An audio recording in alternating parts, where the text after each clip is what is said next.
To Forever Motorsports, joined by myself, Mark, and Reece for the F1 podcast. Haven't done one of these in a little while, but we're going back to it. So we've got paddock rumours happening and all these various stories coming out, of course, after yesterday's Grand Prix in Mexico, which saw Max Verstappen took a record-breaking 16th win in a single season. So, Reece, of course, we're going to go and talk about a lot of things. And, of course, anybody can go and ask us some questions in the chat. We've got a poll going up as well with regards to one of the main stories which is coming out of these paddock rumors, which is that Alonso could potentially replace Sergio Perez in that Red Bull seat. Yes, well, it is a bit of a far-fetched rumor, of course, but it gets the clicks, which is why that is set as our thumbnail and our title for today. But I think it could be possible in the future. I think Sergio Perez isn't performing up to the level that he needs to be in that Red Bull seat. We're seeing Fernando Alonso, well, we saw him in the beginning of the season doing relatively well in that Aston Martin car, but now throughout the rest of the season they have not upgraded it and evolved it as much as the other teams throughout the top five, and that's why they are falling back and out of that top five title battle. So I think that's relatively disappointing for Fernando Alonso, and I think he's going to be hoping to get a top team to drive with. And I don't think you can ever discount him. Of course, he is a little bit older in age, but still performing at the level, or at the same level as those youngsters that are also in Formula One. And I don't think it is too far-fetched to get him into that seat. No, not at all. In this case, of course, as we said, it's a rumor. It's very much just pretty much probably somebody in the back there just going and saying, oh, you know what, let's have Alonso in that Red Bull car. But let's actually look at what that would mean and what that could potentially do in that Red Bull I suppose that Red Bull setup. So gpblog.com's got a little bit of an article here, and we're just going to read a little bit into it, and I suppose we'll chat about the various things that could happen with regards to it. So the rumor started on Monday after tweets from some prominent figures in F1. So it is no secret that there was tension in several different areas. The big question is which bomb will blow first. After the Mexico Grand Prix, here's the state of play on some lingering issues in the sport. The seat next to Max Verstappen, being Sergio Perez, has been under pressure at Red Bull Racing all year. We know this. First, Perez wants to compete for the world title, but now he's seemingly losing his seat with the team. In front of his home crowd, the Mexican would have scored the most important points for his season for the standings, but he threw it all away with his chances in the first corner. The Red Bulls supported him afterwards, but internally the situation will be discussed differently. This cannot go on like this. Not only is Perez simply too slow compared to Verstappen, but he is also too big a cost for the team at the moment. The 33-year-old driver has already caused a lot of damage with his crashes, which is far from ideal with the budget cap. Daniel Ricciardo did make his mark in the Mexico Grand Prix of all places by qualifying fourth ahead of Perez in the Red Bull 19. Ricciardo also drove a decent race, and although it must be said that Yuki Tsunoda came very close until his crash, Ricciardo finished off in 8th position. So he did exceptionally well, and Perez not finished in the race shows that Ricciardo really did put his name up there in terms of outperforming Perez within that Red Bull setup. Perez, though, not performing well enough for Red Bull racing standard, but is Ricciardo the best alternative? Well, Alex Albon shows weekly at Williams that he has also grown immensely, but Helmut Marko argues that they cannot now cut the tie loose. They cannot now cut the tie loose of Williams. His team talks have also been held with Lando Norris, but he would prefer a longer stay at McLaren over a place alongside Max Verstappen. Then perhaps Carlos Sainz, an old friend of Red Bull and the ideal second driver to Charles Leclerc. However, Sainz wants to win himself and knows from experience that he'll be in trouble alongside Verstappen, so the options are limited, which brings across the big rumor mill of Fernando Alonso. Of course, there has been a little bit of rumours going about Fernando Alonso wanting to retire with the whole Aston Martin saga. A big question mark also appears behind Fernando Alonso's name. At 42 years old, Alonso is the oldest Formula One driver on the grid. And where he was still so positive at the beginning of the year, while the whole Aston Martin project was still somewhat competitive, it has now collapsed. And there are some rumours going around that Lawrence Stroll could soon pull the plug on his Formula One project. The Guinea Group is reportedly looking to take over, and given that his son Lance Stroll's motivation has dropped away from Formula One, Lawrence would do well to sell the lot. The team started the Formula One season so well, but has taken completely the wrong direction with the development of their car. This certainly will not please Stroll, with the RB18 that was copied well at the beginning of the season by Dan Fallows and his squad, but over the year it became clear that copying does still not allow you to understand those fundamentals of their design concept. The Stroll family has tried in Formula One, first at Williams, then at Aston Martin, with mega amounts of money being put into that team, but with no success. for their son, Lance. So, will Fernando Alonso rather retire, or will he move to yet another team in his Formula One career? With the Aston Martin saga, a big question mark also appears behind Fernando Alonso's name. At 42 years old, Alonso is the oldest F1 driver on the grid. So, will he move into that seat, you reckon, next season or not?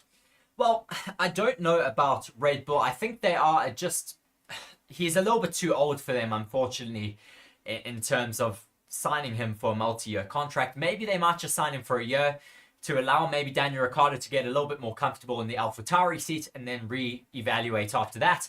I think if Aston Martin isn't going to be able to provide a good enough race car for Fernando Alonso, he is going to start looking elsewhere. I think his contract still goes into next year, but they could try and do a driver swap between himself and Sergio Perez. Sergio Perez used to be in that team when it was still Force India, then becoming Racing Point, and now Aston Martin. So I think he would be welcomed back at the team by all of the engineers and personnel, but I don't know if anyone would want him back at his current form. Unfortunately, just not being able to be competitive in what could be the most dominant Formula One car in history of the sport. Yeah, so I mean, Fernando Alonso not really going to be moving to Red Bull. He's quite old, and it's unlikely that he will make a move to that Red Bull seat, but it is still part of the rumour mill. Stranger things have happened, and we could very well see Sergio Perez at least out of that Red Bull seat next year. And if Sergio Perez does happen to leave Red Bull in the next coming seasons, who would you like to see in his place? Would you like to see Fernando Alonso, even though he's 42 years old, started to get towards the end of his career, one imagines eventually? Would you like to see him in that Red Bull? Would you like to see Alex Albon come back to that Red Bull car? Would Norris suit it?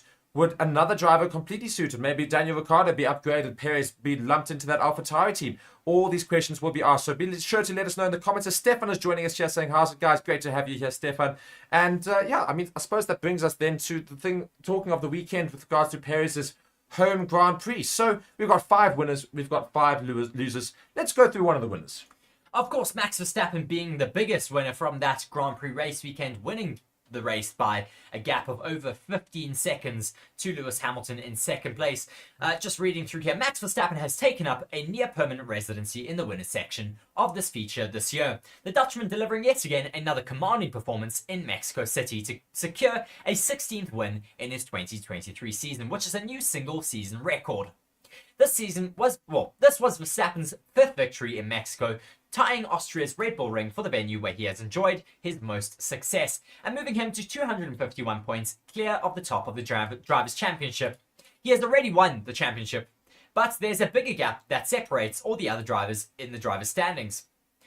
His 18th podium of the year in 19 events ties his own single-season record with 3 Grand Prix still to go. This year just gets better and better for the Red Bull racer. Yeah, indeed. And his teammate, not so much. Of course, Sergio Perez did not. And he was a big loser. That's the very next person, of course, we have to talk about. And in the case of emotions was the other scale for Verstappen's teammate, as he was distraught with his performance after making contact with Charles Leclerc that caused race-ending damage. His second retirement in 4 races was a painful way to end his home Grand Prix race weekend at a venue where he enjoyed such unrelenting and passionate support from a wonderful crowd.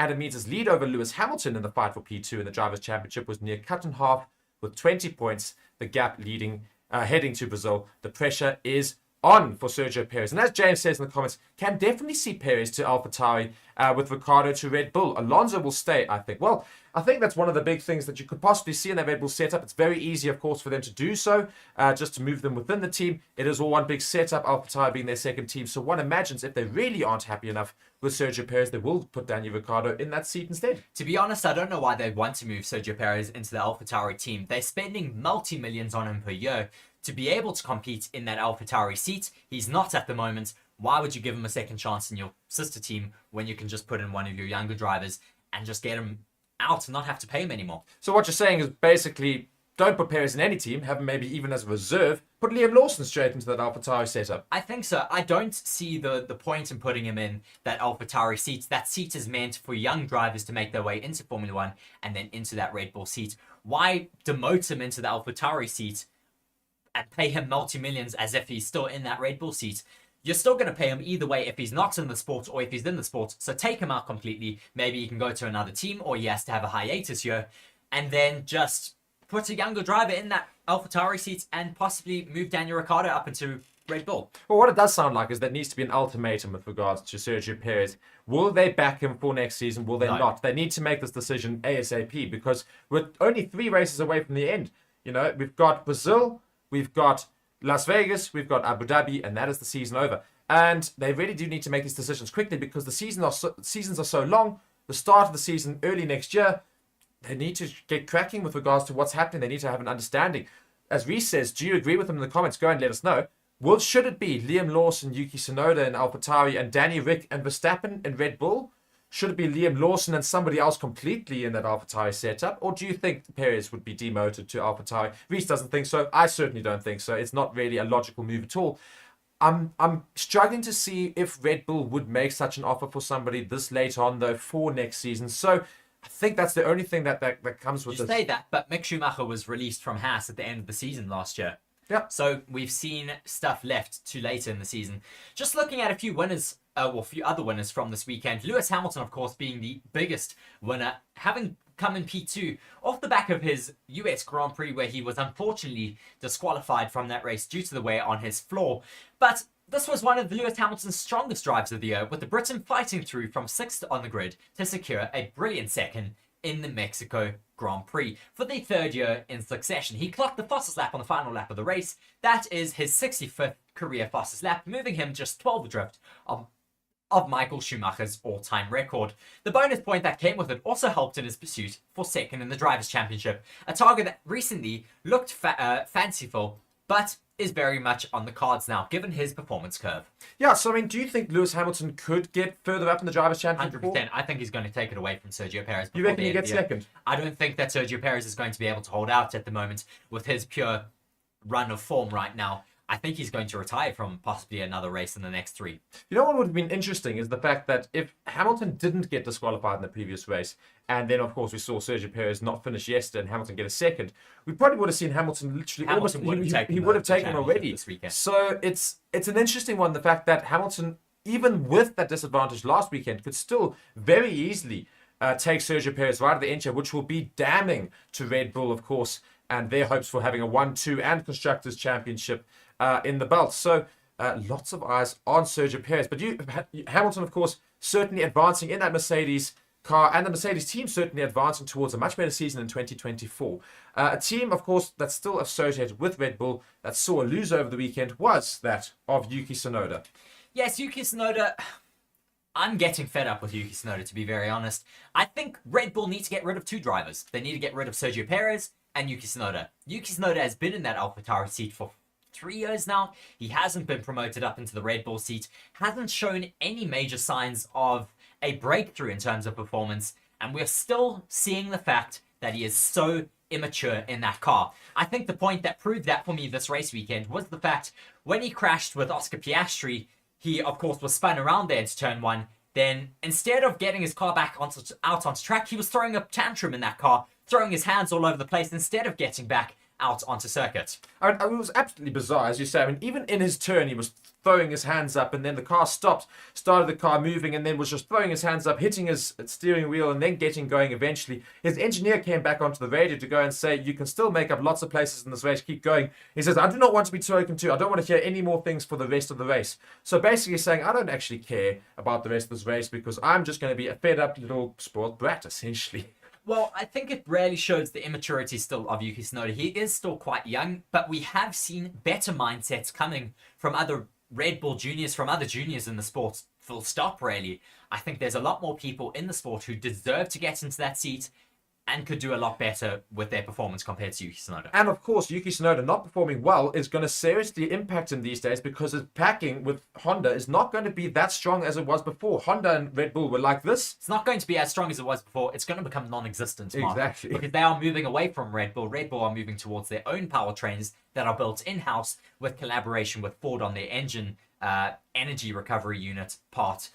But I do think that Sergio Perez and Yuki Tsunoda are going to be coming under a lot of pressure, specifically from Helmut Marko. We know he's very, very tough on their drivers, but I think when they are not performing up to their best, that is when they need to kind of have a look at themselves and see where they can improve. And I think Yuki Tsunoda has done that multiple times and just is not making any breakthroughs in his performance. Another winner from this race weekend, though, was Daniel Ricciardo, who went on to say it looked like who has been topped to say it looks like the Daniel Ricciardo of old is back from this race weekend. Said the Red Bull boss Christian Horner as he heralded a sensational performance from the Australian, competing in only his second race since recovering from a broken hand. Old man Rue there in the comment section saying, I agree, Yuki should go. Well, it's the interesting thing, of course. Daniel Ricciardo did brilliantly to finish 8th after qualifying in 4th, and he should have actually got 7th. If he had another lap in him, he would have taken George Russell. Got very, very close to the back of him, handling his tyres a lot better in a much less powered car, of course, in that AlphaTauri seat, one of the worst cars on the grid. Well, not anymore. They have brought major upgrades from the US Grand Prix onwards. Actually, no, I think it may have been even the Qatar Grand Prix that they did bring those Red Bull-style upgrades. Of course, they're allowed to copy the concepts of other cars within reason. They are allowed to take a certain amount of parts from their Red Bull sister team as well. And they're doing that now as much as possible within the set regulations. And now we are seeing Daniel Ricciardo being able to find a lot more performance in that car and get his car a lot higher up the grid. Of course, his qualifying result was helped a lot by the fact that Yuki Tsunoda did give him the slipstream. But even without the slipstream of Yuki Tsunoda in Q3, he still placed his car up in P4. Well, yeah, we talk about that, of course, but AlphaTauri still nowhere near Mercedes, Red Bull, and Ferrari and the likes. They shouldn't be anywhere near them, yet still competing yesterday. I was going to say, you say they're nowhere near the likes of them, but they're now able to compete with them in a race, which is very power dependent at this circuit in Mexico. I'm waiting to see what's going to happen at a more traditional track like the one next weekend out at Interlagos in Brazil. That's a much more realistic indicator of their true performance with those new car upgrades. I think we're also going to be looking at a lot of other teams who have brought major upgrades. As we look at another winner, or another loser rather, from this weekend, which was Haas. This was a chastising weekend for Haas, who dropped to the bottom of the Constructors' Championship after a 4th Grand Prix without points. Nico Hülkenberg looked like he may snatch at least one with a gritty drive on his 200th Grand Prix weekend, but 70 laps in on the mediums proved a step too far as he faded down to 13th. His teammate Kevin Magnussen had a massive crash when his Haas suffered a left rear suspension failure through turn 8, which veered him into the barriers, causing a major amount of damage to his car, damage to the Tech Pro barriers, and a red flag in that race, which just caused a little bit more interesting dynamics throughout that race yesterday on Sunday. Exactly. And we go then to one of our major winners yesterday, arguably the best drive I've seen from Lando Norris in a little while. Granted, a lot was helped, to get him up to the position, but starting all the way down in 17th position to fight his way to the top 5. I mean, unbelievable. Yes, Lando Norris, of course, we expected him to be able to fight through the top 10 and get quite close up to the top. I was almost expecting him to get onto the podium because we know how fast these McLarens have been all season. With their new upgrades, of course, from I think it was about race 5 or 6 onwards that they did bring those newly upgraded cars, and they did find all of that pace. I think it was in Austria where they did bring that major upgrade. But we're expecting him to be at the top. Of course, he was hampered by the fact that he did not get a clean run in qualifying 1 on Saturday evening, so he was eliminated from that first qualifying session, and that really made his race a little bit more difficult. I think he would have been able to challenge for possibly top 2, maybe for the race win yesterday if he didn't have that bad qualifying session on Saturday evening. Indeed. So he was very busy in Mexico yesterday, doing exceptionally well to get ahead of George Russell right near the end there and move himself into 5th. And that's the most positions he has ever gained in a race, and was the kind of performance that yielded the fan-voted Driver of the Day accolade for the 4th race in a row. And yet he seems to doubt himself often in his car, and Driver of the Day 4 times in a row. One imagines that he does need to just take a chill every now and then and realize he's quite the driver. Should he be moving on from McLaren, or do you think McLaren will give him a car next season that'll really get him motoring? Well, I think now the basis car that they have, they can evolve and develop on that. They seem to have found a lot of pace. Next year, hopefully they keep on the fundamentals of this car and just elevate it a step or 2, hopefully a step or 3, because then they should be able to compete with the likes of Red Bull. But looking at another loser from this race weekend, Alfa Romeo was another big one, who looked menacing throughout practice, particularly through Valtteri Bottas, with the Swiss team getting both cars into Quali 3. However, the race fortunes weren't as rosy. Bottas was unlucky to pit just a lap before the safety car, which meant he lost a significant amount of track position. The team then said that he got a tear-off suck in his left rear brake duct, which caused brake temperatures to spike throughout the race and limited his ability to recover from those lost positions from the safety car. Zhou too was hurt by the red flag having pitted earlier, but lacked the grip after the restart and was unable to attack, leaving him 14th at the flag. Yeah, but I mean, at the same time, for all that we say they're losers, I think Alfa Romeo barely scored points this season. We talked about Alpha Tauri being one of the worst teams this season in general. Points-wise, I think Alfa Romeo are the worst team on the grid. Certainly one of the far down teams in the whole grid. So, them having got into Q3 and starting in the top 10 by itself was automatically a win. The moment they started the race, they were never going to hold on to those positions. But, as I say, they could have tried to do more in the race yesterday, but not able to do so. And we move on to our final winner from yesterday, that of Ferrari. Ferrari caused an almighty shock on Saturday as they took their first front row since last year's Monaco Grand Prix, headed by Charles Leclerc. They were unable to hold on to it, of course, but they did still finish 3rd and 4th. Yes, after a relatively bad start for Charles Leclerc, the two Ferraris got away, but Max Verstappen and Sergio Perez had a much better getaway in their Red Bull cars. And Max Verstappen went on to split the two Ferraris down that main straight and take first place into corner 1, where Charles Leclerc was wedged in between the two Red Bulls. He had Sergio Perez on his outside, him in the middle, and Max Verstappen on his inside. He went to try and compete with Max Verstappen into turn 1, but he also, as I said, had that car of Sergio Perez on his left. Sergio Perez just, I think, misjudged the amount of space that he had to Charles Leclerc. Hit his front left tyre, sent himself flying up into the air, ended his race, of course, then yesterday. Charles Leclerc received a little bit of damage on his front wing, breaking the end plate off of that. He was at least able to keep up in terms of pace to Max Verstappen, dropping a few tenths every lap, but being able to compete at least. Then the safety car did come out, and then the red flag was called because of that crash from the Haas driver of Kevin Magnussen. They were able to then fix that front wing, but later in the race, he did lose that second place position to Lewis Hamilton.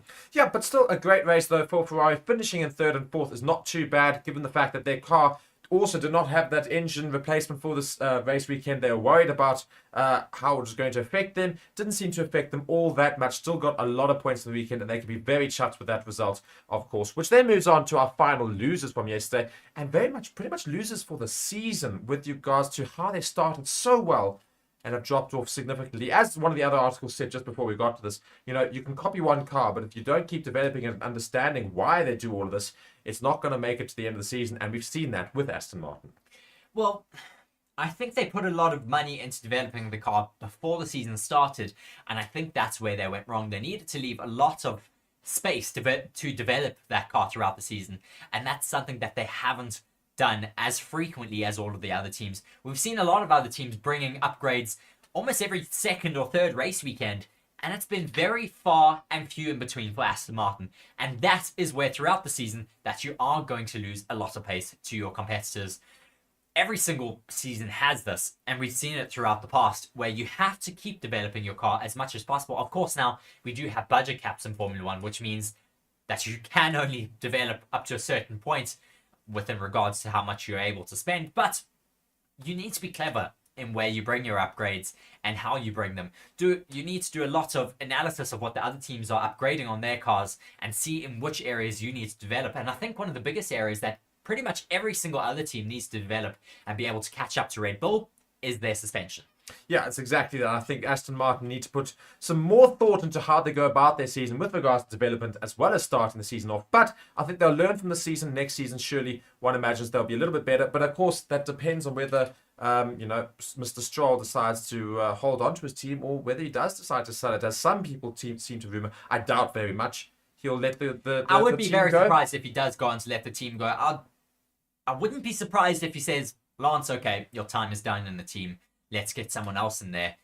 Possibly because I think also one of the major issues at that team is they've got one really good driver who's, of course, coming to the end of his career, and another driver who doesn't really care. He's not really helping as much to develop that car from a feedback point of view, because I don't think he has the vast amounts of knowledge that a likes of Fernando Alonso has. Well, I don't expect him to have the same amount of knowledge as Fernando Alonso, but I expect him to put in a lot more effort than But he's that's been the thing. doing. I don't think he has the drive that Fernando Alonso has to develop that car and get onto podiums. I'm sure, of course, he wants to get onto the podiums, but I don't see that drive and fire in Lance Stroll anymore. No, not at all. And of course, Lance Stroll and Fernando Alonso could not finish the race yesterday. Alonso had a small issue which they tried to fix during that red flag, but they were unable to do so, retired his car, and Lance Stroll retired after he also made a bit of contact near the end of the race. A rather poor attempt at an overtake, or rather a defensive, I think it was an overtake rather, and both cars had to retire yesterday. But those were all of our winners and losers from the Grand Prix there. Old Man Rouge just saying, a stellar drive by Lando, of course, marking his winning, his being a winner from yesterday's Grand Prix, and McLaren being so much better this year. Now, what do you think McLaren could do next year? McLaren, I think they're going to... Well, we spoke about this a little bit already. I think they have a really good platform to start their development for next year. I'm sure they have already started developing that car. But I expect them to be able to have quite a lot of pace at the beginning of the season. Whether they're able to maintain that pace throughout the season, that is going to be the main question. It's really important, of course, as we've been speaking about, to maintain that amount of development and upgrades throughout the season, to keep consistent and keep putting the pressure on your other competitors in the sport. But I don't really know what we can expect from them. I'm hoping that they're going to be able to compete from the outset, but there's so many unknowns going into next season. Exactly that. So, just wrapping up the show with one more topic, which we, of course, did get onto with regards to winners and losers from the weekend. That of Sergio Perez.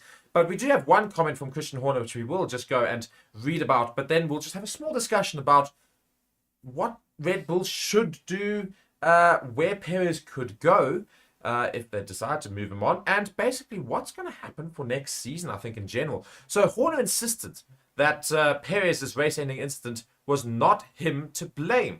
So Sergio Perez's hopes of a third straight podium at his home race were dashed, of course, at the very first corner in the lap. So it's not been a season to remember for him, but Christian Horner went and said, on one side, elated to have won the race, keeping that winning momentum going, of course, with Max Verstappen, but on the other side, desperately disappointed with Checo, going for the lead of the race, a racing accident, down at turn 1. To go out on the first lap in front of your home crowd, really painful for him. He was really emotional, as you can imagine, but he is a racing driver. He had to go for it. You can't place the blame on any of the drivers. 3 into 1 is always going to be tough into one corner, and he had a rocket ship to start, probably his best start of the year, and he was going for it in front of his home crowd. Yes, of course, I think you have to take into consideration it was Sergio Perez's home race. You're going to want to put on the best performance for your home crowd. You're going to want to try and get the race win. He saw the opportunity into turn 1. He went for it, and unfortunately it ended his race there. In turn 1, I think maybe, of course in hindsight you can say a million things, but possibly just thinking of it now, he should have tried to stay a little bit more alongside Charles Leclerc, not trying to overtake him, being a little bit more cautious. I think he should have realised that there was another car on his inside as well. That was why Charles Leclerc was so wide on the track. But all of this, as I say, is in hindsight. Christian Horner went on to say, of course it's tough for him, but he is our driver and we want him to achieve and what we know he is capable of. And we'll continue to support him and protect him. Once he was asked about all of the rumours swirling around the paddock regarding Sergio Perez's future at the team and in the sport. Of course, speaking about that, if he does get axed from Red Bull, could we see it happening next year, beginning of the season, before the season starts, or could we see that happening at the end of 2024 when his contract does come to an end? See, the problem is this is why I say I don't think Perez will be changed for next season, simply because Christian Horner's got his own reputation on the line in terms of his statements he's made in the media, and he does hold those statements very true. He tries to hold on to what he says for as long as possible, and he's very good about that sort of thing, which is why I say they've been saying all year that they will protect Checo. They like Checo as a second driver. They want him there. And so I don't think they'll lose him for next season, but I think they'll judge him very harshly in all his races. In that same breath, though, he has gone on to commend Daniel Ricciardo for a phenomenal weekend. He went on to say, "You couldn't fail to be impressed by Daniel this weekend. His qualifying was outstanding yesterday." Off of the back of that qualifying session, of course. He can take a lot of confidence coming back from the injury. He's had a tough time over the last couple of months sitting on the sidelines, but that's the Daniel Ricciardo that we are used to seeing. Confidence is such a thing in Formula 1. His confidence is coming up, Checo, though, on the other hand, we just need him to have that confidence-boosting result, and he could have had it today, but it wasn't to be, unfortunately. I think, though, they are going to start getting really frustrated with Sergio Perez. He is in one of the most competitive cars on the grid, if not the most competitive car in Formula 1 history, and he's just not making the right calls in terms of where to place that car, what he does throughout the race weekend. I think possibly, of course, the car does develop in a way that may go on to suit your number one driver, but at the same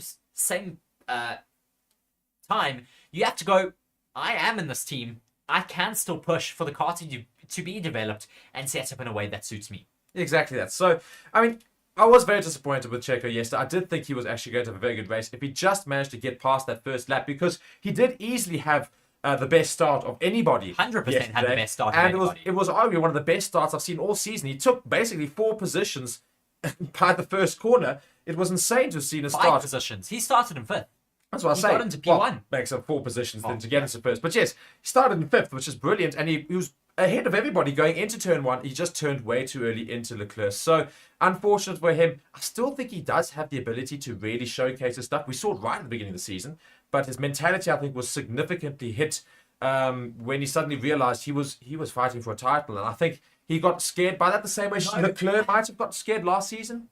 I kept seeing the momentum carrying from the beginning of the season, and where I really saw it drop off, as I'm sure everyone else saw it drop off, was in Monaco. It was his first crash of the season. He went into the wall in Monaco in turn 1, and ever since then, he has not been the same driver since. No, not at all. So there's a big thing. That's why Christian Horner keeps going on about trying to get Checo's confidence back. They know it's been hit. They need to find a way to get it back. Problem is, they can't wait too long.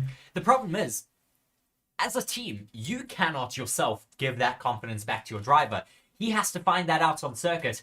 And one of the only ways for them to get that confidence back is to get back on the podium or a race win. Exactly that. He needs to get on the podium. He's got 3 races to do it. We've got Brazil coming up this weekend. We've then got Las Vegas. Very in 2 weeks' time, I think it is. Yes, 2 weeks' time. Of course, we will have a race this weekend, then a week break. Yeah, it's this weekend, then a week break, then Las Vegas, and then Abu Dhabi after that. And everybody's very keen to see what happens in Las Vegas. But we've got Brazil before that. What can Lewis Hamilton do there? Of course, Lewis Hamilton loves Brazil. But that's the one thing that we have to look forward to this weekend.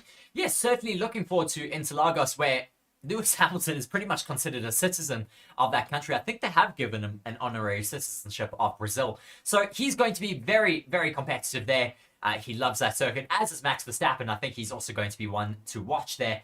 But I think just off the back of this weekend, Sergio Perez really does need to find his form again. I think this would have given him a major knock in his confidence yet again, especially in front of his home fans. We're really rooting for Sergio. We don't want him to see him fall out of that seat. As much as we're saying we'd like to see other people who are more competitive in that seat, I'd really love to see the Checo of old get his confidence back and be able to fight with Max Verstappen. I was really, really looking forward to it at the beginning of the season, to get a really competitive drive from those two, because we saw a couple. I think we got a race win in Saudi Arabia for Sergio Perez at the beginning of the season. I think he got about 3 race wins, if I'm not mistaken, and it's just really disappointing that so far he hasn't been able to show that form of old, and we're really hoping that he does find it once again. But that has been it for us here on the Forever Formula 1 podcast, speaking about all the paddock rumors and speaking about of news off the back of that Mexico Grand Prix this race weekend. Yes, thank you so much for joining us. Be sure to like the video, subscribe to the channel, leave us some comments that you want us to answer in the next few videos. Reece will, of course, be giving you all of the various shows coming up this week leading into the Mexican Grand Prix. But for now, I've been Reece. Tell you, that's going to be an interesting one. I've been Mark. Reece has been alongside me. Thank you so much for watching. Until the next time. Hello and welcome to Forever Sports. My name is Reece. I'll be talking to you a little bit today about one of our channel partners, Bitdefender. Bitdefender is a global leader in cyber security. Bitdefender is committed to defending people all around the globe against cyber attacks, as well as to transform people's digital experiences. In the next 6 months, Forever Sports will be covering major tournaments such as the Rugby Championship, the Premier League, the remainder of the Formula 1 season, as well as embarking on the biggest Rugby World Cup YouTube campaign ever. To ensure that these are all a success, it is imperative that the Forever Sports channels and platforms remain uncompromised. And with Bitdefender, we can be assured that our cybersecurity needs are being taken care of.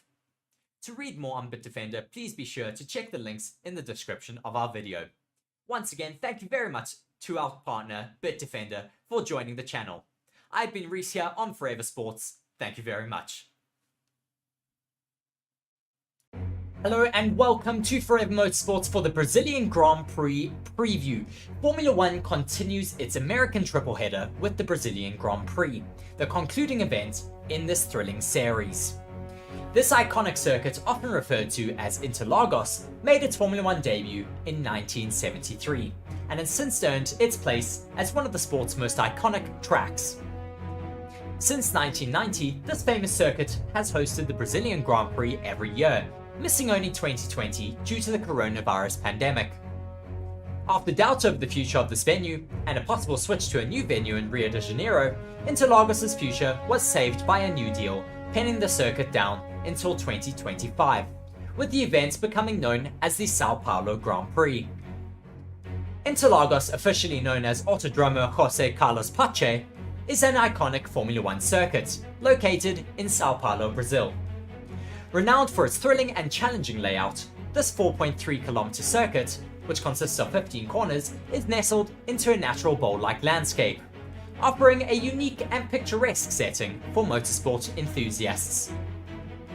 Interlagos is famous for its counterclockwise layout, which is a rarity in Formula 1, as well as its undulating track profile, featuring elevation changes that will test the skills of the Formula 1 drivers.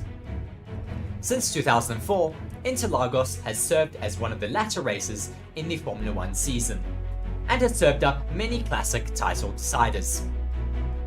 The 2023 edition of the Brazilian Grand Prix will see the sprint format return for the final sprint race of the Formula 1 season. Because of the sprint format, this will be the order of events for the weekend. On Friday, the 3rd of November, Practice 1 will be held at 11:30 track time, where qualifying will be held at 3 p.m. On Saturday, the sprint shootout will be held at 11 a.m, while the sprint will be held at 3:30 p.m. And on Sunday, the main event, the Grand Prix, will be held at 2 p.m. Let's take a look at the weather predicted for this Grand Prix race weekend. On Friday, clouds are said to be the backdrop of the day, with rain being predicted to fall over the circuit in the morning. The temperature, however, will stay consistently around 25 degrees throughout the day. On Saturday, the situation will be slightly different, with temperatures being slightly lower around 21 degrees Celsius, and slightly stronger winds will be present throughout the day as well. For the race on Sunday, the situation might be similar to the preceding days. Nevertheless, temperatures will start around 20 degrees, and the wind should be slightly calmer compared to Saturday. This weekend, Pirelli will bring the 3 compounds in the middle of their range, being the C2, C3 and C4 tyres, one step harder from last weekend's Mexico Grand Prix. Even though it is a relatively technical circuit, there aren't any big demands on the tyres in terms of traction and braking because of its flowing layout, as well as the lack of slow corners. Who could we see being competitive this weekend? Last year's event saw Russell maintain his lead from the first lap onto the 71st lap, securing Mercedes' sole victory of the 2022 season. This season, however, should provide us with an interesting race. With the resurgence of Mercedes, Ferrari and McLaren, we should have at least 4 teams fighting out for the top positions. Altitude, however, will continue to play a role in this race weekend, as Interlagos is the second highest Grand Prix on the Formula 1 calendar. This means that teams will have to balance aerodynamic efficiency with engine cooling this weekend to extract the most from their cars' packages, something that the Mercedes-powered cars were able to do well during last weekend's Mexican Grand Prix. It remains to be seen if Ferrari or any other teams will decide to take a penalty for a power unit change, as Interlagos is a track that allows for making comebacks from the rear. And the presence of the sprint race provides an opportunity to earn crucial points on Saturday. This weekend gives Lewis Hamilton the best odds of getting a race win since Jeddah in 2021, as a stat going around social media has been gaining traction. that since 2017, the driver that took pole in Hungary would go on to win the Brazilian race. So could we finally see the drought being ended by Lewis Hamilton this weekend? Let's have a look at the betting odds for this weekend's Grand Prix, brought to you by our channel partners, BOYLESPORTS. Be sure to check out our channel partners, BOYLESPORTS, if you want to put your bets on this weekend's Brazilian Grand Prix. Max Verstappen, with 16 out of 19 wins this season, is the favourite to clinch his 19th victory, and has odds of 1.28 for him to win the Grand Prix. While Hamilton, who hasn't won a race since Jeddah in 2021, has odds of 8.4 to take the race win.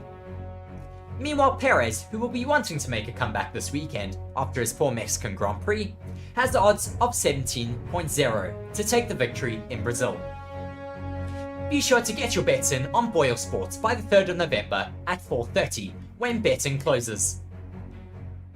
Be sure to like the video and subscribe to the channel, and let us know in the comments who you are rooting for the Brazilian Grand Prix. I've been Reece on Forever Motorsports. Cheers.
Hello everybody, Stevie P here from Forever Sports, and I'm here to tell you about BOYLESPORTS, the official betting partner of Forever Sports. Across all of our channels, they are one of the leading betting companies in the world and have recently launched in South Africa with an amazing offering. You can get a 1,000 Rand welcome offer. For the rugby, they are giving you 25% payout boost up to 2,000 Rand on the Springboks winning the World Cup, as well as an extra 50 Rand bet when you stake 250 more on rugby during the Rugby World Cup. It is your one-stop betting shop.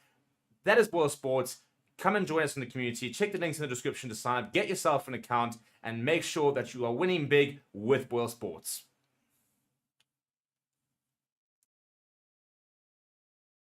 Hello everybody and welcome to Forever Motorsports for another daily live news video and quite a lot to talk about. Last night we heard the fact that the Chief Technical Officer of Mercedes and the Silver Arrows, Mike Elliott, has resigned from the team. Mercedes have parted ways with their Chief Technical Officer, Mike Elliott, after 11 years together.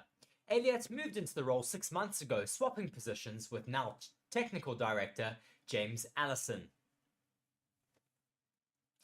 His remit was to develop a technical strategy to renew the team's capability for the years ahead, after a difficult period where they have been comprehensively beaten by Red Bull.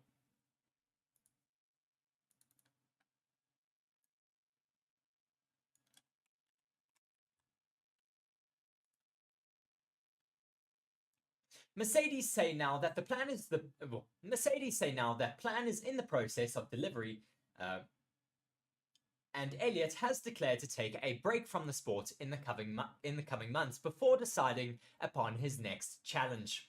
Mercedes team principal Toto Wolff went on to say that Mike has become one of the pillars of the team's achievements over the past decade, and it is with mixed feelings that we say goodbye to him today. Mike is a fiercely intelligent technical brain and a great team player. He has made a strong contribution not just to winning race cars, but also to building the culture of our team.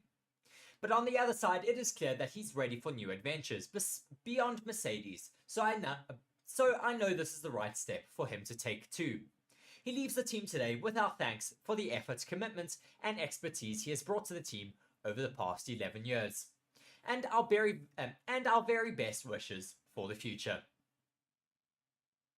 Elliott went on to add that it has been one of the great privileges of his career to be part of this Mercedes winning team.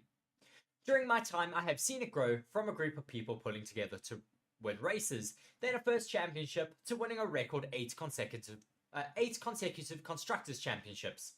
And I am proud to have made my contribution to that journey. Although the last 2 seasons have not seen us winning races in the manner we aspire to, they have tested us in many other ways and forced us to question our fundamental assumptions about how we deliver performance. During the past 6 months, I have enjoyed developing the technical strategy that we can provide the foundations of the team's next cycle of success. I've decided that now is the right time to make my next step beyond Mercedes. First to pause and take stock after 23 years of working flat out in the sport, and then to find my next challenge. I would like to thank my teammates for a fantastic 12 seasons together, and wish them every success for the years to come. It ends a 23-year tenure in Formula 1 for Elliott that began as an aerodynamicist in 2000, and then saw him fill a series of frontline roles. He progressed through the team as head of aerodynamics, then technology director and technical director, before taking the CTO role in April. It remains unclear if Elliott will be replaced in the role, and Mercedes are currently second in the championship, 22 points clear of Ferrari with 3 Grand Prix to go. The team are already heavily focused on the 2024 car, with trackside chief Andrew Chauvelin having already said that next year's machine will feature quite considerable changes as they look to return to their winning ways. Mercedes went and released a press release on their own website saying after 11 years, Chief Technical Officer Mike Elliott paid a fond farewell to colleagues in Brackley, as he has chosen to as he has chosen to depart with the team and begin the next chapter of his career beyond Mercedes.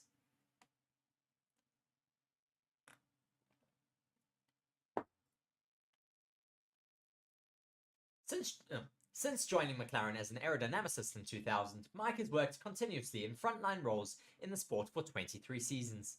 As first head of aerodynamics, then technology director, and latterly as technical director. Mike has made a substantial contribution to the team's race and championship winning success from 2000 to 2023.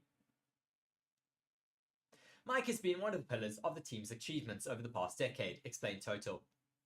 And it is with truly mixed feelings that we say goodbye to him today. Mike is a fiercely intelligent, technical brain and a great team player. He has made a strong contributions not just race-winning cars, but also to building the culture of our team. But on the other side, it is clear he's ready for new adventures beyond Mercedes. So I know this is the right step for him to take too.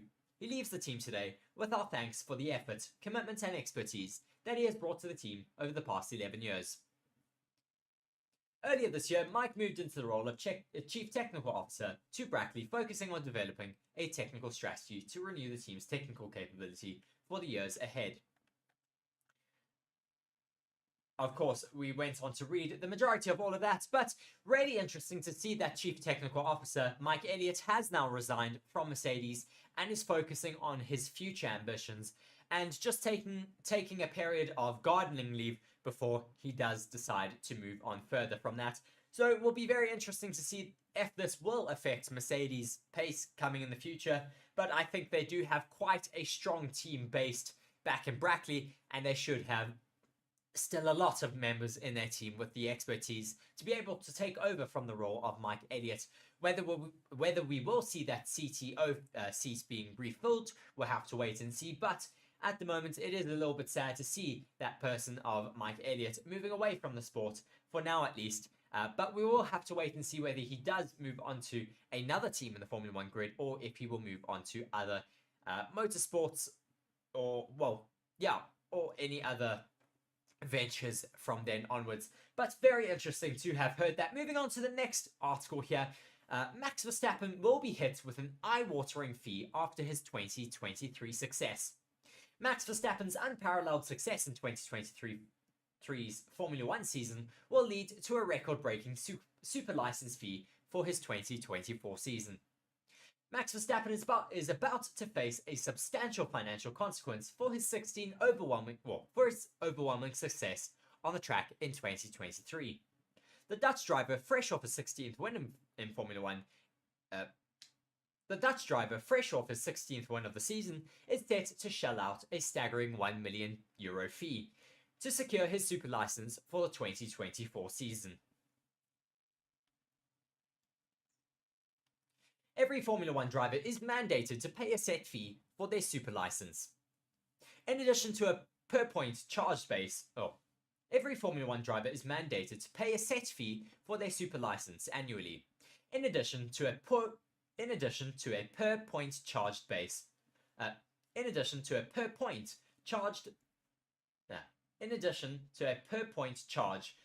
on their performance in the previous season.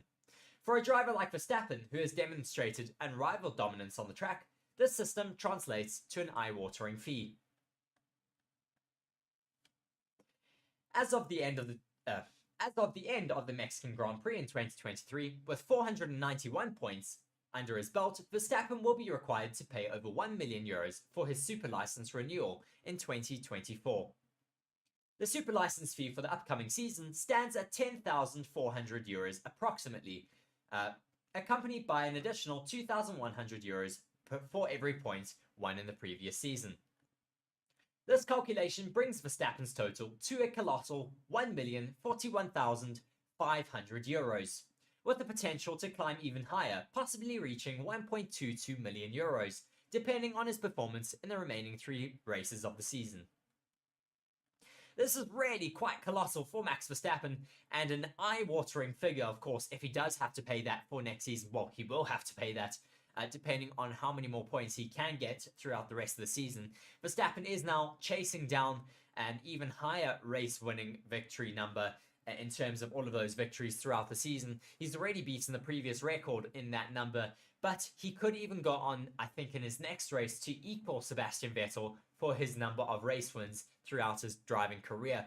Certainly quite phenomenal for Max Verstappen, but it does show sometimes there is a bit of a downside to having all of those race wins, because he now does have to pay a massive fee for his super license next year. But I'm sure that is just pocket change for Verstappen.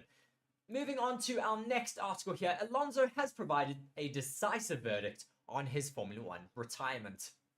Fernando Alonso has said that he doesn't have a date for when he might end his Formula 1 career, despite currently only being contracted until the end of 2024. The 42-year-old has raced in the sport since 2001, and barring a 2-year retirement announced in 2018, he has enjoyed over 20 years of racing at the highest level.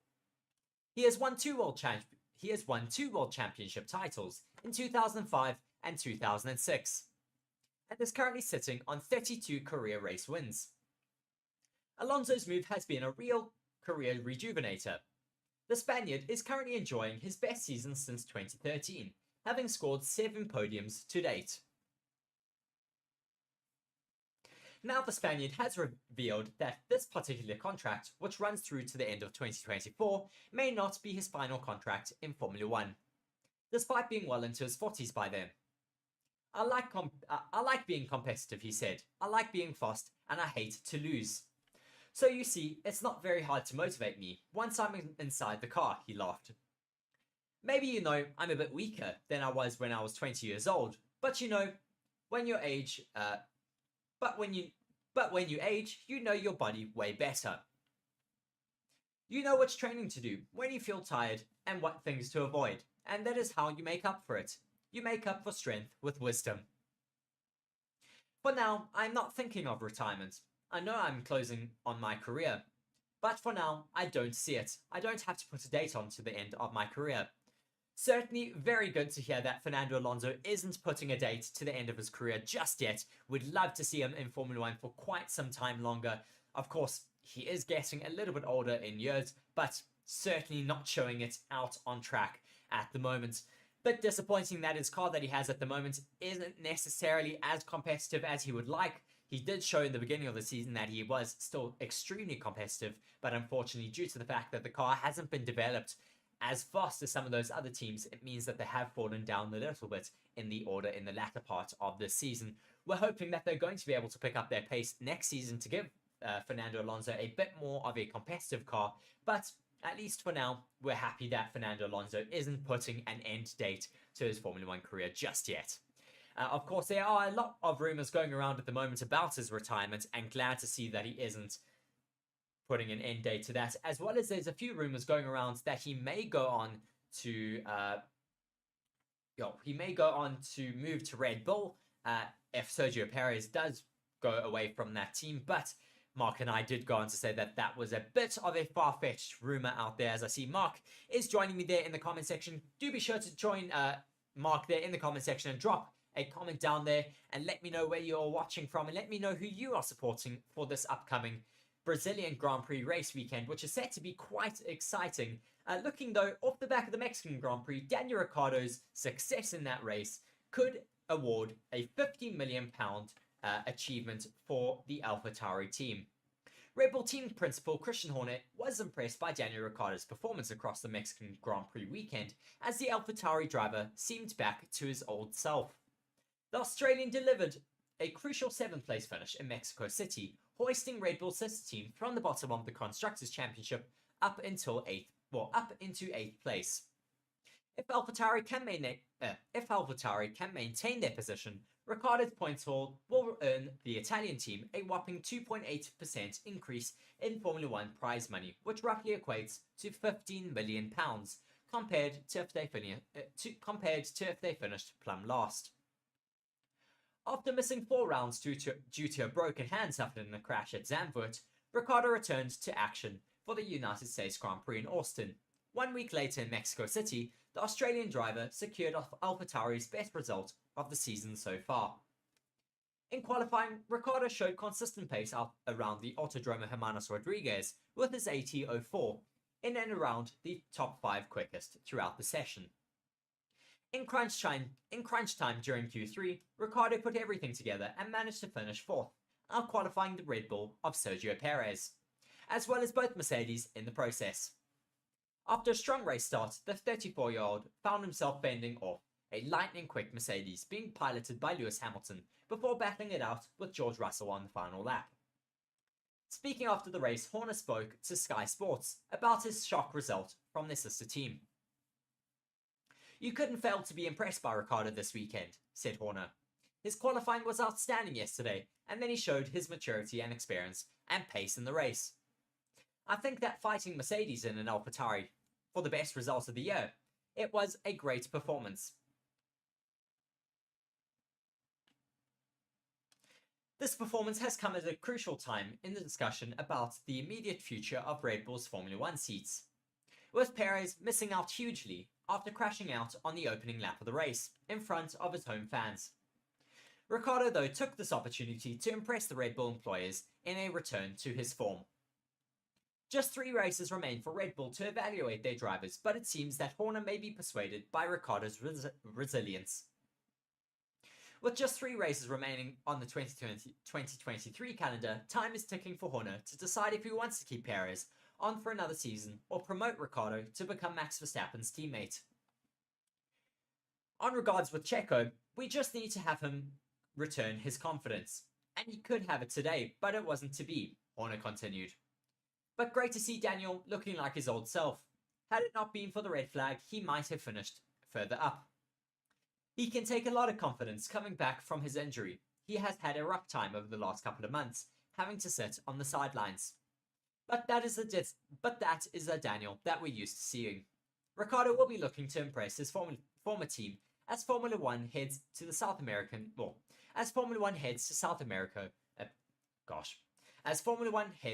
America for the Brazilian Grand Prix. We're certainly looking forward to this Brazilian Grand Prix, and we're going to be waiting to see what Daniel Ricciardo can do in this race weekend after his return to form in the Mexican Grand Prix. Just looking now onto this Brazilian Grand Prix and looking at the race preview and predictions as well as betting odds and the schedule. Formula 1 heads to the Interlagos Circuit for the 2023 Brazilian Grand Prix. While Formula 1 continues its American triple header with the Brazilian Grand Prix, the concluding event in its thrilling series.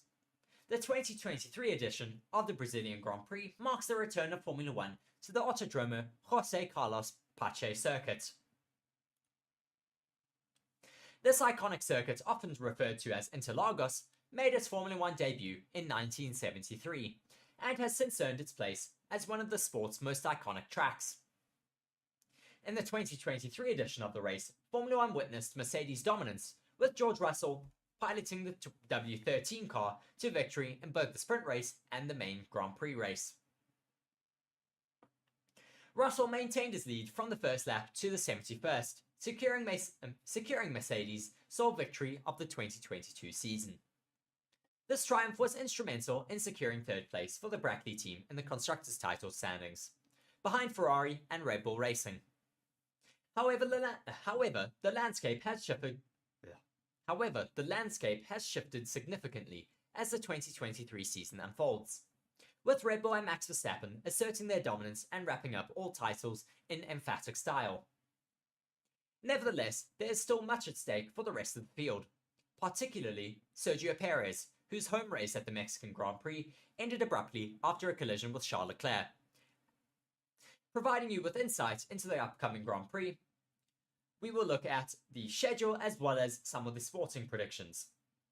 The 2023 Brazilian Grand Prix is set to span from November 3rd to November 5th, with various sessions and events scheduled over 3 days. On Friday, we have Practice 1 at 11:30 track time, qualifying at 3 p.m. track time. And then, of course, on Saturday, we will have that sprint shootout at 11 a.m. track time and the sprint race at 3:30 track time. Then the main event on Sunday, November 5th, will be the Grand Prix at 2 p.m. track time. The Brazilian Grand Prix being the 20th race in the 2023 calendar, the Interlagos track is renowned for hosting thrilling and unforgettable races, making it one of the most demanding and exhilarating circuits on the Formula 1 calendar. This weekend's event will also feature the final sprint race weekend of the 2023 Formula 1 calendar. Red Bull has secured victory in 4 of the five sprint races held so far, making them a strong contender for another sprint race win. The Milton Keynes team will also hope they can return to their winning ways as they remain without a win at the circuit since 2019. Also, the weekend will provide Lewis Hamilton, who hasn't won a race since Jeddah 2021, with an opportunity to put an end to his winless run as he hopes to ride the wave of Mercedes' recent success at the Brazilian Grand Prix. An interesting statistic that I've also seen is that the last race winner in every season has gone on to win the race winner of the I think it was the pole sitter of the Hungarian Grand Prix has gone on to win the Brazilian Grand Prix every year. So last year, George Russell went on to get pole at the Hungarian Grand Prix, and then he went on to win the Brazilian Grand Prix. This year, Lewis Hamilton went on to take pole at the Hungarian Grand Prix. So could we see him win the Brazilian Grand Prix?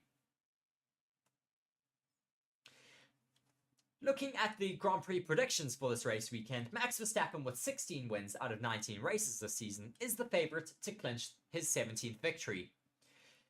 For your betting odds, our bookmakers have odds of 1.28 for the Dutch driver to win, with the 7-time world champion Lewis Hamilton having outsider odds of 10.0 for his first win since 2021. A redemption victory for Sergio Perez is offered at 15.0. The Brazilian Grand Prix features the 6th and final sprint race of the 2023 season. Verstappen, with a strong season performance so far, is favoured to win the Brazilian Grand Prix sprint, with bookmakers offering odds at 1.44. A sprint race win for Sergio Perez, on the other hand, carries odds of 21.0 and would significantly boost his confidence. Looking over a little bit at the characteristics of this circuit, Formula 1 heads into Interlagos next weekend, which is the shortest lap of the year after Monaco and Mexico. It is a historic track which runs anti-clockwise, also alternating in some quick actions as well as medium speed sequences of corners, such as the famous Senna S's.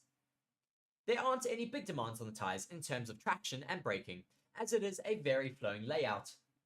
With a lack of slow corners, which means that the teams are able to control the degradation of the rear tyres, Brazil will host the lack of slow corners means that the teams are able to control the degradation of the rear tyres. Brazil will host the sprint also this year, the last of the season, and it will be particularly interesting with the car package to see what will happen on the track, and once again the key role of differing strategies that can be used.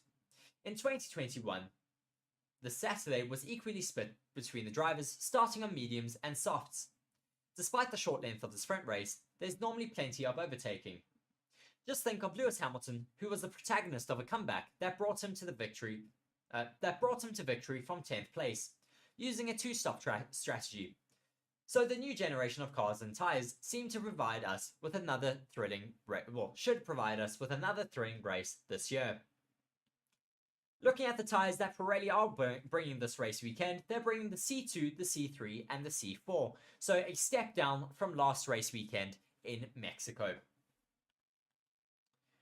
Also looking at the weather predictions for this race weekend,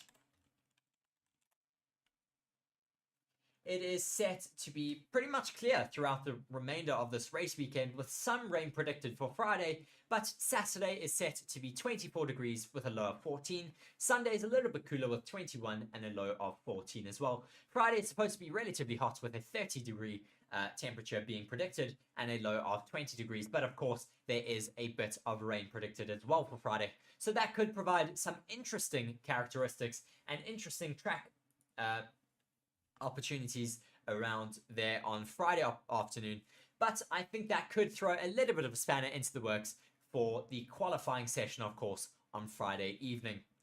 Just looking there into the comment section, Phyllis Rahim just saying, rumors said that Helmut Marko is to get fired, but the truth is Mark Elliott with a twist of fate. Yes, certainly a bit of a twist of fate there, not seeing Helmut Marko getting removed from that position in Red Bull, but Mike Elliott has decided to resign from Mercedes. But that is it from me here today. A little bit of a shorter one, unfortunately, not too much news coming out at the moment in Formula 1, but certainly looking really excited ahead of this Grand Prix race weekend in Brazil. Lewis Hamilton is a bit of a it's a bit of a home race for him, as he is a honorary Brazilian citizen. He was given that last year ahead of the Brazilian Grand Prix. But certainly looking forward to this race weekend. I think it is going to be quite competitive, and we're going to see a lot of teams fighting it out for that top spot. I think a lot of teams should be relatively competitive around the circuit. We've got, of course, the Mercedes resurgence in the season. They've been quite quick, of course, in their race pace, as well as Ferrari seem to have found quite a bit more pace in the last couple of races, with, of course, the Ferrari of Charles Leclerc being able to take pole position last race weekend out in Mexico. But we'll have to wait and see what does happen this race weekend. I've been Reece here on Forever Motorsports. Thank you very much for joining me. Cheers. Hello and welcome to Forever Motorsports for the Brazilian Grand Prix preview. Formula 1 continues its American triple header with the Brazilian Grand Prix, the concluding event in this thrilling series. This iconic circuit, often referred to as Interlagos, made its Formula 1 debut in 1973 and has since earned its place as one of the sport's most iconic tracks. Since 1990, this famous circuit has hosted the Brazilian Grand Prix every year, missing only 2020 due to the coronavirus pandemic. After doubt over the future of this venue and a possible switch to a new venue in Rio de Janeiro, Interlagos' future was saved by a new deal, pinning the circuit down until 2025, with the event becoming known as the Sao Paulo Grand Prix. Interlagos, officially known as Autodromo José Carlos Pache, is an iconic Formula 1 circuit located in Sao Paulo, Brazil. Renowned for its thrilling and challenging layout, this 4.3-kilometer circuit, which consists of 15 corners, is nestled into a natural bowl-like landscape, offering a unique and picturesque setting for motorsport enthusiasts. Interlagos is famous for its counterclockwise layout, which is a rarity in Formula 1, as well as its undulating track profile, featuring elevation changes that will test the skills of the Formula 1 drivers. Since 2004, Interlagos has served as one of the latter races in the Formula 1 season, and has served up many classic title deciders. The 2023 edition of the Brazilian Grand Prix will see the sprint format return for the final sprint race of the Formula 1 season. Because of the sprint format, this will be the order of events for the weekend. On Friday, the 3rd of November, Practice 1 will be held at 11:30 track time, where qualifying will be held at 3 p.m. On Saturday, the sprint shootout will be held at 11 a.m, while the sprint will be held at 3:30 p.m. And on Sunday, the main event, the Grand Prix, will be held at 2 p.m. Let's take a look at the weather predicted for this Grand Prix race weekend. On Friday, clouds are said to be the backdrop of the day, with rain being predicted to fall over the circuit in the morning. The temperature, however, will stay consistently around 25 degrees throughout the day. On Saturday, the situation will be slightly different, with temperatures being slightly lower around 21 degrees Celsius, and slightly stronger winds will be present throughout the day as well. For the race on Sunday, the situation might be similar to the preceding days. Nevertheless, temperatures will start around 20 degrees, and the wind should be slightly calmer compared to Saturday. This weekend, Pirelli will bring the 3 compounds in the middle of their range, being the C2, C3 and C4 tyres, one step harder from last weekend's Mexico Grand Prix. Even though it is a relatively technical circuit, there aren't any big demands on the tyres in terms of traction and braking because of its flowing layout, as well as the lack of slow corners. Who could we see being competitive this weekend? Last year's event saw Russell maintain his lead from the first lap onto the 71st lap, securing Mercedes' sole victory of the 2022 season. This season, however, should provide us with an interesting race. With the resurgence of Mercedes, Ferrari and McLaren, we should have at least 4 teams fighting out for the top positions. Altitude, however, will continue to play a role in this race weekend, as Interlagos is the second highest Grand Prix on the Formula 1 calendar. This means that teams will have to balance aerodynamic efficiency with engine cooling this weekend to extract the most from their cars' packages, something that the Mercedes-powered cars were able to do well during last weekend's Mexican Grand Prix. It remains to be seen if Ferrari or any other teams will decide to take a penalty for a power unit change, as Interlagos is a track that allows for making comebacks from the rear. And the presence of the sprint race provides an opportunity to earn crucial points on Saturday. This weekend gives Lewis Hamilton the best odds of getting a race win since Jeddah in 2021, as a stat going around social media has been gaining traction that since 2017, the driver that took pole in Hungary would go on to win the Brazilian race. So could we finally see the drought being ended by Lewis Hamilton this weekend? Let's have a look at the betting odds for this weekend's Grand Prix, brought to you by our channel partners, BOYLESPORTS. Be sure to check out our channel partners BOYLESPORTS if you want to put your bets on this weekend's Brazilian Grand Prix. Max Verstappen, with 16 out of 19 wins this season, is the favourite to clinch his 19th victory, and has odds of 1.28 for him to win the Grand Prix, while Hamilton, who hasn't won a race since Jeddah in 2021, has odds of 8.4 to take the race win. Meanwhile, Perez, who will be wanting to make a comeback this weekend after his poor Mexican Grand Prix, has odds of 17.0 to take the victory in Brazil. Be sure to get your bets in on BOYLESPORTS by the 3rd of November at 4:30 when betting closes. Be sure to like the video and subscribe to the channel, and let us know in the comments who you are rooting for the Brazilian Grand Prix. I've been Reece on Forever Motorsports. Cheers. Welcome to Interlagos, home of the Brazilian Grand Prix. Formula 1 concludes its American triple header at the Autodromo José Carlos Pache.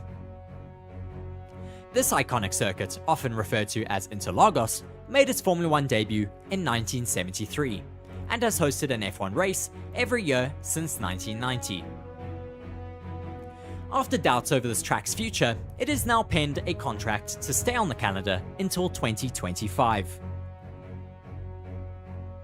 This circuit is a 4.3km long track made up of 15 corners and 2 DRS zones, which will see drivers lap the track 71 times on Sunday, as well as going racing on Saturday for the final sprint race of the 2023 season. The current lap record around the circuit is a 1 minute 10 seconds, set by Valtteri Bottas in 2018. Interlagos is a favourite for many Formula 1 drivers due to its technical layout, which sends drivers up and down over its undulating elevations throughout the lap, as well as due to the passionate fans that line the circuit grandstands, many of who will be cheering on Lewis Hamilton this weekend, who sees it as a home Grand Prix after he was given an honorary Brazilian citizenship before last year's race weekend. Qualifying around the circuit is crucial, as the pole sitter has gone on to win 16 times. This will put a lot of importance on getting your setup right in the single practice session on Friday. This weekend, Pirelli will bring the 3 compounds in the middle of their range, being the C2, C3 and C4 tyres, one step harder from last weekend's Mexico Grand Prix. Based off of last year's race at this venue, a 2-stop strategy should be the best option for teams. With Pirelli bringing tyres in the middle of the range, this should mean that all 3 tyres are a good option for the race on Sunday and should provide us with some excitement with differing strategies between teams. The probability of a safety car around the circuit is 66%, which could throw a spanner in the works for team strategies on Sunday. Watch now as you get taken around a lap of the Interlagos circuit.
Be sure to like the video and subscribe to the channel, as well as give us your predictions for the weekend in the comment section. We hope to see you during our coverage of the Brazilian Grand Prix.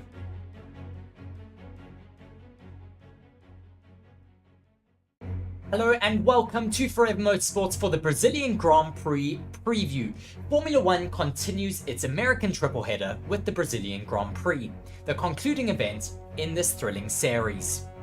This iconic circuit, often referred to as Interlagos, made its Formula 1 debut in 1973 and has since earned its place as one of the sport's most iconic tracks. Since 1990, this famous circuit has hosted the Brazilian Grand Prix every year, missing only 2020 due to the coronavirus pandemic.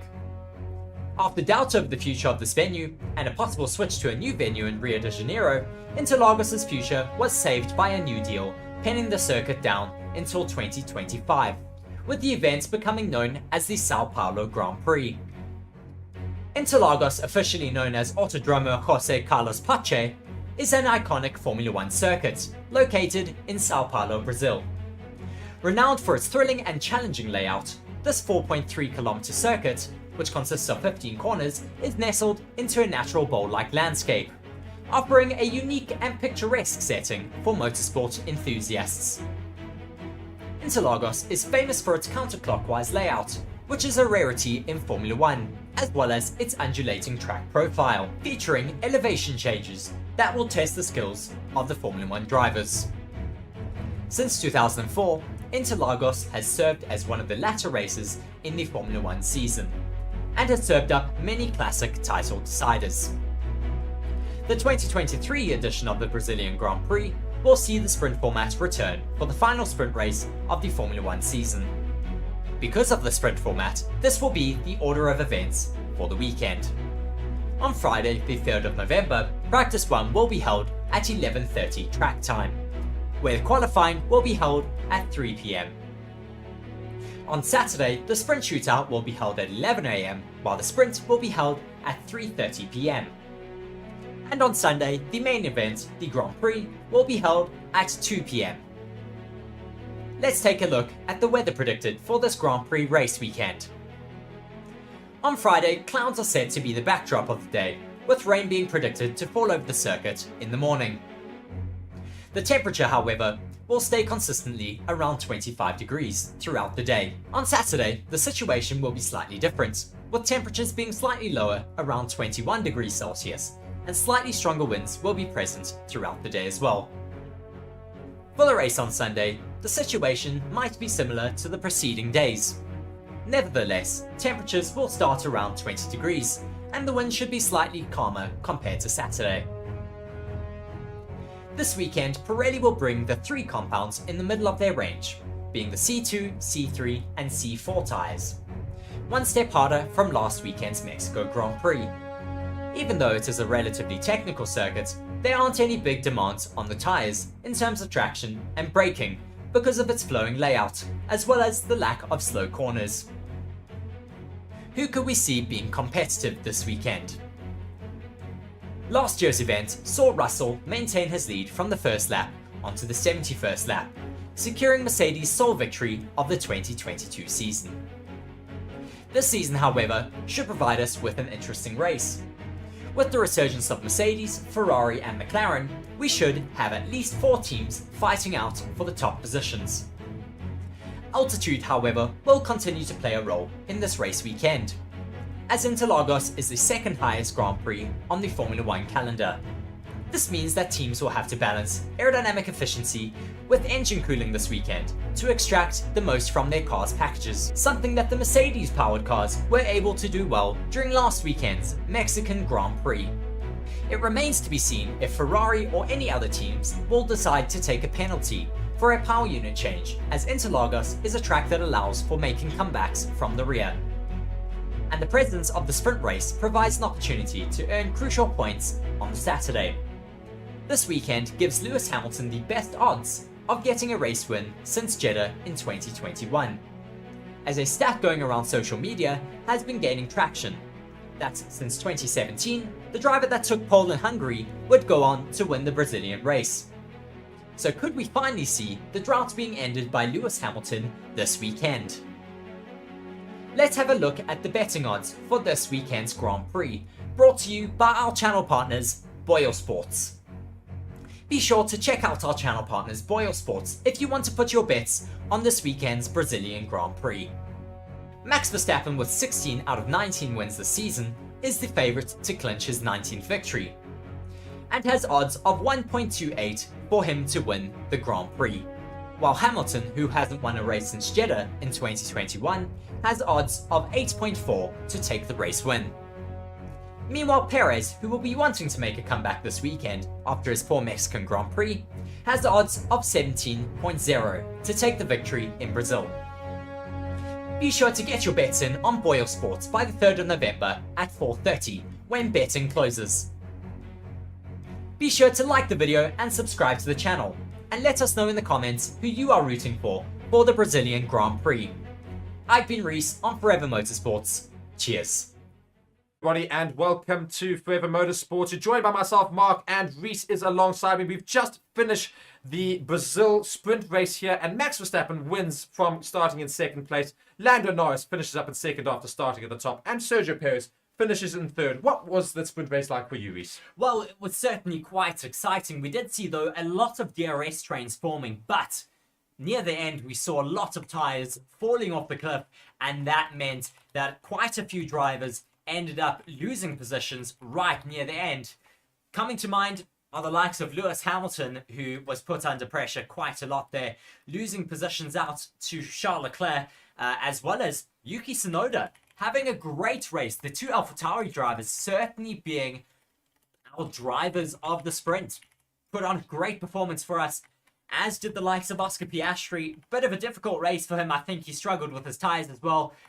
Charles Leclerc having a great comeback in the end to get past Lewis Hamilton, as well as Lando Norris being able to get past George Russell, who got past him in the first stages of that race, and then being able to close the gap a little bit to Max Verstappen. Max Verstappen, though, in the end, being able to hold out and take the race win. Indeed, a very interesting thing, which is a good precursor for tomorrow's main race, the fact that they all started on soft tyres, with the exception of Kevin Magnussen, Hülkenberg, and Sargent, who all started on the mediums. The mediums obviously a lot slower than the softs. They thought that the degradation might be higher on those softs, but not at all. The softs managed about 22 laps is safe for tomorrow. We saw from about then onwards, that's when the drivers started to fall off the cliff. Exactly that. So the soft tyres can go for a fair while. So we will see softs, I think, used tomorrow as part of the main race strategy, perhaps, because they can last quite a long time in terms of a stint, which was great to see from all the drivers. Those starting on the mediums really dropped. Magnussen and Hülkenberg started in 11th and 12th. They dropped down to 16th and 18th. Sargent started on mediums at the back, ended up at the back again on mediums as well. So a very, very interesting race, of course. Russell managed to get himself into fourth. That's also a good shout out for Russell. Not doing too badly in that Mercedes, but Hamilton dropped down into sixth there, and seventh rather, losing 2 places. Leclerc made up 2 positions into fifth. Russell, of course, held on to fourth, is what I meant to say, but he did lose the positions in the beginning and managed to make them back. Alonso and Stroll, though, also fantastic driving for them. They're certainly up there for drivers of the day. Stroll made up 5 positions, Alonso made up 4 positions to get themselves into 11th and 12th. Still missing out on the points, but great drives from both those Aston Martin. I think we're going to see a really exciting race from them on Sunday. They start quite a bit higher for the race on Sunday, of course. So I think that's going to be quite exciting and something really to look forward to. I'm just also still thinking of Daniel Ricciardo and Yuki Tsunoda's race today. Really was very impressed by them. And I think tomorrow is also going to be very interesting to see what their race pace is going to be like. Exactly. Not only the softs, but also the medium tyres and possibly the hards. Yes, and as Daisy Blossom says in our comments section as well, it's just, such a great race, but such a sad day for Lando, Yuki, and Danny, who were so good today, and they all deserve to be drivers of the day. Well, Lando Norris did very well to stick into second. He was right up there with Max Verstappen throughout the whole race. And of course, we know the Red Bulls have that sort of pace. You know, every single time we say, maybe you can hold on to it, we know at the end of the day that Max Verstappen will get ahead of him. If Max Verstappen starts anywhere near the top 5, he will win the race. It's basically guaranteed this season. So Lando Norris getting second is the best he probably could have done today. So he'll be proud of his result there, getting good 7 points there for his team. Max Verstappen, though, takes all 8. Sergio Perez managed to get 6, of course, after losing a few positions down into 5th and then making them back up. The Ferraris looked a little bit slow in the beginning, but then eventually made their pace back up. And, managed to finish in 8th and 5th, respectively. Charles Leclerc doing a little bit better than Carlos Sainz. Yeah, Ricciardo, so disappointing though that he finished just outside the points. He had great battles though throughout the day. Disappointing, as you say, that he finished outside of the points. After he got past Sainz initially, then they swapped back again.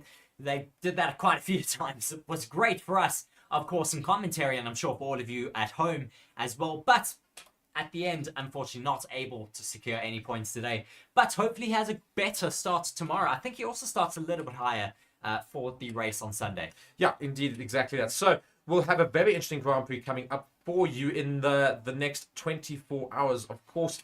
And you'll catch it all here on Forever Motorsports, as well as Forever Sports, our main channel. That's where we'll be streaming the race tomorrow. Or rather, maybe today if you're watching as the package. It depends on where you are. So be sure to join me and Reece live for that race, of course, and join us for the review on Forever Motorsports. Shout out to our sponsors, BitDefender and BOYLESPORTS, for their partnerships with the channel. And thank you so much for Reece being alongside me. I've been Mark. Reece has, of course, been Reece. You've been watching Forever Motorsports. Take care. Have a great time. We'll see you in the next one. Cheerio.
Okay, ready?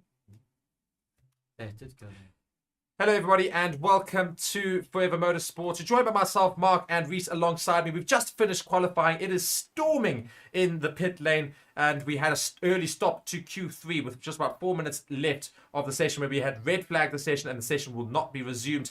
It And essentially turned into a night race there at the end. Exactly that. With that big storm system moving overhead, and it is now like a monsoon at the circuit. Exactly that. But to go over our top drivers from that session, Max Verstappen went on to take pole position ahead of Charles Leclerc in second, and then the big shocker from that session, Stroll in third, Alonso in fourth. I mean, as I say, they only had one lap to complete basically in Q3 as a result of that rain. So, drivers who managed to do half decently in that very lap managed to get themselves a very good position in qualifying for Sunday. So, as you say, let's go through the top 10. Max Verstappen starts on pole, did well there. Leclerc in second, Lance Stroll in third, Fernando Alonso in fourth. The Aston Martin engineers are so happy with that result. Hamilton up there in fifth, Russell in sixth, Norris in seventh, Sainz only down in eighth, Perez down in ninth, and Piastri was the first driver we lost to a mistake as a result of the rain. He couldn't finish his lap as he spun out in the final sector there. He was going very quickly. He was looking to maybe beat Charles Leclerc's time, unable to do so, unfortunately, for the McLaren driver. So he will start in 10th. Then our bottom 10, Reece. Yes, the bottom 10 are Nico Hülkenberg in 11th, Esteban Ocon in 12th, Gasly then 13th, Kevin Magnussen in 14th. They had a good run in the end in those two Hasses, but unfortunately didn't have the pace over the rest. Alex Albon then in 15th, Yuki Tsunoda and Daniel Ricciardo 16th and 17th. Unfortunate, Daniel Ricciardo had some pace in Q1 in the early stages, but just was not able to get out at the end. Bottas then in 18th, Logan Sargent in 19th, and then Zhou Guanyu finishing up our 20th position. Indeed. So if we go run through each qualifying session, Q1 happened. Nothing really to speak about. It was very stock standard sessions. We saw some very quick drives from Max Verstappen. Saw a very quick drive from Piastri. We saw Lance Stroll pretty much do very well throughout the entire qualifying, but especially in Q1 as well, outperforming his teammate Alonso in that one. And then we moved basically straight to Q2. Of course, we lost those 5 drivers as we went over Zhou, Sargent, Bottas, Ricciardo, and Tsunoda out in that session. Very, very close though running. We had only 0.047 seconds to the dropout time was from Tsunoda to the driver above him in that Q1 session. Then we went into Q2. Q2 was, again, pretty much stock standard, though right at the end they had a little bit of danger for a couple of drivers, but they managed to get their times. We were getting a little bit nervous at the end of Q2 as well for that rain system moving a lot closer to the track. A few drivers did report some drops of rain. I remember Stroll was one of the first. But they were lucky it wasn't affecting that first session, or rather that second qualifying session. But then going into that third session, it really was make it or break it in that last lap. You had a single qualifying lap to get your time on the board. And if you didn't, unfortunately, for the likes of those like Piastri, who unfortunately was caught out a little bit too late by the rain and slipped off in the final sector, he finishes down in P10. Indeed. So just going back to Q2, of course, and some of the things that happened there, we found Albon had his track time deleted right at the end there. He moved himself into 11th at the time. It wouldn't have really mattered too much. As he wouldn't have been able to get through, but he got his track time deleted, and so he will start in 15th position. Magnussen in 14th, Gasly 13th, Ocon 12th, Hülkenberg in 11th. Gasly tried to claim, I think it was Gasly, was it Ocon tried to claim that there was a little bit of infringement from the Ferrari. Hulkenberg no, it was Hülkenberg indeed. Yes. Was it Hülkenberg? I thought it was an Alpine. But anyway, one of the drivers tried to complain about the Ferrari infringing. Absolutely no ways. It was one of the Hasses. Yeah. And then we went into our Q3 session, as we say, we went over it, but brilliant for Lance Stroll, who's currently getting interviewed, as we say. Getting up to top 3. I think this is probably his highest ever qualifying finish. I think very well maybe, yes. So he outperforms his teammate again, as he did in Q2 as well as Q1. He starts in 3rd alongside his teammate Alonso, who's in 4th. Hamilton and Russell are 5th and 6th. It's not too bad a position for them, but they're still going to have to try and get past those Aston Martins. Leclerc, very happy up, obviously, in 2nd, and Verstappen on pole. The interesting thing is, the pole driver doesn't often win in Brazil. So Max Verstappen on pole, is that a bad thing? I don't think so. I think Verstappen will be happy either way. If he gets taken into the first corner, he can still fight for it throughout the race. But speaking of the race on Sunday, I think we need to give some predictions because it's going to be an interesting one with a lot of differing drivers in not necessarily their usual positions at the start for that race. So give me your prediction for Sunday's finish. Whoa. I know it's a long way away, and we still have the sprint Still have the race. sprint race, of course, between that. But I do Yes. think... I think Max Verstappen will, as he has done most of the season, for all that we say, oh, podium sitter doesn't win, Paul sitter rather doesn't win this Grand Prix all that often. Max Verstappen's broken every sort of record like that this season. I think he will again. He'll start on pole. He'll finish at the top of the grid. He'll finish in first. I think second will also be Leclerc still. I think Leclerc's not going to have too much trouble coming from behind with regards to those Mercedes, as long, that's a big if, as long as Ferrari do not ruin a strategy. He should also be very much in the clear for second place. Lance Stroll will definitely lose that third place position. I think it'll either go to Hamilton or Alonso, and maybe with an outside chance of Norris. I think those McLarens are looking quite quick. Maybe they get a good strategy and they move themselves right near the top of the grid. So that's going to be my top three. I'm going to say Verstappen, Leclerc, Alonso or Hamilton. I can't make my mind up. Okay, I'm going to be a bit more out there. Okay, here we So, go. I'm going off the back of that stat that we've seen from the past 6 years. I Sure. think Verstappen has broken all the curses this year. Not this one. Let's see, maybe something else happens. It's Brazil. It's Hamilton's home race, his second home race of the season. So maybe he can do something special around here. I'm going to say Hamilton P1, Verstappen P2, Alonso P3. Let's go. My for a crazy word. We're talking Hamilton to make up 4 positions from 5th, and then for Verstappen to still only finish If we get behind him. rain, you never know what happens. If we get rain like this, we're not going to have a race. This is literally storming conditions, lightning and everything. There's absolutely no ways that you could race in this. I feel sorry for the crowd who have to try and avoid this because it really is some terrible, terrible weather that we're seeing here. But could be very interesting for the rest of the weekend. Supposedly there's no rain for the rest of the weekend. This is the only time we're going to have some sort of weather system like this. We should have a dry day tomorrow in sprint shootout, as well as the sprint race itself, as well as the race on Sunday. So very interesting sessions coming up. Going to the comments just before we end off, of course. Daisy just saying, pretty bad way to end quali with a red flag and really bad storms. Apparently the weather will be better, as we just said, for the race. Let's keep our fingers crossed for a safe race weekend. Indeed, hopefully it will do. Cora just saying, for those wondering, Stroll was last in Q3 in Belgium this year. I think he maybe might mean Q1. Because that would be more of a statement. Of course, Stroll doing very well today, as James is saying. That rain really did throw things around. Indeed, it did. Daisy just saying Stroll did pretty well. Let's hope he has a good mindset for the race on Sunday. And TC saying Lewis will be P2. That's your prediction. I'm not that bold. Well, you said Lewis P1. Well, so that's going to be you an never interesting know. one Let's to see what happens. Let us know in the comments, guys, of course, what your predictions are for the race on Sunday. And, of course, be sure to join us on Forever Sports tomorrow. That's the other channel, of course, for our live sprint shootout and live sprint race on that channel. And we'll be doing the reviews back on this channel as per usual. Otherwise, you've been joined by myself, Mark, and Reece alongside me. Shout out to our sponsors, BITDEFENDER and BOYLESPORTS, as we end off this.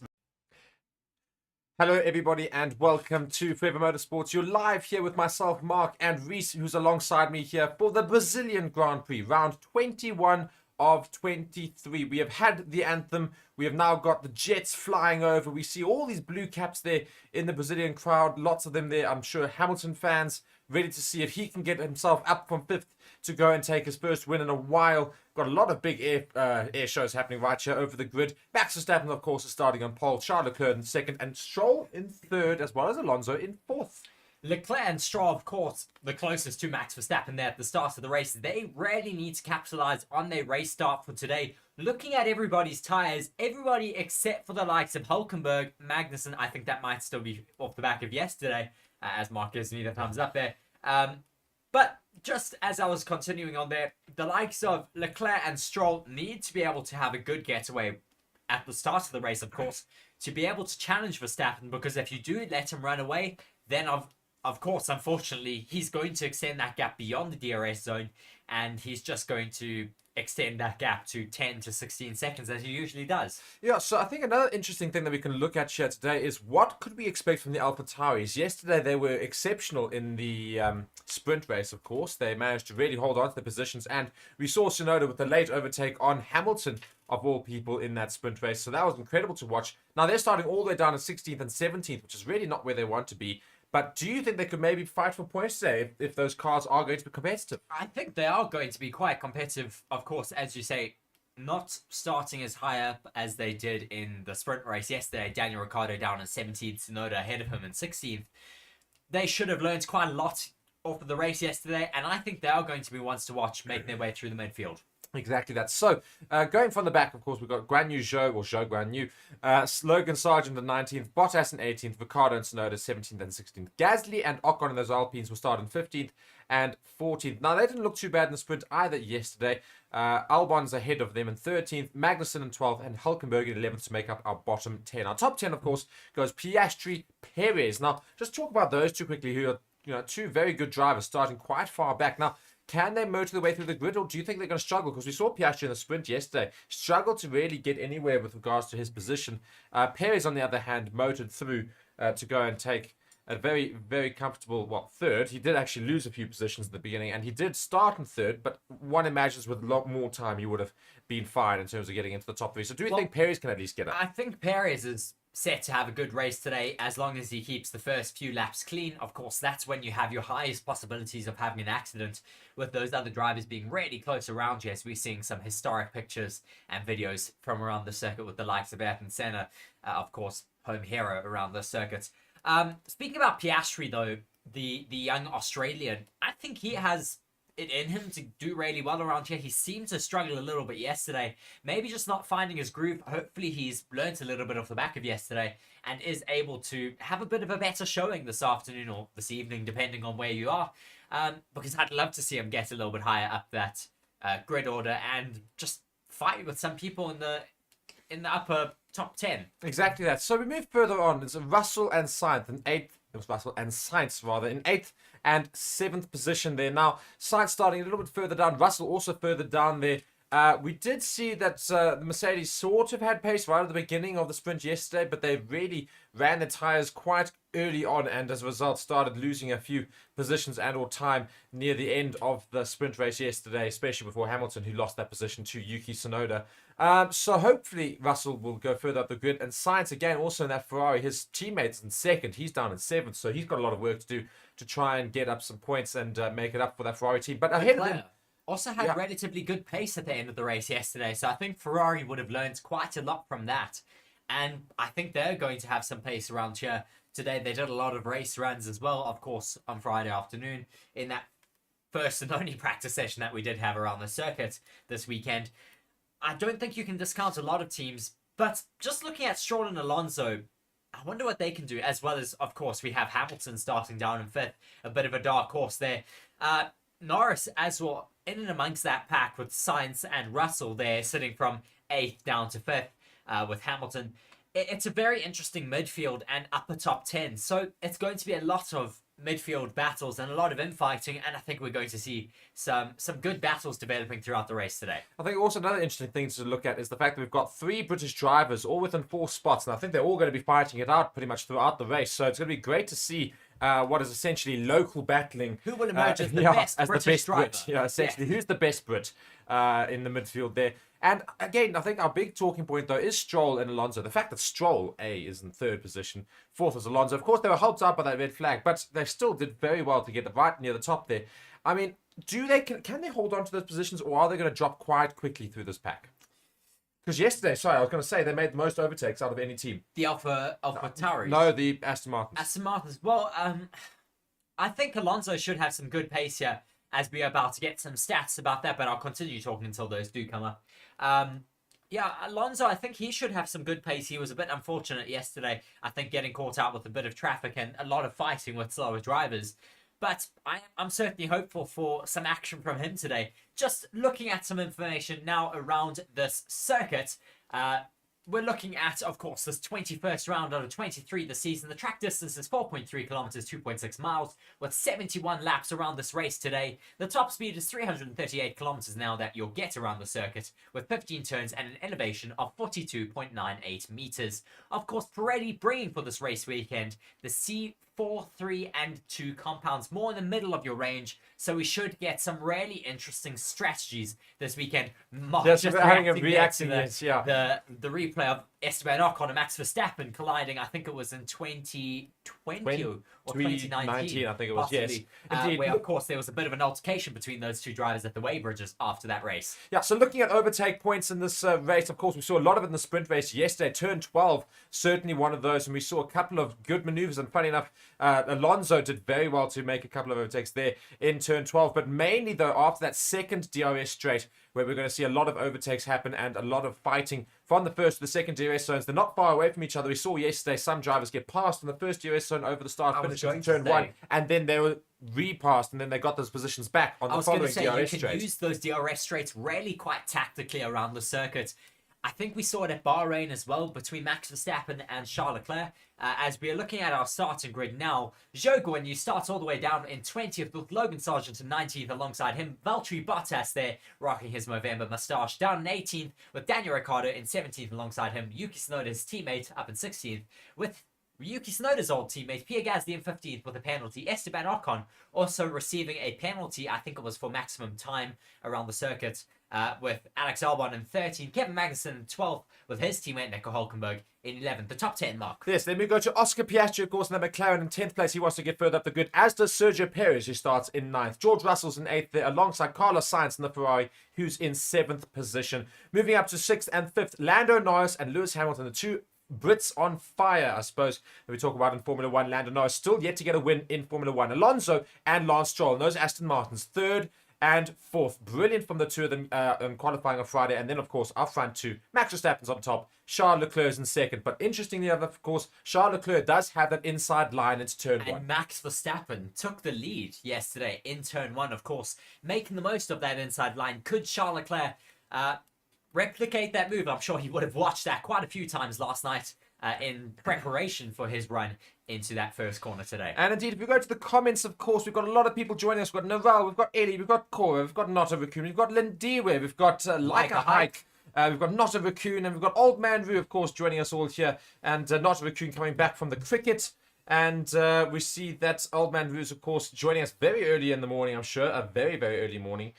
In New South Wales, Australia. But back in the Aussies, of course. Ricciardo's down in 17th. Piastri's up in 10th. Maybe they can get a few more positions behind their name. And Wayanda here also joining us, hoping everyone is good indeed.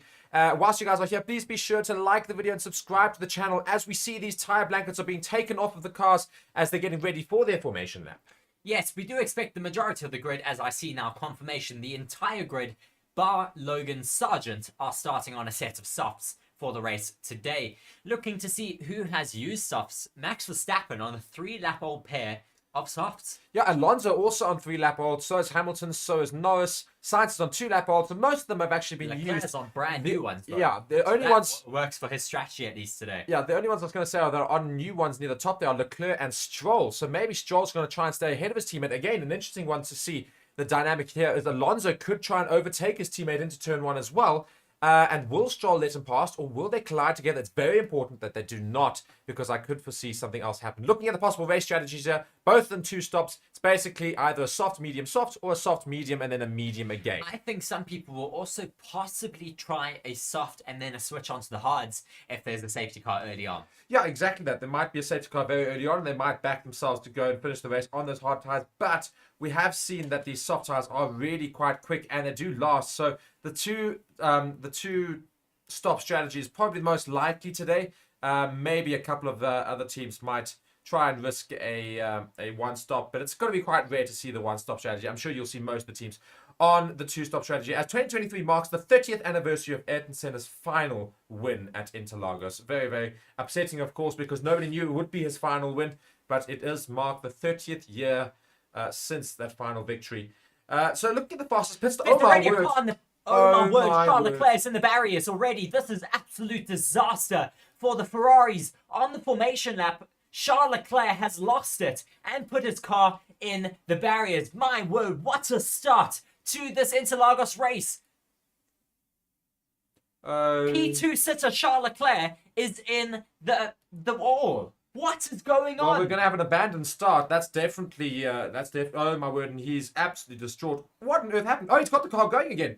Is it damn? It's got a broken front wing and a broken front. It's got a broken front suspension. He's not going to be able to make it back to the pits, is he? Oh, he might be able to. He's trying to. The Ferrari mechanics looking absolutely despondent. They're so upset, frantically moving around, possibly trying to make some fixes. But Charles Leclerc coming onto the radio now, just going, no, I lost the hydraulics. I lost the hydraulics. So not his own driver issue, it's a car issue.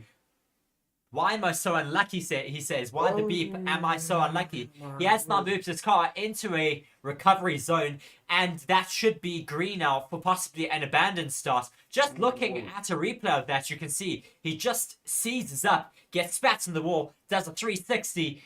Absolutely horrifying and terrible luck for Charles Leclerc once again. The wheel just goes. You can just see the wheel just goes. It's just complete hydraulic failure. There's a big puff of smoke, and the whole engine just seizes up and sends him spinning into the wall.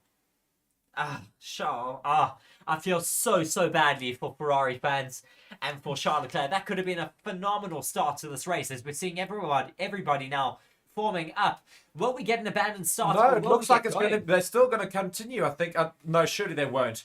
Surely they're not. He's moved into a recovery area, so they're very much. But was the barrier fine? If they think the barrier's fine, that means that he will be okay to start this race. Everyone's frantic in the pit lanes here, wondering whether or not they're going to have a restart here or not. Looks like we're going to still have the start of this race, and Reece will take you through that. But Charles Leclerc's not there in second. Max Verstappen's got an easy run into turn 1. Green flag is being waved, but we are waiting to see what happens on the start. All of the lights are now shown out, and away we go. Let's see what Fernando Alonso can do. Essentially starting in P2. Lando Norris with a brilliant start, getting past Fernando Alonso already before turn 1. Massive crash though before they all get into turn 1. I see a Haas going into the wall. That is Kevin Magnussen, as well as I think Alex Albon caught in that crash there. Indeed. So looking further on the grid here, we've got Max Verstappen, Lando Norris and Hamilton up there in third now. Alonso's managed to take his teammate Stroll, who's dropped down into fifth. Alonso's in fourth, but he's trying to fight it out. Perez is motoring up the grid as well in seventh. Sainz is in eighth. But yes, Magnussen and Albon are also, I think, possibly out of this race. Albon might be able to make it back to the pits. But safety car has been called. Has Russell gone past Perez possibly where he's not meant to be? I think they're just waiting on a clarification of the standings, because maybe George Russell. The safety car called? I was going to say, who feels they deserve that position more? We're just looking at the stricken car. There's two cars. Yeah, there's Kevin Magnussen out, as well as Alex Albon out before turn 1 on this race. Terrible start from them, and big damage for the looks of at that barrier. And race controls noted a safety car through the pit lane, of course, because the damage is right on the start-finish straight, so they'll go through the pit lane. And I wonder if nobody's going to dive into the pits. But disappointing, it's Alex Albon's had a terrible weekend. A really terrible weekend. Nothing's gone right for him at all, and even the start as well. Shocking for him. Kevin Magnussen's also out. We've already got 3 cars out before we've even finished 1 lap here in Brazil. Leclerc couldn't even start the race, and then as we do have a start, we're watching a replay here of Alex Albon and Magnussen going out of the race as well. It's a brilliant start from Lando Norris and from Lewis Hamilton, who went on either side of those 2 Aston Martins. Looking at Alex Albon and Kevin Magnussen, yeah, Alex Albon just slightly came in. Kevin Magnussen also came slightly on him. Alex Albon couldn't really go anywhere else. Of course, he had the outside of the track on his outside damage to Kevin Magnussen. That was a tyre failure. No, it definitely just clipped there together. Kevin Magnussen just clipped Albon's tyre, and as a result, we saw the fact that they both spun out. You can just see Alex Albon has a brilliant start on Kevin Magnussen, and as he goes past, Kevin Magnussen just breaks into him and then just takes his back tyre out. Ever so slightly gets taken out. So quickly that it looked like a tyre failure there for a second. But very, very unfortunate for Alex Albon. Getting a great start there and getting a bit of a upper hand there on the Hasses, and then getting taken out. As we saw that phenomenal start from Lando Norris. And, my word, big impact and a lot of damage on those Haas cars. Well, Lando Norris is up there in second, so he's done brilliantly. They're looking at a replay of Esteban Ocon. He's got a better view of the incident here. You can just see Alex Albon get alongside, and then Kevin Magnussen comes to the right, slows down ever so slightly, and then as a result, very good to avoid any contact there between those Haas drivers and himself. Just looking behind him, though, the Ferrari of Sainz also gets really close to Esteban Ocon. I just can't believe how poor a start the Aston Martins had. They really were slow and sluggish off the line. They both lost positions on the start there. Just rewatching that moment. On another note, oh my word, you can just see one of the Daniel Ricciardo's the tyre hits Daniel Ricciardo's car right in the back, damages his rear wing quite badly. Does it damage the wing? Yes, it does. And Ricciardo's in the pits, and so is Red flag has been called. Red flag. Oh my word, I think Ricciardo and Piastri are also out. They're in the pits and they've not made their way back out. I think they took some damage. I was going to say Piastri did well to avoid it, but I don't think he has managed to avoid it. We're going to get a full restart again, Mark. Yes, but looking at Piastri, I just want to see if he gets enough damage to the car. What happens to him? Because, of course, he goes to the back. Yeah, you see. Kevin Magnussen comes into the back of him. Hopefully, he's not too damaged on his rear wing. They're still in the pits, though, and are now brought into the box. I think Piastri's out. But now that it's a red flag, they can work on fixing that car. Yeah, so they are, well, rushing, I'd say. Are they rushing? They are sort of rushing. I think they've already fixed the issue. Piastri on the radio. What's he saying, Reece? Is he out? Is he in? Killed the engine. The car's not safe to continue. Oh, no. So Piastri is also out, and so is Ricciardo. Ricciardo is also out of this race as a result. They're working frantically on the car. Maybe he could continue. So we've almost potentially got 5 cars out of this race, and we're in lap 2. And it's red flag, of course. A red flag. I mean, I Charles cannot believe this. Leclerc possibly seeing an opportunity. If he gets back into his car, restarts it, and gets back into the pits, could they fix that issue on his car? There was too much damage. There was too much damage, surely. I think he's rushing there in hopes. There's no ways that car is going to make it back out. If Piastri's car can't get out, then there's no ways that what Charles a Leclerc is. crazy start to this Interlagos Grand Prix. After having near hurricane conditions on Friday afternoon for that qualifying session, we're now having a chaotic start to the race. We lost Charles Leclerc before the race even started due to the fact that he had a hydraulic failure. As now Oscar Piastri, it looks like they're still keeping him in. I think They're going to see if they can send him out again. Well, they're going to try and see if this car is actually going to be able to get out there. So lots of work frantically going on in the McLaren garage. There is a lot of damage to that barrier in the first corner. So this could take some time for them to fix and could allow those stricken drivers to get back out on track. Max Verstappen looks so bored with life after all this restart and thinking, guys, can we not just keep it clean? Like, I'm doing fine here up in first, and everyone else is stuffing up behind me and just ruining my race here. Daniel Ricciardo's out the car, but he's not taking his helmet off, so he thinks he might be able to continue as they are doing a lot of work on the car. So we could potentially still have Piastri and Ricciardo in this race. I'm sure they are all really missing the days of spare cars in Formula 1 at the moment.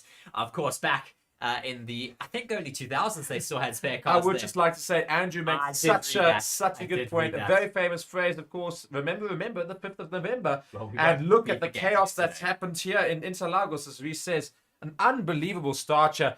Charles Leclerc's run to his Ferrari to see whether or not they can fix this damage. He's looked at it. I think there's no ways.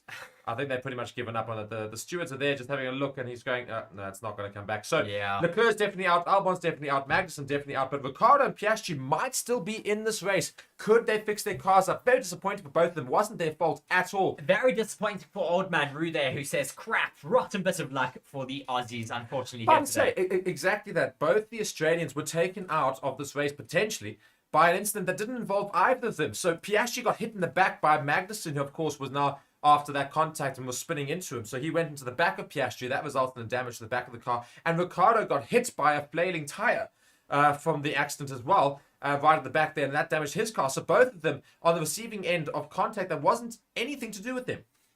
As TomatoHead45 says, now Mercedes have a chance. They're going to be restarting this race in 3rd position. Looking at that stricken car of Alex Albon's, it has so much damage. That front left tyre hanging from the wheel tether. Yeah, a lot of work for the Williams mechanics to do in between now and the Las Vegas Just Grand need to Prix. make sure they don't hit the Haas car here. They're getting very, very dangerously close to it. As we're seeing here, Pierre Gasly, who started in 15th, is now in 11th, did very, very well to avoid that contact. So he's had a great start for himself. He might be looking at points now.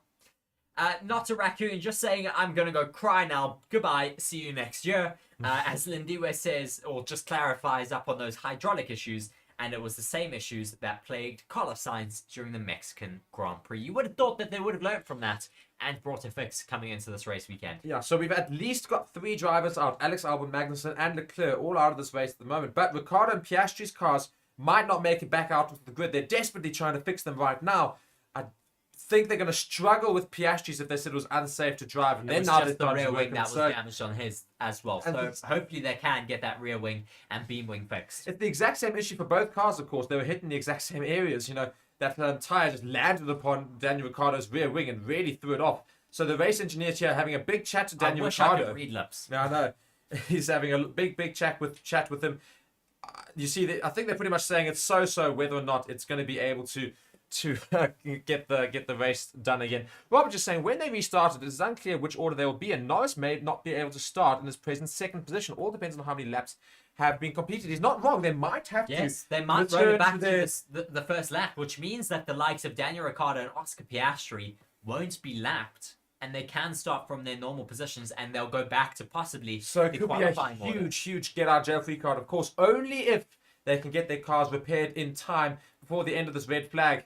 We don't know how long it's going to be. We don't have a restart time for you just quite yet, but what an unbelievable start to this Grand Prix. All these various things that can happen in these next few minutes as well in terms of where drivers might start, because as you say, as Robert brings up, a very good point, not enough laps of the race has been passed for them to necessarily allow for all these overtakes to have happened. They might just restart the race completely. Though some drivers might be quite upset about that, the likes of Lando Norris, Lewis Hamilton did brilliantly to get themselves to second and third, respectively.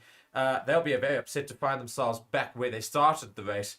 Otherwise, they'll start all of the cars, of course, where they were when that safety car was called. Martin Brundle had a great interview apparently today with none other than Bernie Ecclestone. He said to him, "You've had an expensive month thanks to HMRC." That is absolutely hilarious. Of course, if you don't know about this story with Bernie Ecclestone having to pay massive fines to Her Majesty's Revenue Council, do be sure to go and check the video on my channel. How much? The Forever Motorsports channel. I think it was a couple million, if I'm not... Couple? I think it was 20 or... I honestly cannot remember. That was a few months ago now. So do be sure to go. It may have been. I can't I remember. thought it was the hundreds. I'm just looking through Formula One Twitter at the moment to see what people are thinking. Yeah, just looking a lot at people speaking about the fact that Charles Leclerc, of course, lost those hydraulics, and what absolutely horrific luck he has had so far in Formula One. And you could just see how dejected he was. It wasn't at all his fault, just saying, how can I be this unlucky? How can it all happen to him? Well, at this point in time, move teams. You know, McLaren might be looking for a new driver if Lando Norris goes to Red Bull. Maybe Leclerc should go to McLaren. Be interesting to see him in the orange of that car there. They're desperately working on Oscar Piastri's car. There's a lot of thumbs up being given to the pit box. So it seems like the engineers are saying that they're probably going to be able to get this car fixed. I'm certainly hoping so. That would be great if they're able to get this car fixed in time. Yeah, so Lance Stroll's having a look at probably his start of the race, just seeing where he can improve, what the issues were with the car. Those Aston Martins were very slow off the line. So looking at, once again, this replay of this race restart, a hell of a start. You can see both Aston Martins geared there to try and defend the inside line, and both cars came on the outside. They both fail. And as you say, both cars come around on the outside, they lose those positions, and then we see that big accident from Alex Albon and the two Haas cars there. Just looking at that damage on the barrier, it is relatively large. Sorry, it's very interesting. It's Hulkenberg's fault that Ricciardo gets get the tyre in his thing. Even though Magnussen gets taken out, the tyre goes there, and then Hulkenberg runs over the tyre. It's very interesting. He doesn't do it on purpose. No, of course, but he runs over the tyre, which then flicks the tyre up into the air, and that lands on Ricciardo's car. So it's very interesting to note this. You see, watching Nico Hulkenberg, he's going to ride over it. You're going to see him here, comes up to the tyre, and he just lets it go, and he runs over the tyre and goes dunk, drops it up, and that goes and flown onto Ricciardo. And then he gets rear-ended by someone by the looks of things.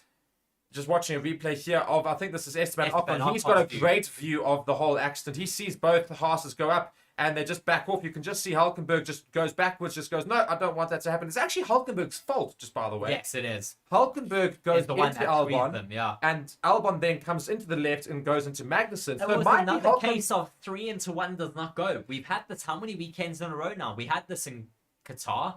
We've had this now in Interlagos. Watching from Daniel Ricciardo's point of view, he gets showered with sparks and a whole huge amount of debris, and then that wheel does bounce up off of Nico Hulkenberg's car and hits his rear wing. Lando Norris with an unbelievable start here, just to get himself into second. 0.29 second reaction time. Verstappen, though, still with the fastest reaction time out of everyone. And I think, I'll just go back to those Aston Martins, their decision to try and defend in the beginning. Both of them are angled their cars like this to defend the inside line, and both cars behind them just wanted to go, okay, cheers, we'll go on the outside of both of you. And both of them, I think, were left a little bit looking dumb because they went, oh, there's nobody there. Oh, they're on the outsides. Just looking at Lance Stroll's perspective here, he sees Max Verstappen get off the line very, very quickly, and he can just see Lance Stroll immediately looks left, looks to his right as he suddenly notices, oh, Hamilton's going to take me on this side. He tries to hold that outside line to his teammate Fernando Alonso, but just loses out with a bit of grip. Fernando Alonso takes that position. And to be fair to Lance Stroll, doesn't try to fight it too much, just allows the teammate to go ahead of him. I did wonder how they would go into that first corner, if there'd be any. I think you have to be very, very fair to each other. Just watching Sergio Perez's start here, he has a really good start, getting past that Ferrari of Carlos Sainz into the first corner. Then he does as well get past George Russell, Well, and then gets squeezed a little bit by the Aston Martins, and is just left fighting with him through the exit of the 10Ss, and then follows him through that next sector. Does he then get past him here? See, this is where we want to see the yellow flags. There you go, the yellow flags are called there for no. So Russell is still definitely ahead of Perez. That's where the confusion was. And you can just see that Russell almost goes into the back of Lance Stroll there, almost even in the safety car conditions there. Lance Stroll breaks a little bit early, and Russell didn't quite see it, just went off the track ever so slightly. Just watching replay as Fernando Alonso at the whole instant, and just looking at maybe just his driving or otherwise shaking his head at something. Charles Leclerc's back in his pit garage and not looking very happy with life. Well, he's been told on the radio, red flag, stay positive. Yeah, that's great, Ferrari pit wall. Not looking very happy at the moment, not wanting any words from any of his engineers there, just kind of moving their hands away from consoling him, or I can imagine why. He's had a horrid amount of luck in the past few years. No, not at all good luck there for him. Daniel Ricciardo looks to be in decent spirits. I think that's because he thinks his car might be able to get back out there. A couple of people are asking in the comments as to when we will restart this race. We do not have a restart time just yet. We're still waiting on that restart time to be given. So we'll let you know as soon as we know when the race will restart. We'll tell you ASAP. Looking inside that Charles Leclerc, interesting stat. Charles Leclerc is the only driver in Formula 1 history that has retired after starting from pole, didn't start after getting pole, and was disqualified after starting from pole. And the worst part is this is not the first time Charles Leclerc's actually gone out in a formation lap, just by the way. This is not the first time. This is not the first time it's happened to him. It's very, very upsetting for Charles Leclerc. Looking at the rest of the grid here, what will Aston Martin be doing now, knowing that Ferrari Charles Leclerc is out and there's damage possibly to Piastri and Ricciardo? They're pretty much out of this race. They could be looking at some more points here in terms of trying to solidify at least third place in the Constructors' Championship still. Trying to get that third place. Yes, that is still a big battle, of course. I assume you mean Ferrari and Aston Martin. Aston Martin, yes. It is still quite a big challenge, and this is falling into the hands now of Aston Martin, as I'm sure you noted. We're watching a little bit of the sweeping work going on, where all of that debris was swept onto the track by the crash, which is pretty much fixed now, and we should get running hopefully relatively soon. Yeah, so looking at the rest of the cars that are still remaining on the grid, we've got Max Verstappen up still in first. Lando Norris currently sits in second. Hamilton's in third now. Alonso Stroll dropped into fourth and fifth. Alonso's still in fourth, of course. That's where he started the race. Russell's in sixth. Perez is in seventh. Sainz is in eighth. Ocon is now in ninth. Tsunoda's in 10th. Gasly's now in 11th. Bottas and Zhou are 12th and 13th. Sargent's in 14th. He's the last remaining Williams on this grid, so he could outperform his teammate. Well, in fact, he will outperform his teammate. Hulkenberg's in 15th. Piastri and Ricciardo, we still don't know if they're going to get those cars ready in time, as we do see a lot of drivers making their way back to the cars, so we might have a restart time coming up very, very soon. The Drivers' Trophy was, the Drivers' Championship Trophy was spotted at the Brazilian Grand Prix, and then someone on Twitter went and said, and that's why Massa was spotted in the paddock. He's still chasing that trophy. Indeed. Very, very good. Just looking at F1 Twitter here, a lot of people very, very upset about Charles Leclerc, as I'm sure a lot of you are in the comment section as well. We're still waiting for a resumption time to be told to us for this race. Apparently they did 3 laps. I don't remember them doing that many laps. I think no, when they came in from the safety car, so the safety car took them through the pits, and then they came back around, and that's when they called the red flag. So that would have been the 3rd lap. Race control is now noted. The race will resume at 14:31 local time. So that's in 10 minutes time. 10 minutes time until the Grand Prix will resume. So let's just go and do that, shall we? Oscar Piastri's been given that notice now from his engineers. He's getting his race suit ready and getting his helmet back on, as is George Russell. He's walking to his car now. Looking forward to the restart of this. It's going to be another standing start. They will start from lap 3, but we're waiting to hear what that grid order is going to be for that restart. Indeed. So we do have confirmation that we will have a restart, as I say, at 31 past 7 our time. 31 past, I think it's 2 their time in Brazil. So looking at the comments, Old Man Rue just saying, if they fix the Ferrari's body, they still have to deal with the hydraulics. Yeah, there's no way it's the Charles Leclerc's cars coming out. The only two cars that can still come out are Piastri's and Ricciardo's. And as we said, Piastri looks like he's been given the go-ahead to get back in the car. They seem to have fixed the car, and he will be able to get back into this race. This could be another relatively messy restart around here. Well, quite frankly, at this point, for excitement means let's hope that it is going to be a bit of an interesting restart here. Maybe we'll see some people challenge into turn one. I'll be interested to see whether or not they will give they'll leave some space open for some drivers. Maybe will they actually be allowed to go into the different grid boxes in terms of trying to go further up, or will they have to go back to the original ones? We still don't know what the restart procedure is going to be. We don't know if we're going to hold these positions, or because there's under a certain number of laps, they might actually, go back to the original positions as best they can to the start of the race. I think they've probably had enough laps, though. I think 3 laps is the minimum, funny enough. People asking, is it raining? Definitely not raining, and we're not going to have any rain affect us for this race at all either. So it's very sunny, very hot, and yeah, I mean, I'm still confused as to what's going to happen with the Ricciardo and Piastri. Are their cars actually going to be fine, or are their cars going to struggle a little bit when they get back onto track? If they do get back onto track, as these drivers are making their way back into their cars, of course, with that go-ahead. And the green light for when we're going to get going again. Just watching another replay here. This, I think, is on Ricciardo's car. Just watching a replay of it there. Yes, you can see so much debris goes around. He somehow avoids most of it, and then the tire gets popped up. And he actually sees it, and he tries to avoid it, but was unable to do so. He just turns to the left. He tries to avoid it, and it just nails the back of his car and hits that rear wing, causing quite a bit of damage to it. So, watching a replay now of, I think this is Carlos Sainz. Yes, it is Carlos Sainz. You can just see him try to come to the inside. He had a terrible start there. George Russell getting right past him, and Perez getting right past him as well. And he locks up ever so slightly. He just says, I hope that we bin this clutch as soon as we're back in Maranello. Basically saying that he's got a useless clutch system in his Ferrari. Very interesting to see that Ferrari are struggling out here today with regards to their car in general. Leclerc had a hydraulics issue. Sainz is very much complaining about his clutch, or lack thereof, I think. So, yeah, I don't know what the Ferraris can do for the rest of this race, or rather the Ferrari. Watching another replay angle here. I think this is of Pierre Gasly, looking at how many positions he takes. Was this Esteban Ocon? This is, I think, Esteban Ocon. No, this is Gasly. As a result of that crash, he does make up quite a few positions. You can just see he goes to the inside there, defends off from what is, I think, Yuki Tsunoda. Yuki Tsunoda manages to get past him, but he makes up a few positions, I think, later on now. Yeah, I mean, what a restart. Let us know in the comments, what did you think of that restart? A hell of a thing to have happened. Daniel Ricciardo's back in the car. So this could be very, very good news for AlphaTauri. It looks like both those cars, both Australian cars, will be back in this race. Going to the comments quickly. Russell's going to crash, says Tomato Head. Noel saying, we hope nobody crashes. Well, Eddie's saying, hope Ricciardo and Piastri can drive there. Well, it looks like they're going to be able to. Percy's just saying, yeah, I hope as much as possible goes well for the rest of the race. And indeed, yeah, people just noting the start time. I've already said it multiple times. We do also have a countdown going. We're going to get going in just about, let's just confirm, about 5 minutes time. Good timing. Yes. So, just looking at Lando Norris getting into his car quickly as Mark has a snack there on the side. Just looking at all of these drivers, do we have a confirmed starting order, Mark? Not as of yet, so we'll wait for that. That should then be the current order that we have running right now, as we have 286 of you watching alongside with us.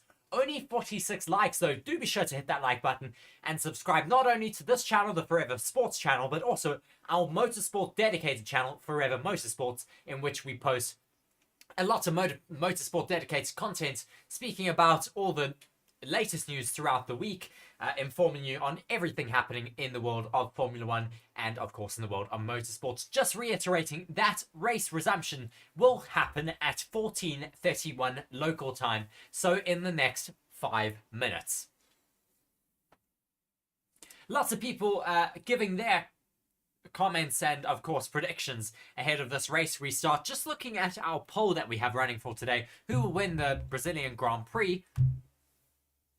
Verstappen has 62% of that poll, Leclerc 8%, Hamilton with 21%, and other with 9%. Do be sure to let us know in the comment section who you are voting for in that other poll down in the comment section, of course. As well as, do be sure to go and check out all of our channel partners, BitDefender and BOYLESPORTS. BitDefender are the global leaders in cybersecurity. So if you want to make sure that all of your home devices and home systems are completely secure from cyber attacks, do be sure to go and check out the link in the description for our channel partner BitDefender. As well as, if you want to put all of your money on the race this weekend, or put your money where your mouth is rather, do be sure to go and check out our channel partner BOYLESPORTS, our betting partner, who will of course give you great deals when you put your bets on the Formula 1. Do be sure to go and check out all of that in the description, and of course subscribe to the channels. There's a lot of wanting Max Verstappen to crash in this restart here. It's a very unfriendly community here, hoping that Max Verstappen crashes. Of course, I know why everyone's hoping.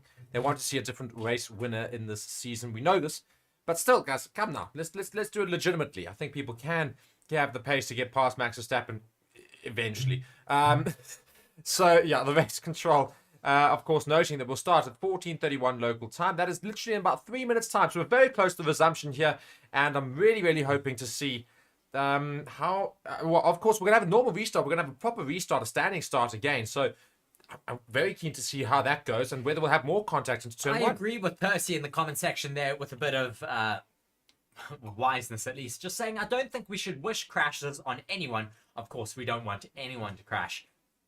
Maybe just a hydraulic, well, not a hydraulics failure, maybe just an engine failure from Verstappen causing him not to win.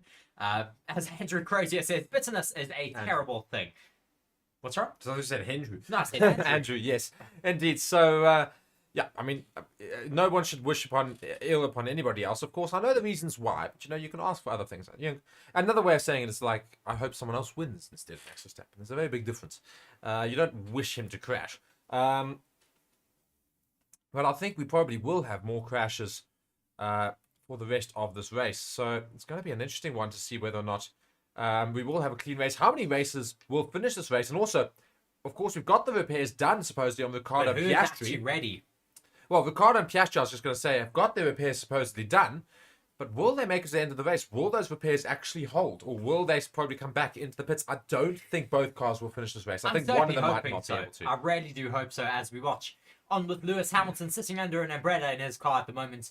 It does look quite warm out here in Brazil today. So we're just going to wait for this restart to get underway. They'll go do a formation lap in the next 2 minutes, and then they'll form up on the grid for, once again, the race start. Yes, so all of the drivers will pass the safety car as they exit the pit lane, just so they can, of course, resume that green flag racing. That's how the procedure works. So the safety car will be to the left of the track. Max Verstappen will lead them all out on what is essentially a formation lap. Yes, as you say.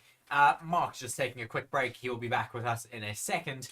Just looking, the race was resumed at 14:31 local time, standing start procedure. So, of course, as I say, that is a normal start procedure, the one that we normally have for the race. So 1 minute to get going now, and then we should have all of these drivers getting out to the circuit. We're seeing Daniel Ricciardo being lowered back onto his wheels. So we're glad to see that the AlphaTauri team were able to get those repairs done, but he will be starting from P17 behind Oscar Piastri. Yeah, Charles Leclerc is currently being interviewed about the whole incident, so we're going to get a little bit of knowledge about that from Reece as he's listening in to that. But Daniel Ricciardo is ready and raring to get going. Of course, he's going to have to start from within his pit box and then rejoin the rest of the grid. Luckily, he's going to, of course, pretty much be there and thereabouts to race. Watching another replay, of course, of Charles Leclerc's hydraulic failure. We're hearing from Charles Leclerc at the moment. Apparently, it's not the same issue that Carlos Sainz had in Mexico. So it's apparently a separate issue. And the problem with that is that means that that's another thing. There's a gram limit in the system. There's another problem that they have to go and look at. If it was the same issue, it would actually be better because then they knew, okay, we can fix that. But now it's a different issue, which means there could be something else completely in the entire hydraulic system. So not great to hear actually from Leclerc. And you can see as soon as he hits the wall, he literally does this and goes, how can I be this lucky? Essentially, he's just immediately lost his mind and just can't believe his luck. I can't believe his luck. It's so unfortunate. As we do have the drivers back out onto track at the moment, Verstappen, of course, leading that queue right now, as we'll take away that countdown text again. Waiting for this restart to get underway again, as we're just watching those drivers make their way around the circuit. Yeah, so everyone's going to go back around on what is essentially a second formation lap. We're going to have another standing start. Will we have more chaos? Let us know I do immediately think in the so. comments. Will we have more chaos? I think we probably will. I think everybody's vying for position. I don't think anybody's going to take those couple of instances in the beginning of this race to heart. I don't think anybody's going to look at it and think, oh, no, you know what? Let's be careful and end this race. Even though they probably should, I think they're all going to go for it. As Piastri and Ricciardo do join the race again from the back there, and those cars are still going relatively well. So obviously at the end of this out lap here, or rather this formation lap, we'll surely know if those cars are operating in best function or not. That's the face of pain. Just seeing the pictures of Matty from P1 Podcast and his reactions to Charles Leclerc not even getting through the formation lap around here, as we now see them getting released from the pits. Does it count as it did not start? For Daniel Ricciardo? No, for obviously Charles Leclerc. Yes. Because he didn't does. actually finish the formation lap, so he didn't actually start a Yeah, lap. sounds as it counts as a DNS, unfortunately. Ah, dear, he's got one of those next to his name. So Max Verstappen's coming around the final corner of the track to get this race underway yet again. Lando Norris now, of course, in second. He gets a much better start than most cars, so he could maybe try and take Max Verstappen. He wouldn't believe his luck. Of course, Max Verstappen took Norris into turn 1 yesterday. Could Now he do he the can opposite? make the opposite happen, exactly. This could be a great turn of events at the start of this race. Now, watching Carlos Sainz, the sole Ferrari left in this Formula 1 race. Yeah, I mean, it's the sole Disappointing. Ferrari. He's down in 8th.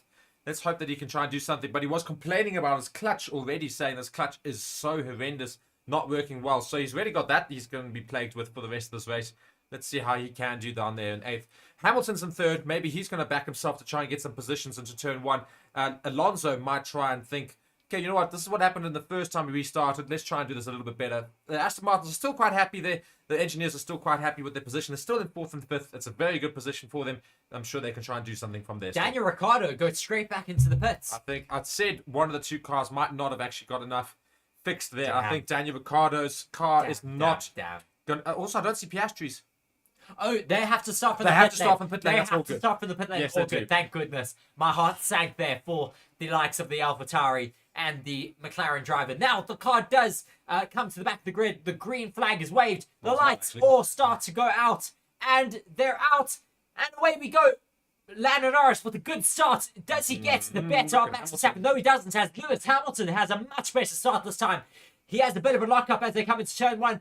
Lando Norris being able to hold on to first place at the moment. Much cleaner restart from Terrible earlier. start. So from Lance Stroll, who's dropped all the way down into 7th already. Russell and Perez have got past him. Terrible start for that Aston But now Martin Fernando driver. Alonso starting to get past Lewis Hamilton. Will he be able to make that move happen? He does. He gets past him into turn 4. Yeah, goes the Aston Martin of Alonso. And of course, those two used to be teammates once upon a time. And now can Hamilton come back at Fernando Alonso? Fernando Alonso That's a defends very and shuts tricky the door. overtaking position. So brilliant from Fernando Alonso. He's in the podium positions right now. Yeah, Fernando Alonso getting himself onto the podium positions.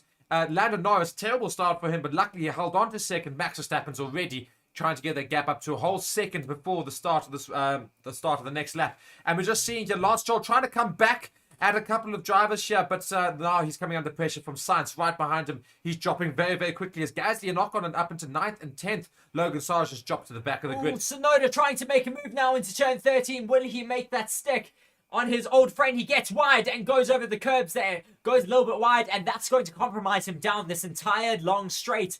And he has got a Haas behind him really, really close. And he's going to be smelling blood.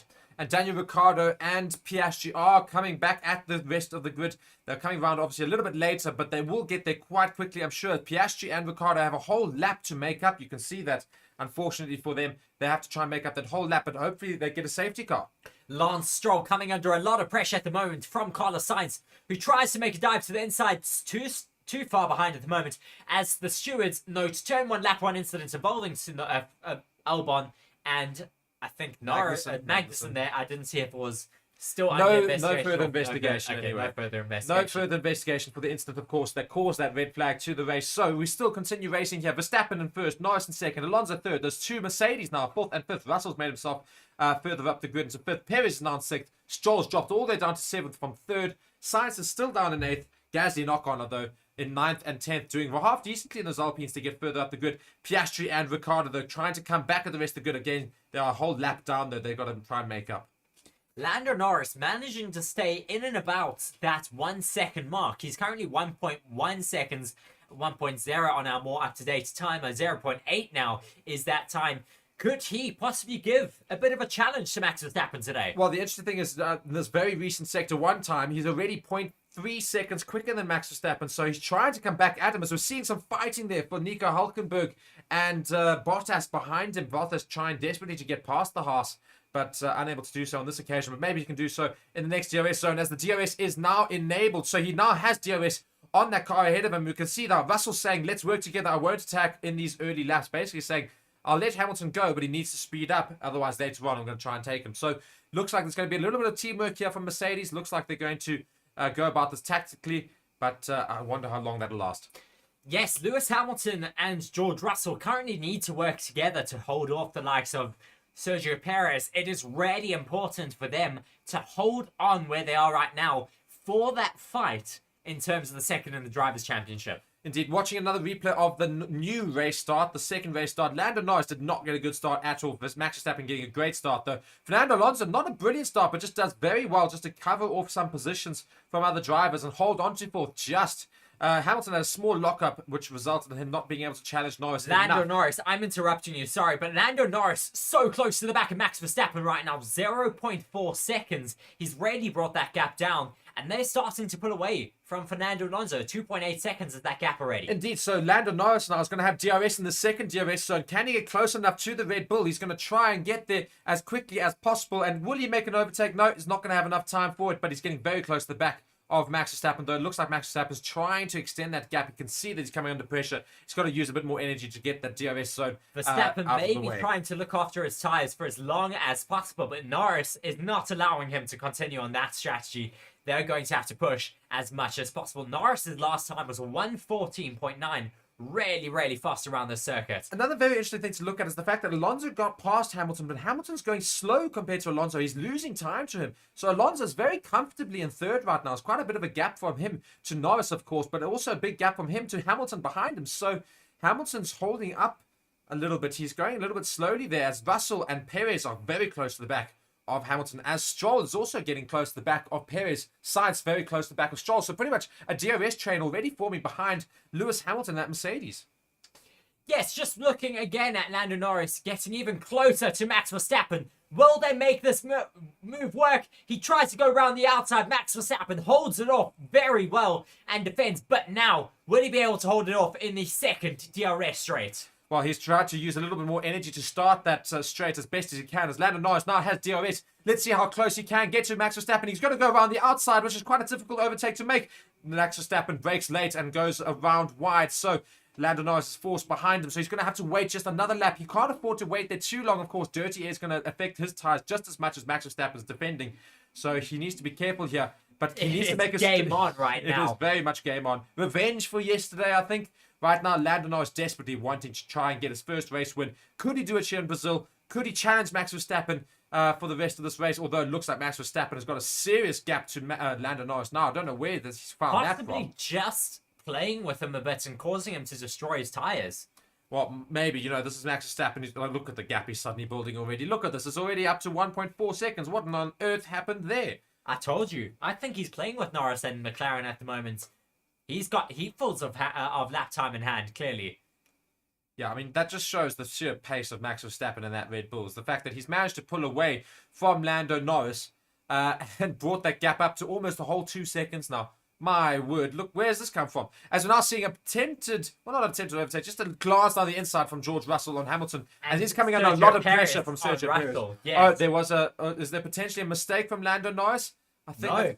Just looking how close they got together. Good defense from Max. He covered that line perfectly, doing what is legal, of course, and being very fair to his friend and fellow racer Lando Norris there. Yeah, Lando Norris really dropping off the back of Verstappen now. 1.7 seconds. I mean, you almost overtook him. And now within one lap, he's gone to 1.7, 1.8 second gap. I mean, unbelievable for Max Verstappen. Alonso, though, still sitting very comfortably in third. Is actually making up time on Lando Norris ahead of him. So maybe, as I said, Lando Norris tried to use his tyres way too early there to try and get past Max Verstappen. It's now resulted in the opposite happening. He's now starting to slow down ever so slightly. Alonso's gap to Hamilton is starting to get even bigger. Lewis Hamilton's almost got a 3-second gap to Alonso ahead of him. Just thinking at the moment, though, from Lando Norris and Max Verstappen's battle, you'd have to think that was Lando Norris's full pace in his car. Full battery deployment, everything, as he's slowly starting to eke out at that gap again.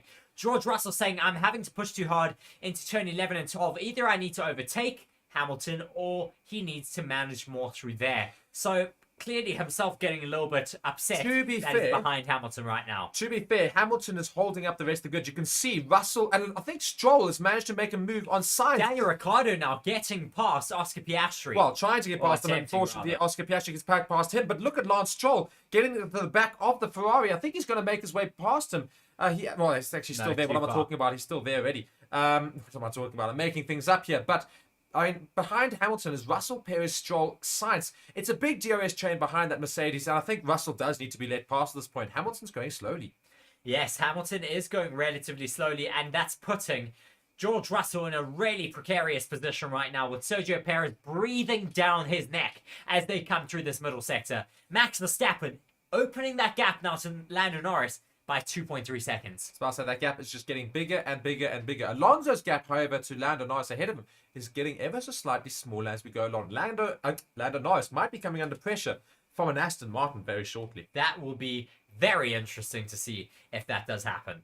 1.3 seconds is that gap, as you say. Watching now, Perez. Can he try and make a move on Russell into turn 1? He's getting trying to get as close as possible to that Mercedes. DRS is now, of course, open. Let's see how close he gets to him. He's really getting very close to the back of him. He's going to try and go around the outside, but, of course, a little bit too late there. Can he have a better exit than the Mercedes for the next DRS zone?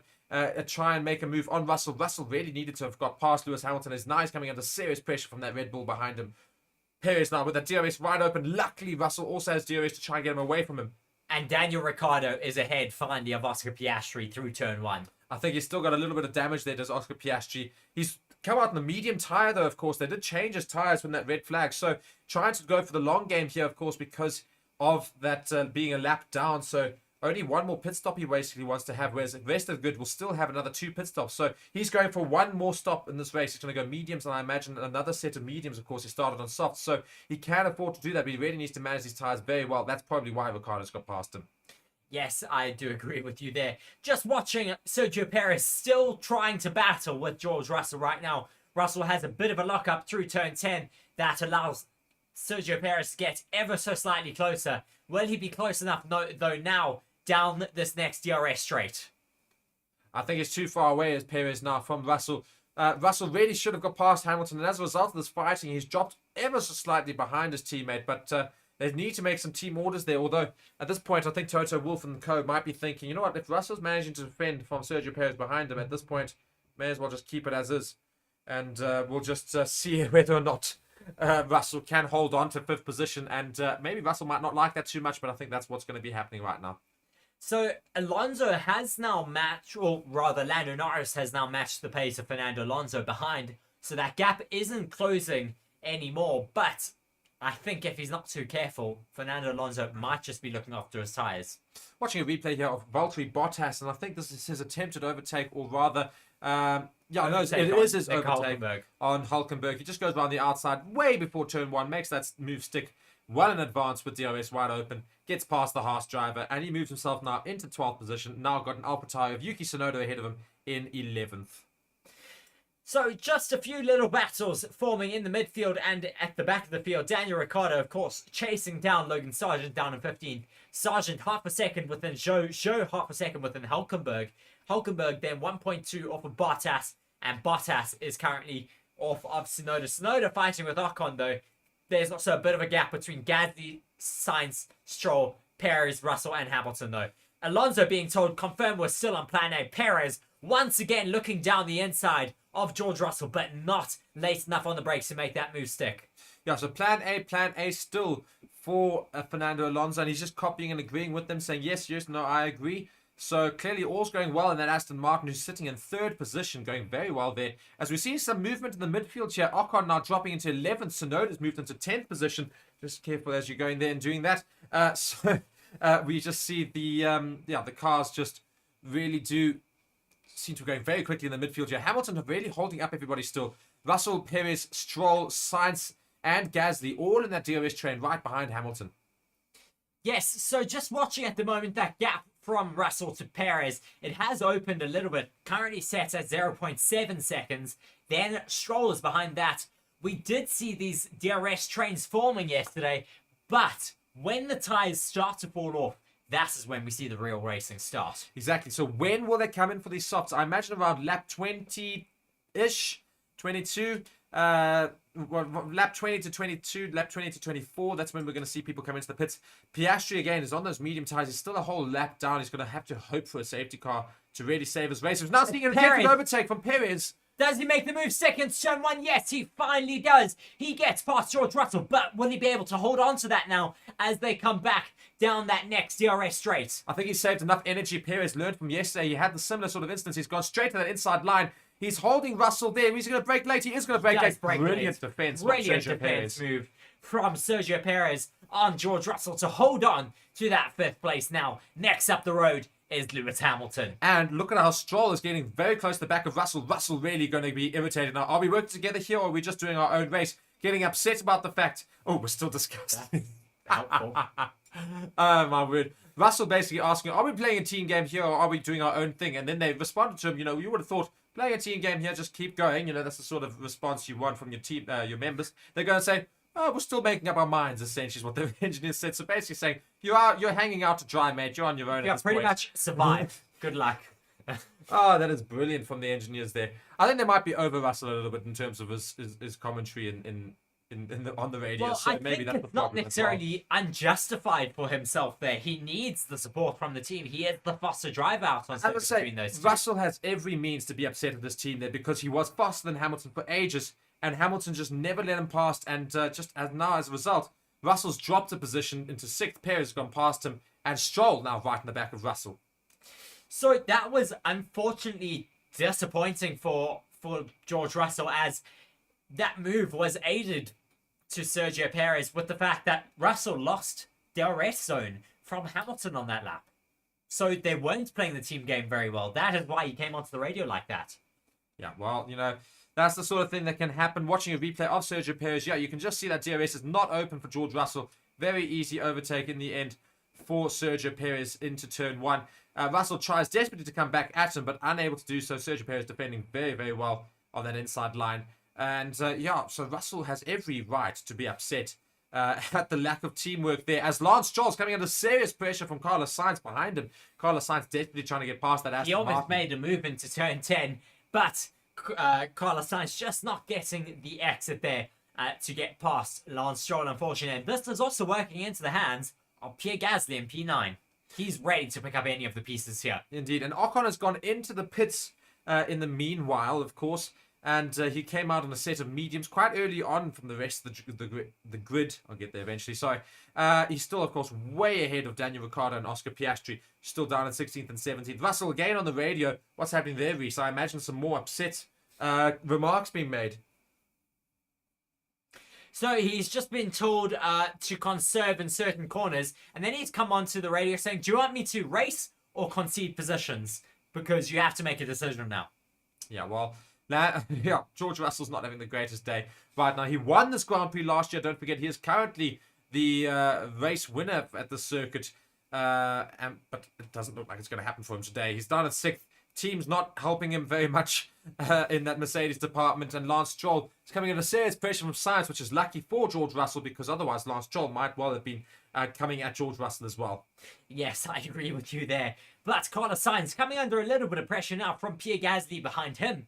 Half a second is the gap from Gasly to Sainz now. It gets extended a tiny bit as there's a little bit of shuffling between Bottas, Tsunoda, Sargent and Hülkenberg. Bottas is doing very well in that Alfa Romeo. He's made up a few positions. He's up into 10th position now, which is great for him. Points. Yeah, really so he's in the points now. And he's now chasing down Pierre Gasly, who's a few seconds ahead of him. And Gasly, of course, being the last car in that DRS train that had formed behind Hamilton, but is now forming behind George Russell. As Hamilton has pulled away a little bit from him, as well as Perez is now going to be in sights of Hamilton very soon in terms of an overtake opportunity. Looking at He's the front, got DRS range on him now, so he's really quite close. exactly that. So we've seen now a battle for fourth with Hamilton and Perez. The front three, though, are chilling. They're very relaxed in their positions, not coming under much threat, but I think Fernando Alonso might be wary of Perez coming if he gets past Hamilton. So watching a replay there of Piastri get past Nico Hülkenberg in that Haas. So Oscar Piastri has now officially, I think, unlapped himself. Not quite. No, of course he has to get past Still first. lap down. Oh, Yuki Tsunoda. Big That's snap from where he Yuki lost his Tsunoda. position. Yuki Tsunoda lost a few positions there. Just a single Into one, turn 10, he lost one position. He got onto the grass ever so slightly and just made a big mistake, and that cost him that position for P10. Hamilton is really going to come under pressure from Perez very soon. Perez made up almost a whole second in that last lap to him. So they're coming around the final corner of the lap. He will have DRS on Lewis Hamilton. Will he use his energy to try and get past him as quickly as possible? Will he get that move done on Lewis Hamilton as he comes into the main straight? And he's far away, but he's making up a lot of ground very, very quickly. Is he going to dive down the inside? He is going to dive down the inside. Down the inside. Will he make this move stick? Lewis Hamilton getting really close. Will Hamilton be able to hold on to the back of him and hold on to that position, as some Mexican fans, they are so excited at the fact that he has made that move? Will he be able to hold on to it as we wait for them to emerge out of the blaze? And he is able to hold on to that position. Yeah, exactly the same maneuver that he had on George Russell, essentially just sticking to that inside line, holding Hamilton behind him. Hamilton's still trying to come back at Perez, but Perez again has just got the advantage Such of a the difficult inside place line. to make an overtake happen through turn 6. But Sergio Perez really doing well to get near those podium positions, and this is crucial for him in that second place position in the Drivers' Championship. And Perez started all the way down in 9th, don't forget, and he's up into 4th already, now chasing down the Aston Martin of Fernando Alonso. He's quite a distance behind him, but knowing Sergio Perez's race pace at the moment, he could catch that before the end of this race quite Hamilton easily. comes into the pits. First of the top runners to dive into the pits. Yeah, and I'm sure he'll come out in a set of mediums, of course, as we're going and seeing a lot of drivers coming out on a set of mediums. Ocon was the first driver into the pits, but of course Hamilton, the first top runner, making his way into the pits now as a result of the overtake. Maybe they're going to try and ensure they get ahead of Perez now after this pit stop. Maybe they're going to try and undercut him in the pits. But it's going to be a difficult one. We haven't spoken about the race leaders all that much so far. There's been so much happening in the midfield. Max Verstappen not able to run away from Lando Norris right now. 2.7 seconds is that gap. If Max Verstappen has a bad pit stop, that puts him well within reach again of Lando Norris. Yeah, it's exactly that. But I think Verstappen's able to. The nice thing about his position is he can just pretty much eke out his control, make sure he can get his tyres as long lasting as possible, and he doesn't really have to stress too much. That's the big benefit of being first. As we see Hamilton comes out of the pits now, where will he come out? In 11th position. It was a 2.7 second pit stop. Yes, it was a 2.7 second pit stop. Hamilton comes out in P11 as Lando Norris is told to pick up the pace a little bit, and he goes, yeah, I am. I think that means they're going to pit in the next 2 or 3 laps. Okay, thank you, says the engineers. So yeah, I think they're definitely going to come into the pits very soon. And I think they want to make up as much for time, because don't forget, this is a world record-breaking pit team that McLaren have got. They're 1.80 seconds, I think, is 1.80 seconds. So they broke the record this season for the quickest pit stop. I'm sure they're going to. From who? Who do they steal from? Red Bull. So exactly. It's going to be a difficult one. As Russell also comes to the pits now. Box for George Russell. Let's hope it's quick for them. But McLaren really want to make sure their pit stop is absolutely blitz, and maybe they can put themselves into the running of taking Max Verstappen in these next few laps. As we see Russell's pit stop's very much all right. 2.9 seconds. He gets put out onto a set of medium tyres. So Does he this come should be him for quite some time now. He comes out competing with Lewis Hamilton, essentially. Will he be able to come out close enough to him, though? I don't think so, as Hamilton exits the center S's. Where will George Russell get spat out, though? He should be right behind his teammate. He will be. Will he have DRS? I think he will also have DRS as he comes out the pits. No, he doesn't, unfortunately. So Lewis Hamilton gets further ahead of his teammate. George Russell now chasing down Lewis Hamilton again, as he was earlier. Hamilton on the radio, he's saying, I've got a problem with my front left. It's starting to steer right. Oh, dear. That's not good for Lewis Hamilton as he comes through the parabolica there, I think it's called. Very, very interesting for Lewis Hamilton. Some issues starting to creep in on his cars. We're watching Carlos Sainz try to close that gap to Lance Stroll and making a small mistake there. Sergio Perez now gets told box to fend off those two Has to be a very good pit stop. We saw it was a relatively slow pit stop from Hamilton, 2.9 seconds. Let's see what Perez will do in the pits. Will it be quicker than that? Red Bull have got a very good pit team. Looks to be a great pit stop. I think it was a great pit stop. 2.2. Yeah, fantastic pit stop. So they will stay ahead of Hamilton as he comes out the pits, unless Hamilton's made up enough pace. Let's see where he gets spat out. Sergio Perez. Will he come out ahead of Hamilton, or will he sandwich between the two Mercedes? Did Mercedes pull off a master stroke here and putting Hamilton in ever so slightly earlier? Let's see where he gets spat out. It's going to be a very, very close one, as we can see. Hamilton's coming out of the pits. I think Hamilton's going to be ahead of Perez. He is going to be ahead of Perez. So Hamilton's ahead of Perez. So great move from Mercedes. And Perez is sandwiched once again in between those two Mercedes. So a little bit more work to do for Sergio Perez, but he does have newer tyres compared to the likes of those Mercedes drivers. 2 laps. I think it's 1 or 2 laps. 1 or 2 laps. But nonetheless, you know, it's a little bit cold as well as he comes out. So it won't affect it quite just yet. But he's close enough to make an overtake very, very soon. As Carlos Sainz is really putting a lot of pressure on Lance Stroll ahead of him. Will he be able to make a move stick, or will he come into the pits? Lance Stroll and Aston Martin must surely be looking at a pit stop very soon to try and fend off from the Ferrari behind him. Lance Stroll currently now sits in 4th, of course. But when he goes to the pits, he'll come out a little bit further back in the grid. When will the likes of Lando Norris and Max Verstappen come into the box? As we're waiting, and we see Nico Hülkenberg now in the pits for the Haas. Carlos Sainz trying some different lines to get the pace to overtake Carlos Sainz out there. He's really struggling, stuck in that DRS of Lance Stroll right now. So guys, let us know in the comment section, of course, your thoughts about the race. Do you think Perez will have it in him to try and get 3rd or even 2nd place in the remainder of this race? Or do you think Lando Norris and Fernando Alonso have it in them to hold on to 2nd and 3rd position as they are currently? Lando Norris has got the fastest lap of the day, but he's currently 3.3 seconds behind Verstappen. Alonso's gap to Norris ahead of him is 4.4 seconds. Perez is on the radio saying, why did we follow them? We should do our own race. Don't worry about them. So angry about having come into the pits and coming out behind Hamilton. Being told, though, he's got the pace.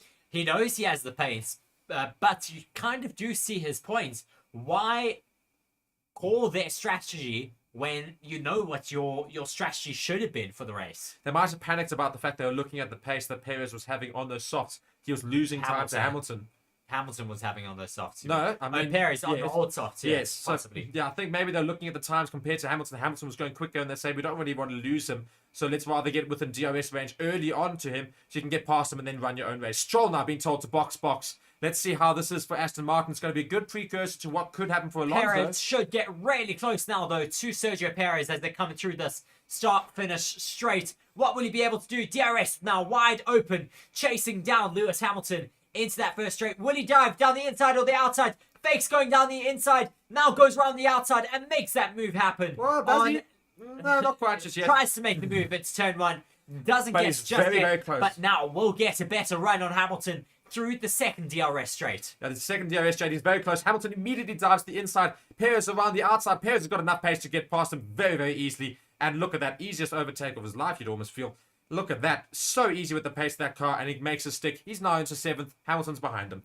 That gives you a pretty good look at the straight line speed difference between the Red Bulls and Zhou's retiring the car. Zhou, yes. Being told by his mechanics, retire the car. So we've lost another car. We've lost another one. And as James Pettit said earlier in the comment section, it's a survival of the fittest in terms of who's actually going to stay out on track. Will get all the positions they need. Zhou's having to retire on lap 22. Very, very disappointing for him and his team out there, as his teammate Valtteri Bottas was doing relatively well in terms of times. At one stage I saw he had a purple sector. He's now currently sitting down in P12, and his teammate is now one of the next retirees from this race. Valtteri Bottas has come into the pits, of course, don't forget that. So he's come into the pits already, and he's still up in 12th, so he's still having a good race, but hopefully that issue that Zhou had will not be Bottas's as well for the rest of this race. We're not even halfway through. We're not even close to halfway through. It's lap 24 of 71. Still got 48 laps remaining in this race. And yeah, I mean, it's still lots to call in the midfield battles and for 2nd and 3rd, because Carlos Sainz is still doing relatively well in that Ferrari. He's still quite far away from them, but I think he could make up enough pace. Perez, though, doing very well. He could be competing for the top 3. Max Verstappen, though, really holding out at the front. On his own, he's 3.7 seconds ahead of Lando Norris at the moment. He doesn't come into the pits this lap. What will Lando Norris do? Will they finally come into the pits? No, they don't. When will these drivers be able to hold out on these softs still? Well, I think, the thing is, running at the front of the grid always gives you a little bit more breathing room in terms of your tyre wear, so you tend to see them go into the pits later. Russell now being told to be going to go plan B, so they are seemingly changing their strategy here for Mercedes. Russell being told to go to plan B, so we don't know what that is. We'll find out, but it just means that they're definitely changing their original strategy. As we're watching here with Lance Stroll, how is he going to try and get past George Russell? Very close to the back of George Russell now for P10. Will he be able to compete with him down into this first corner? He moves to the inside and gets that move done. George Russell lets him past. George Russell wants him to go past so he can get the second DRS zone to Lance Stroll. A very brave move and brave decision, though, from George Russell, because he doesn't seem to have the best exit. I think Lance Stroll's going to hold on to this position quite easily. Very, very weird from George Russell, because I don't think he's close enough for that DRS zone to try and come back at Lance Stroll. What has he done? That was bizarre. He's lost out on that position. I think he just knew Lance Stroll was going to be too quick for him there. I think he's also nursing an issue. Well, moving to plan B might be that this is his last pit stop, maybe. Possibly. Maybe that's what plan B is. The fact he's going to say, make these tyres last to the end of the race, mate. So he's probably nursing his tyres, as he says. Aston Martin had been told rather telling Alonso to box. This is going to be very interesting. He needs to have a brilliant pit stop here, does Fernando Alonso, so he can hold on to third. He's going to come under a lot of pressure from Perez behind him. He's got quite a lot of time to Carlos Sainz in fourth. It's more Perez I'm thinking about, of course. Where does he come out? Because he will come out behind Sainz, Gasly, and possibly Tsunoda as well. You lose quite a bit of time in the pits. It's a slow-ish pit stop there for Aston Martin. The 2.8, not bad. Not too bad, but not brilliant. We have seen low twos for Aston Martin. He comes out. Where will he come out in comparison to Sergio Perez? We can see those two cars of Gasly and Tsunoda, but I think Alonso will come out ahead of Perez. Only just, I think he does, yes. I expected him to come out ahead of Perez. He had quite a big gap, and that's why they would have been waiting to bring him out, as now Carlos Sainz gets told box as well. Yeah, and will Carlos Sainz come out ahead of Stroll, or will he come out behind Stroll? I think Stroll's done a masterstroke here in terms of getting ahead of all of them. Sainz should probably come out in about 10th position, I think. Leonardo Longhi saying, damn, it seems like I missed a lot of chaos. You certainly did in the opening stages of this race there.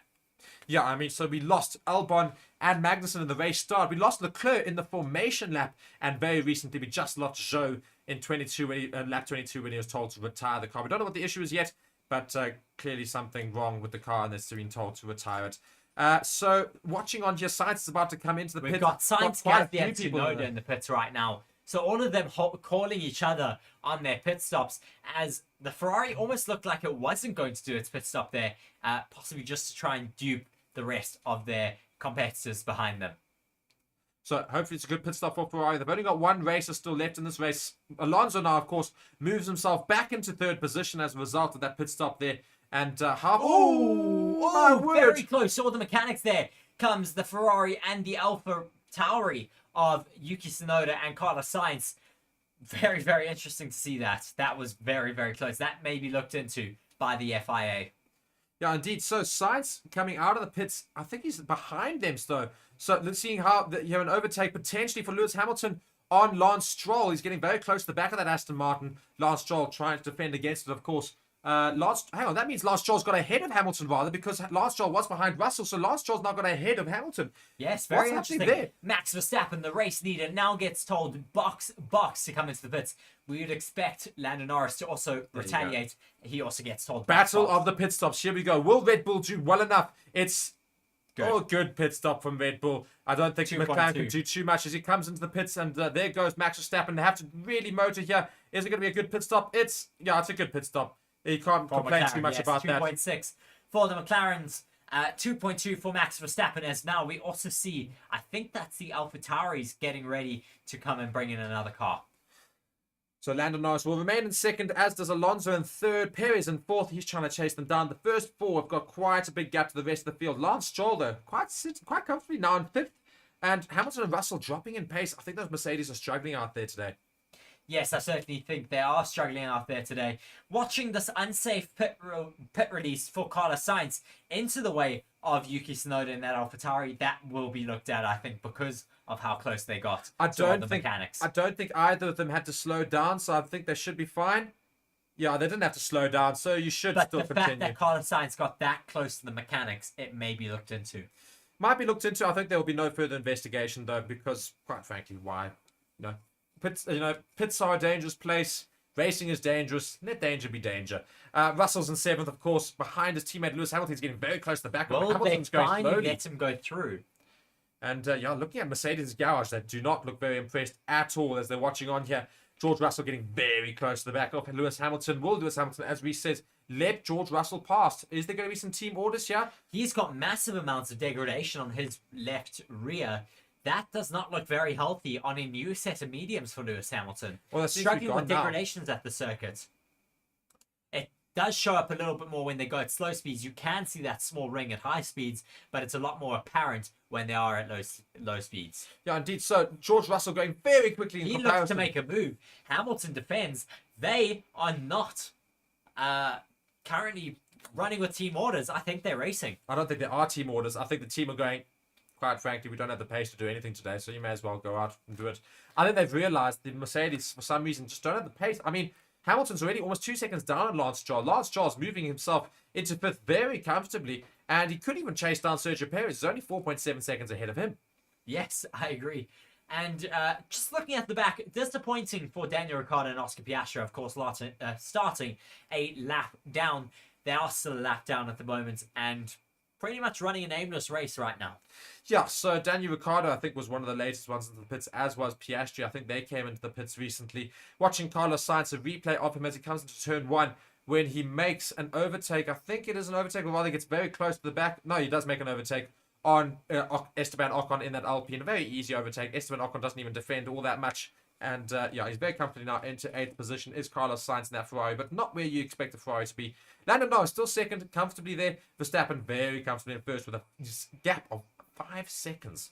5 seconds, as you say, is massive between those two top runners. As Pierre Gasly's still chasing down on, I think this is Logan Sargent, as he does now cross him and takes back 11th position for himself. Yeah, Logan Sargent is still yet to pit, of course, so when he comes into the pits, you're going to see him drop further down. I think Daniel Rick and Piastri will actually be within firing distance of Logan Sargent very, very soon. Even though they were a lap down, I think they might be able to come back at him. So it's going to be very interesting to see what they can do. This is important now for Mercedes to let George Russell through because Carlos Sainz is catching him at quite a rapid rate every lap. Yeah, so I mean, I just don't understand what's happening in Mercedes right now. George Russell's clearly the faster driver than Lewis Hamilton, but just not being told to let him pass, not being told anything, not letting his teammate pass as Lewis Hamilton, and George Russell must be getting very frustrated in that seat right now. I'm sure he must be, as he is really all over the rear end of Lewis Hamilton's right now. Lewis Hamilton really just not having the pace out there on circuit.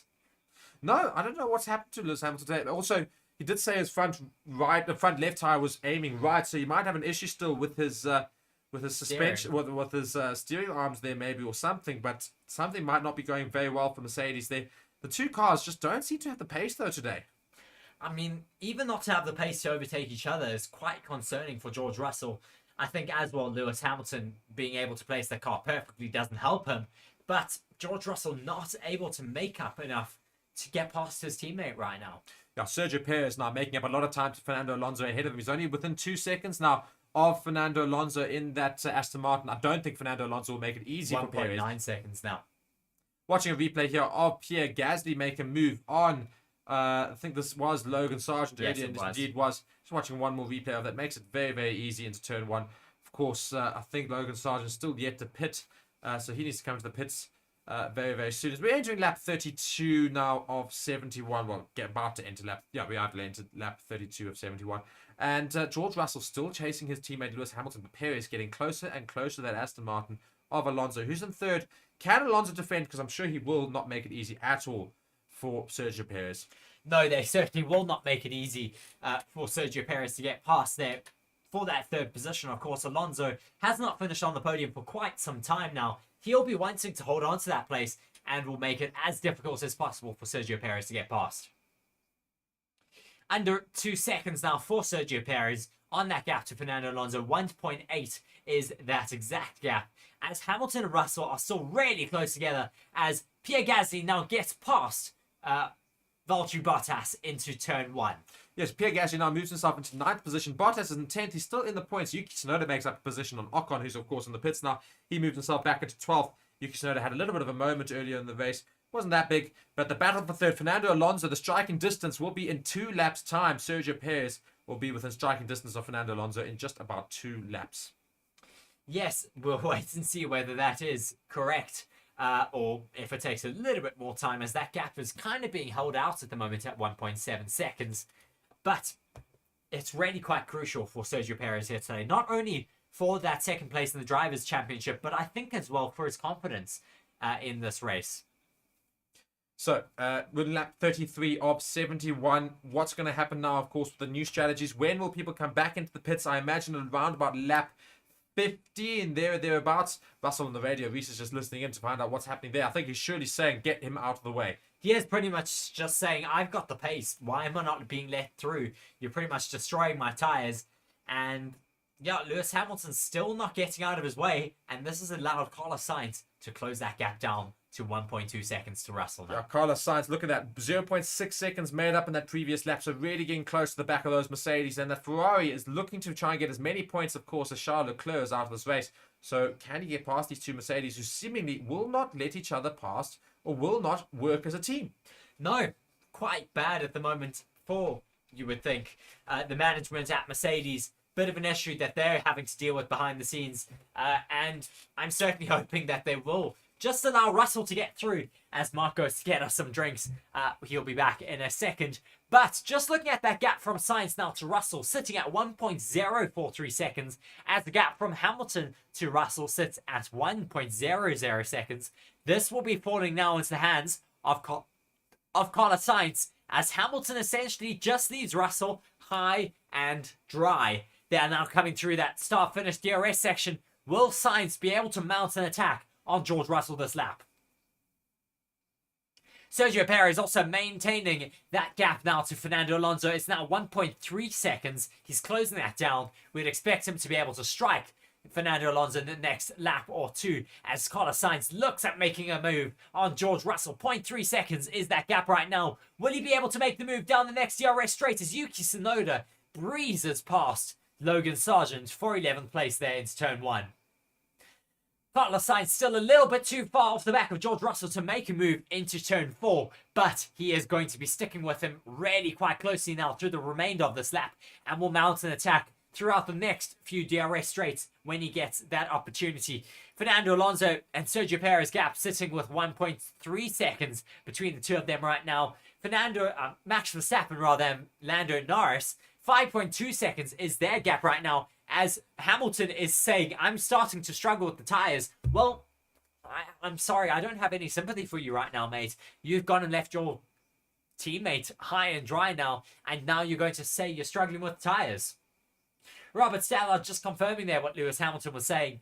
I think they should have compromised Hamilton's race to allow Russell to get a little bit high up. I think he could have been able to handle Stroll and possibly fight with Perez up for P4. Perez now 1.3 seconds, so Fernando Alonso being able to hold out ahead as Carlos Sainz now breezes past George Russell down the start-finish straight. Will he be able to hold out through that second straight? Yes, he does. That is a terrible, terrible strategic call from the Mercedes today, as Daniel Ricciardo is able to get past Esteban Ocon. Robert Stallard just saying we're now at the halfway mark for this race, 35 laps into 71, as Carlos Sainz currently chasing down Lewis Hamilton after he got past George Russell, Hamilton's teammate there. Lando Norris has set the fastest first sector of the entire race right now, with a 1:14.9 being that lap time. Fernando Alonso setting 1:15.7s, trying to hold out ahead of Sergio Perez. Andrew Crozier just saying deja vu or what right now. It is certainly looking a bit familiar to yesterday, as we have Fernando Alonso still trying to hold out ahead of Sergio Perez. What can he do for now?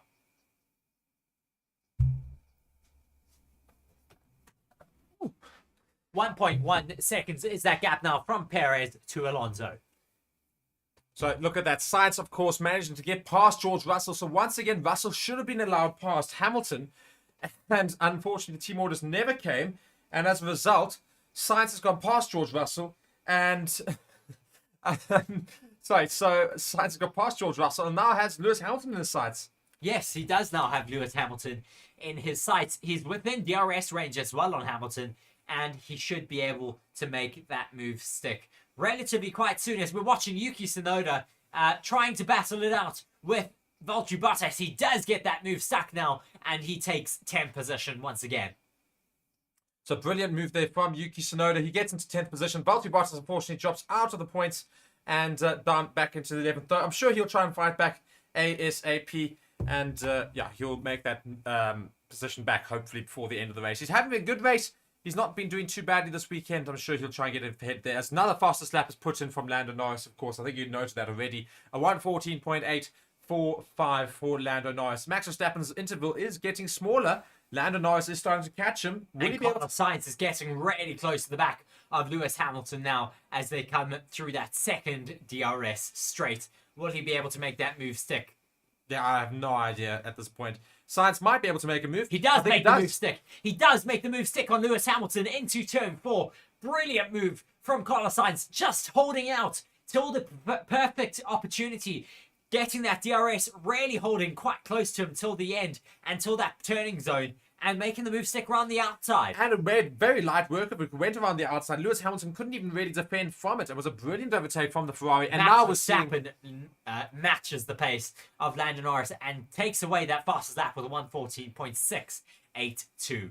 Watching that replay again of Carlos Sainz. Look at how he's quite actually far back from Lewis Hamilton, but gets such a good exit onto that DRS zone. Gets very close to the back of Lewis Hamilton before diving around the outside and then gets ahead of him into that turn. Great overtake from the Spaniard. And now we're watching Fernando Alonso. He's going to have to defend from Sergio Perez behind him very shortly. Sergio Perez is making up time, and he's certainly going to be there and thereabouts to try and make that overtake to get himself onto the podium as Perez. Although Alonso's picked up the pace. Look at the Alonso gap has picked up the pace. He's extended that gap again to 1.6 seconds. It was very close to the 1 second marker, 1.2 second marker. It is now back up to 1.5. Will Alonso be able to hold out on Perez till the end of the race? 1.7 seconds now. Alonso's retaliating. Yeah, very good from Alonso, but the problem is that he's 11 seconds away from Lando Norris. Just shows that he doesn't quite have the same pace as those front two runners. Perez has got the same car as Max Verstappen, who's up there in first. So one imagines Perez will counteract. He's probably just recharging, thinking, I'm going to be able to be within striking distance. Perez might be looking to try and make a strike. As soon as he gets within DRS range, he might be saving all his power there. Maybe that's why we're seeing that gap increase. I'm sure we'll see the gap decrease rather very shortly. But right now, Alonso's just keeping it behind him. He's currently sitting in third. He really wants that podium. It will really suit him quite well. Hamilton and Russell, they're slowing down quite a lot. Gasly might even be able to overtake those two Mercedes very soon. Don't know what's happened to Mercedes today. They have really been struggling with their pace this weekend for some reason. They seemed relatively alright in the qualifying sessions, but in the race, they just seem to be falling back a little bit. What can Fernando Alonso and Sergio Perez do, though? Fernando is still able to hold that gap out on Perez. Brilliant from the wise old fox of Alonso. Yeah, exactly that. So people just asking why are the bottom names all blanked out. Those are drivers who technically have, well, I say technically, I'll explain. They've all DNF'd, or rather not started, but Piastri and Ricciardo are actually in this race, but because they've yet to unlap themselves, they are still in dark colors there, and they will reappear in that list as soon as they've unlapped themselves. They're not that far away from doing so. I'm watching a replay here of, I think this is Esteban Ocon indeed getting past Nico Hülkenberg to get into 13th position. Brilliant move from himself there, just using every inch of the racetrack. Nico Hülkenberg trying to defend on the outside and was just not able to hold out ahead. As Sergio Perez is still chasing Alonso for third, that gap is not closing. No, it's not closing quite just yet. So Alonso doing very well to hold on to third, but is he using too much of his tyres? I just think, unfortunately, as much as Alonso is a brilliant driver, that car is not as good as it should be, the Aston Martin. But he's holding out ahead of Perez. For now. Maybe the tyres are being used up a little bit more. But Perez still has to try and make up the time. I think Perez might be a little bit surprised by the fact that Fernando Alonso is great. But looking at his tyres there, Fernando Alonso, they're not looking in the greatest space compared to Sergio Perez. I think that's the one thing. There are a few marks on Alonso's car, whereas Perez's tyres still look quite fresh. Well, not fresh, but certainly look a little bit better. Of course, also looking at Mason's comment there, I give up on Mercedes. I'm extremely angry and disappointed. I think it's a lot of Mercedes fans right now because they finally look like they turned a corner, but now I've been doing averagely today, especially. Yes, a lot of other people mirroring those exact comments, just saying they no longer Mercedes fans and just very disappointed with Mercedes as, well, in general, as Perez is falling back now to Fernando Alonso. That gap is set now at 1.8 seconds. So, talking about a gap that is now getting smaller and smaller, is Pierre Gasly to the back of George Russell. It's now only 1.5 seconds. It was 2 seconds just a couple of laps ago, so these Mercedes are slow. Now 1.4. I mean, the Mercedes are really struggling. A Gasly, of all drivers, is going to be within striking distance of George Russell. Bottas now told retire the car. Double DNF for the Alfa Romeos today. Clearly struggling with something common between those two cars. And the reason I smacked my head there is because I literally said this earlier in the race. I said, Zhou's retired. I really hope Bottas won't have the same issue later on. And clearly has the same issue or something. As he's retired on lap 39, he was doing so well, Valtteri Bottas. I was really impressed with his driving so far. And had to retire the car. Yet another car out of this race. That is now 5 cars out of this race. And, of course, we almost had what would have been 7. But Piastri and Ricciardo managed to get their cars fixed up during that red flag to get back onto track. Very lucky for them, as they're still currently on track, as we have more people going up. They might even get points. Fernando Alonso has extended that gap now to over 2 seconds to Sergio Perez. Brilliant. Fernando Alonso doing really well in retaliation to the rampant Sergio Perez behind him. What are you going on about? Gasly's in DRS range. Great. Gasly's in DRS range of George Russell. He's made up half a second in a single lap. He's looking to try and take the Mercedes. I mean, I cannot believe this. It's great from Alonso, as you say. I was just noting, as soon as you go and say Alonso's gap's extending, looking at Gasly to Russell, and it's decreasing, and Gasly now right in the back of George Russell. George Russell's probably going to be crying on the radio at this point and saying, what on earth are you guys doing? Let me pass Hamilton, please. But of course, he's dropped off of Hamilton now by quite some distance, and now coming under some severe pressure from an Alpine of Pierre Gasly. Very disappointing for Valtteri Bottas and Zhou Guanyu this race weekend. Not having the greatest weekend, but certainly they didn't want to end it like that. As Perez is slowly starting to eat into that gap again to Fernando Alonso, but I don't know how long it's going to take him. I say that, and it increases again to over 2 seconds. That's what I say. I think it's keeping there at about 2 seconds, pretty much. Lindy, we're making a good comment here, saying maybe Russell got to set up a bit more right than Hamilton did. So they're using Russell to buffer Hamilton to make sure both cars get points, especially now. But maybe why compromise the faster car behind a slower car? At the end of the day, I mean, maybe that was the plan, but it's a very stupid plan now that they're in 7th and 8th, because quite frankly, George Russell could have been sitting in about 5th or even 4th position, and you get more points in 4th than you would do for like what could potentially be an 8th and 9th combined. So really tells you that they should have just let Russell pass, and now they could really risk getting next to no points in this race. Yes, they could really risk getting no points, as Gasly is chasing them down, as is Yuki Tsunoda. I mean, yeah, it just sums it up. Yuki Tsunoda is making up time to the two Mercedes. Pierre Gasly's in striking distance right now of George Russell. Toto Wolff not looking very hopeful for his team's opportunities here today at getting on that podium. A lot of people were hoping that Lewis Hamilton would be able to take the race win today. There was a bit of a stat going around that's saying in the last 6 years, the driver who's gone on to take pole position at Hungaroring has gone on to win the Brazilian Grand Prix. Unfortunately, though, for Hamilton, he's down in P7. No, it's not going to happen. Hamilton's car is going quite slowly there. He's not making up a lot of time. Sainz has made a gap of 3.3 seconds to Hamilton behind him. Sainz cannot get close to Lance Stroll. The Lance Stroll's just quietly going about his business, and they're in 5th, which is an insane result for him. Alonso's still there in 3rd. That gap is starting to get slightly smaller to Perez behind him, but Alonso's doing very well to manage that gap, so maybe he can still also aim for a top 3 here. It's all about that pit stop, though, of course. Will he get close enough now into turn 1? He's got a great run of speed, and he does get that move stuck before turn 1. Once again, George Russell just not having that straight line speed on his competitors. Well, Gasly's now taking George Russell. George Russell at this point in time is going to drop out of the points very soon. I doubt it. You know, there's quite a lot of time for Sargent of all drivers to make up time, but you know, I wouldn't be surprised. That gap is already falling 3.7 seconds now. Yeah, these Mercedes have definitely stuffed up today. They've made such poor decisions, I think, across the board. The car's definitely not quick enough to try and compete. George Russell's desperately trying to come back at Pierre Gasly, but Pierre Gasly's already leaving him in the dust. So I don't know what's happened for Mercedes, but it's a terrible day for them so far. Tomato Head saying it's hard being a Mercedes fan today. It's also definitely quite hard being a Ferrari fan. I was about to say, of all the teams though to be the hardest fan of, I think Ferrari's still right up there, of course. Leclerc having your two cars are still in the race. At least your car's started.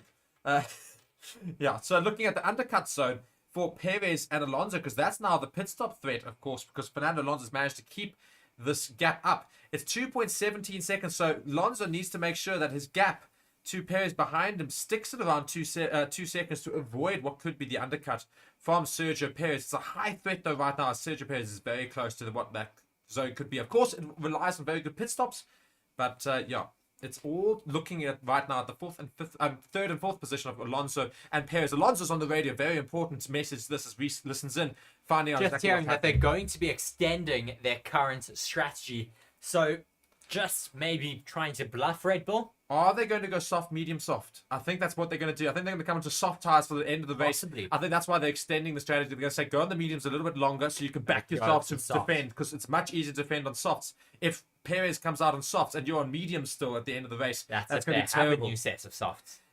Or even a slightly used pair of softs will be better than mediums. I think it's probably a good call from Aston Martin. Hopefully it'll be a good call. We'll have to wait to see whether or not it does pan out. But within the next 5 to 10 laps, we will see pit stops again. So it's going to be very interesting to watch these next 10 laps. Do not go anywhere. And whilst we guys have you, of course, thank you so much for joining us. Please be sure to like the video and subscribe to the channel. And send us some questions in the comments and your thoughts about the race so far. Again, big shout out to our sponsors, BITDEFENDER and BOYLESPORTS.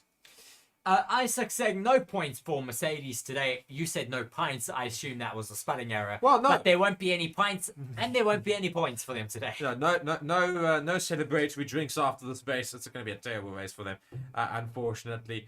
Maybe it'll just be sorrowful drinks. Gasly on the radio just saying, check the brakes. Problem with the brakes. Oh no, Pierre Gasly might actually give that position back to Russell. Copy, we're looking at it. Hopefully they're going to be able to resolve it, but that's not good. Pierre Gasly was trying to chase on Hamilton, but you can see his gap to Hamilton starting to drop already, so maybe he does have issues as Sargent is in the pits. Yes, Logan Sargent jumps into the pits now for his second pit stop of the race, as Tsunoda is closing that gap to George Russell so quickly now. He's 1.1 seconds behind him. And he was over 4 seconds behind him about 3 laps ago. And he made up 1.2 seconds in a whole lap. Logan Sargent's pit stop there's put 3.4 seconds, quite slow. The reason why I'm looking at this is because Ricciardo and Piastri could potentially try and get past Logan Sargent before the end of this race. Big lockup for George Russell as he comes through turn 6. Hamilton saying, I don't know if it's gusty, but the car is so bad in the air. So very interesting to hear right now from them. Stars here saying, or Stars at 96 saying, here on the plane watching your coverage, greetings from Phoenix. Well, great to have you here as the next pit window for those medium tires is open. Lap 46 to 52. We're going to see some people into the pits as we do see Russell in the pits. There you go. So what a good call there. Russell straight into the pits here. Clearly got issues. I think he's going to come out in another set of medium tires before the end of this race. And he's trying to avoid the overtake, of course, from Tsunoda, who was getting so close to the back of him. And Tsunoda now does overtake him as a result of this pit stop. Softs. Softs for Russell. Softs? That's a long time on softs. That's 25 laps. 25 laps on softs. Yes. Sure. Very, very bold decision from the Mercedes. Clearly, they saw they had better pace on the softs. They don't want to go back onto the mediums. Very, very interesting call. I mean, in an already bad day, to now go and make those cars, at least Russell's car, extended out on softs. Perez in the pits now as well. Where does he come out in terms of Fernando Alonso? Will he be able to undercut him? So essentially, this is going to be the undercut here. Will Fernando Alonso react to this? Will Aston Martin react to this? Or is Perez going to come out in the mediums? Or is he going to come out in softs? Is Alonso going to come out in softs? Hamilton gets told by his engineer, let's use the tyres now. He comes back onto the radio and says, I have been for the last 5 laps. Dude, as well. As Hamilton and Gasly come into the pits as well. Perez, 2.3 seconds is a brilliant pit stop. That could be danger for Alonso. Will Alonso make an immediate reaction to that? I don't think he will. Maybe he will. Hopefully he will. I think he has to try and avoid the undercut there from Sergio Perez. Hamilton's in the pits. It's a slow-ish pit stop there for him. He eventually releases 3.1 seconds. Not great. Gasly what in does the pits. Lando Norris do? Very important. 2.5 seconds for Gasly. Sorry, that means he's going to make up a bit of time to Lewis Hamilton ahead of him. Sergio Perez, of course, has come out in 7th position. Hamilton behind him in 8th. Ocon in 9th right now. Gasly's exiting the pits. He's going to come out in 10th. If a safety car comes up right now, this is going to cause absolute chaos. Yeah, huge chaos. I don't think we're going to see a safety car anytime soon. We haven't seen any. Alonso comes into the pits to fend off Sergio Perez. Where will he come out? Sergio Perez is coming through the final sector of the track. Fernando Alonso coming into the pits now. Please be a good pit stop for Fernando Alonso. It has to be a great pit stop. He has to come out ahead of Perez just to make some interesting battles right at the end of this race here. They will come out in softs. We pretty much know this as a fact because everybody else is coming out in softs.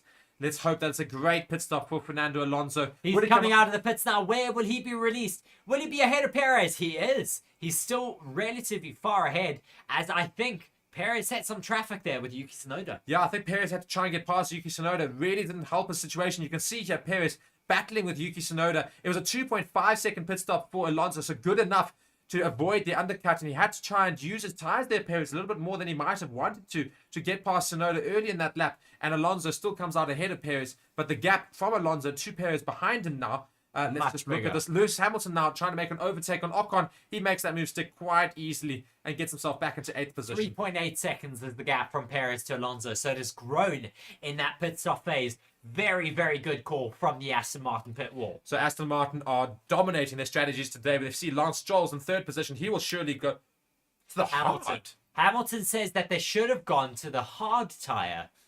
Interesting. Maybe he was saying they should have done a one stop. I think he's saying in this whole race, because there's no way you're going into hard tyres with only 25 laps left to go in the race. Soft tyres now, I think, is fine. Most teams are doing it. I think he might be saying they shouldn't have done a 2-stop strategy. Looking at that replay again of Lewis Hamilton on Esteban Ocon, very, very easy for Lewis Hamilton on the soft tyres. He goes around the inside and gets past Esteban Ocon in that Alpine, but he still needs to get past the other Alpine driver of Gasly. Actually, no, having said that, Gasly's come into the pits, and now Gasly's going to have to obviously try and catch up to Lewis Hamilton. He's not far away from his teammate Ocon, and Hamilton needs to try and build a buffer to Ocon behind him. Watching Fernando Alonso get that gap up now to Perez, 3.2, 3.3 seconds. So Perez still has a lot of work to do. Slowly taking a little bit out of that lead every lap is Sergio Perez. So there should still be a bit of a fight near the end of the lap, as now Pierre Gasly gets left ahead of his teammate Esteban Ocon. You see, Mercedes, that's how team orders works. You see how Ocon's possibly holding up Pierre Gasly, gets out the way and says, Gasly, you carry on, mate. That's how strategies work. Well done.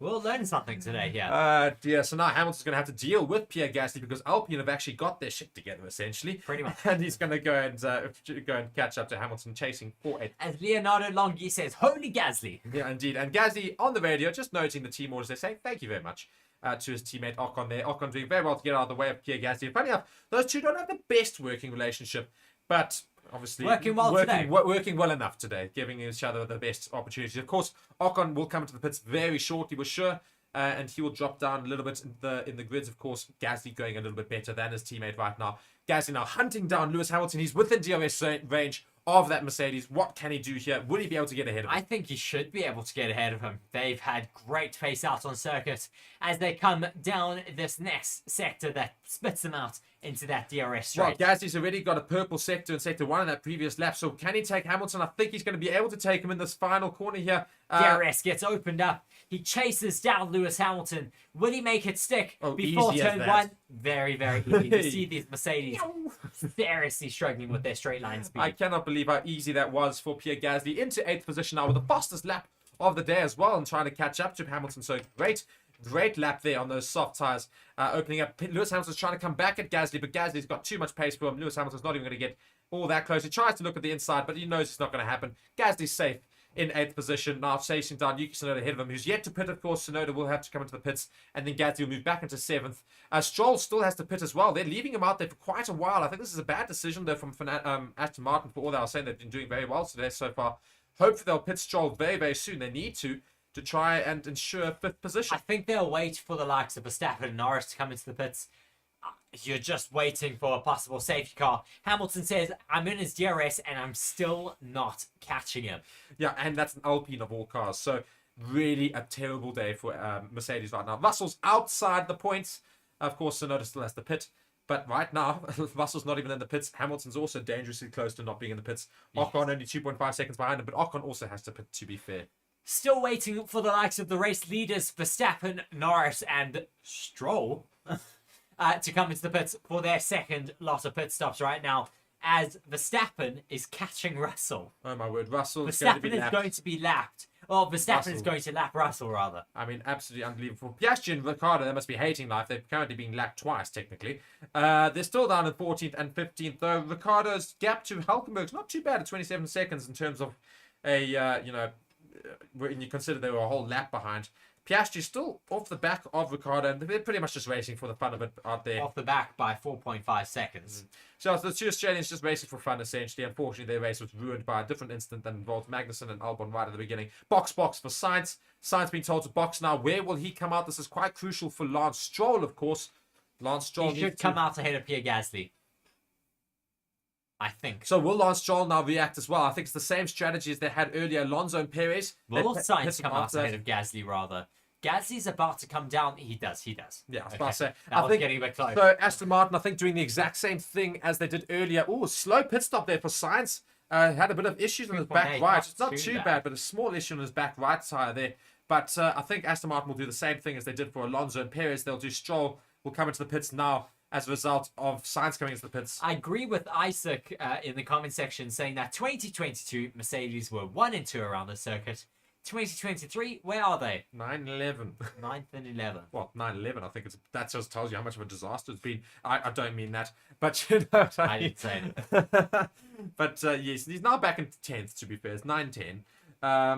And yeah, Still not Gasly great. is still making that gap up to Lewis Hamilton, almost up to 2 seconds Ocon's in now. the pits now, so he's in the pits, as is Lance Stroll. Where does he come out now? Just watching a replay of that back right tire, just struggling ever so slightly to get on. You see all the sparks from the right-hand side. They're just not catching the tire, clearly. Hopefully there's no issues with that tire as they get around the track. We're not going to see it just randomly fall off. And Stroll is, of course, That in the would be a pits. very Ferrari day if it did. And Striking distance supposedly between Fernando Alonso and Sergio Perez is set at 1 lap, but it's been at that for about 20 laps. Yes, indeed. Stroll coming out now behind Yuki Tsunoda, who's currently temporarily in, I think, fifth position. I'll get there eventually. He's temporarily in 5th position, but Stroll... Bad pit stop for Lance Stroll. Very, very bad pit stop for Lance Stroll. He's still well ahead, though, of Sainz, at least, so he Very should lucky. be able to hold on to that position. He just needs to make that buffer up again, though. Poor pit stop, though, from Aston Martin. And Stroll's been having a great day, so hopefully this doesn't hinder his race too much. Tsunoda will surely come into the pits soon, so he'll get out of the way, and Lance Stroll's trying to get that gap up from Sainz behind him, back up to what it was, around 4 seconds. Yes, back up to 4 seconds now. Fernando Alonso and Sergio Perez are getting really quite close to each other now. 1.12 seconds is that gap between the two. Yeah, indeed. Perez now getting very close to the back of Fernando Alonso. Looking at that gap from Alonso to Norris, 37.5 seconds. Of course, Norris and Verstappen still have to pit. Still a massive, massive gap as we're in lap 54 of 71. Race, of course, has got 18 laps remaining. Watching this replay of the pit stop for Stroll, Reece. Yes, just watching him come in, he gets put up on the jacks. Maybe a little bit late on his marks. Front tires seem fine. It's the front right that is a bit slow getting on, and it's a 4.3 second pit stop. Luckily, still able to stay out ahead of Carlos Sainz. Here comes Sergio Perez getting very close to the back of the Aston Martin of Alonso. He's almost within DRS range, so close to it. He doesn't have DRS yet. Now he's within 1 second. Will he get that marker? So will he get DRS into this next DRS zone? Let's see. He does indeed. So this is going to be problems now for Fernando Alonso as a Red Bull has DRS behind him. Yes, it is going to be a bit of an issue, but Perez will have to wait for maybe a lap or two to get close enough. There's a bird really quite close to the racing line there. Luckily, he's not on it. Otherwise, he would have been... Yeah, it would have been bird. breakfast.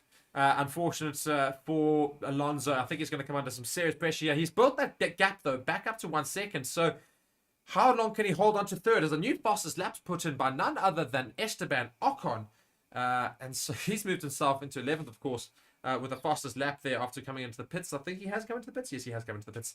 So he's down there in 11th. Ricciardo, 26 seconds behind Hulkenberg down there in 14th and 13th. We do have a visitor here. This is our other visitor.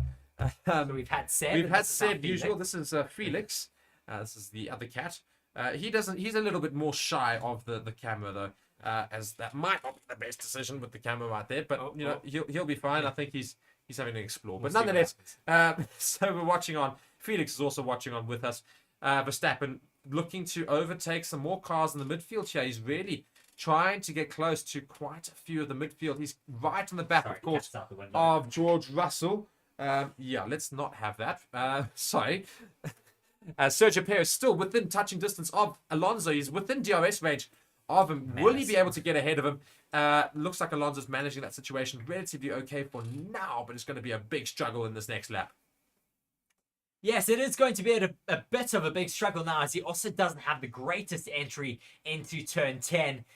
Now, coming through the end of the sector, what will Fernando Alonso be able to do in terms of defending from Sergio Perez, who has a great entry into one of those final corners? Yeah, I think this is going to be very difficult for Fernando Alonso. Unfortunately, those Red Bulls are just too good. And now he's going to come round in that final sector. Will Perez make a move, or will Fernando Alonso defend? Fernando Alonso will make it as difficult as possible for Perez. So let's see how close Perez can get as he comes around the final corner here. I think he DRS may wide be open. a little bit too far back. 0.6 seconds currently is that gap between himself and Fernando Alonso. He sets the fastest lap. But will that be enough? He gets so close to the back of Alonso, but not close enough to make that move. Sika Tsunoda is now in the pits. Yeah, eventually Tsunoda's made his way back into the pits as he would have. He will probably come out behind George Russell, I imagine, or maybe just ahead of him. We'll see what AlphaTauri can do there, because we do know the Mercedes have been going slow, so maybe he might be able to come out just ahead of those Mercedes. Might not be able to, as Verstappen is also now into the pits. I was about to say, when will we get these race leaders in the pits? And you say Max Verstappen now in his pit box. When will Norris come in? He is now the new race leader. Well, temporarily. He's got a huge gap to try and make up to Verstappen ahead of him. So I think that's pretty much a race that's gone for Lando Norris, but hopefully a brilliant pit stop, and maybe he can make up some more time on those softs. Hopefully McLaren have got a plan up their sleeves. I don't think they're going to be able to. Max Verstappen's way too quick, but a second place is very much on the cards for him. Fernando Alonso still defending from Sergio Perez, and Perez He's almost flying now through the Perez final had a bad exit there, so Fernando think he Alonso did. did very well just to get ahead of Perez there. Perez not really going to be able to challenge Fernando Alonso too much into this straight again, so he's going to have to wait yet another lap. A poor exit for Perez. Yes, very poor exit, and that compromises him, as you say, into that first DRS zone. And of course, that also affects you into the second DRS zone, as you're not able to get close enough to really get all the benefits of your DRS. Indeed, so funny enough, I didn't see this coming, but Aston Martin, for all that we've been insulting them for the latter half of the season since their first, 10 races, they're really doing very well today in third and fifth, and he's still holding on to third as Fernando Alonso. Look, it's very much under pressure right now, but getting a lot of points for Aston It's Martin. under pressure, but very much calm at the moment from Fernando Alonso.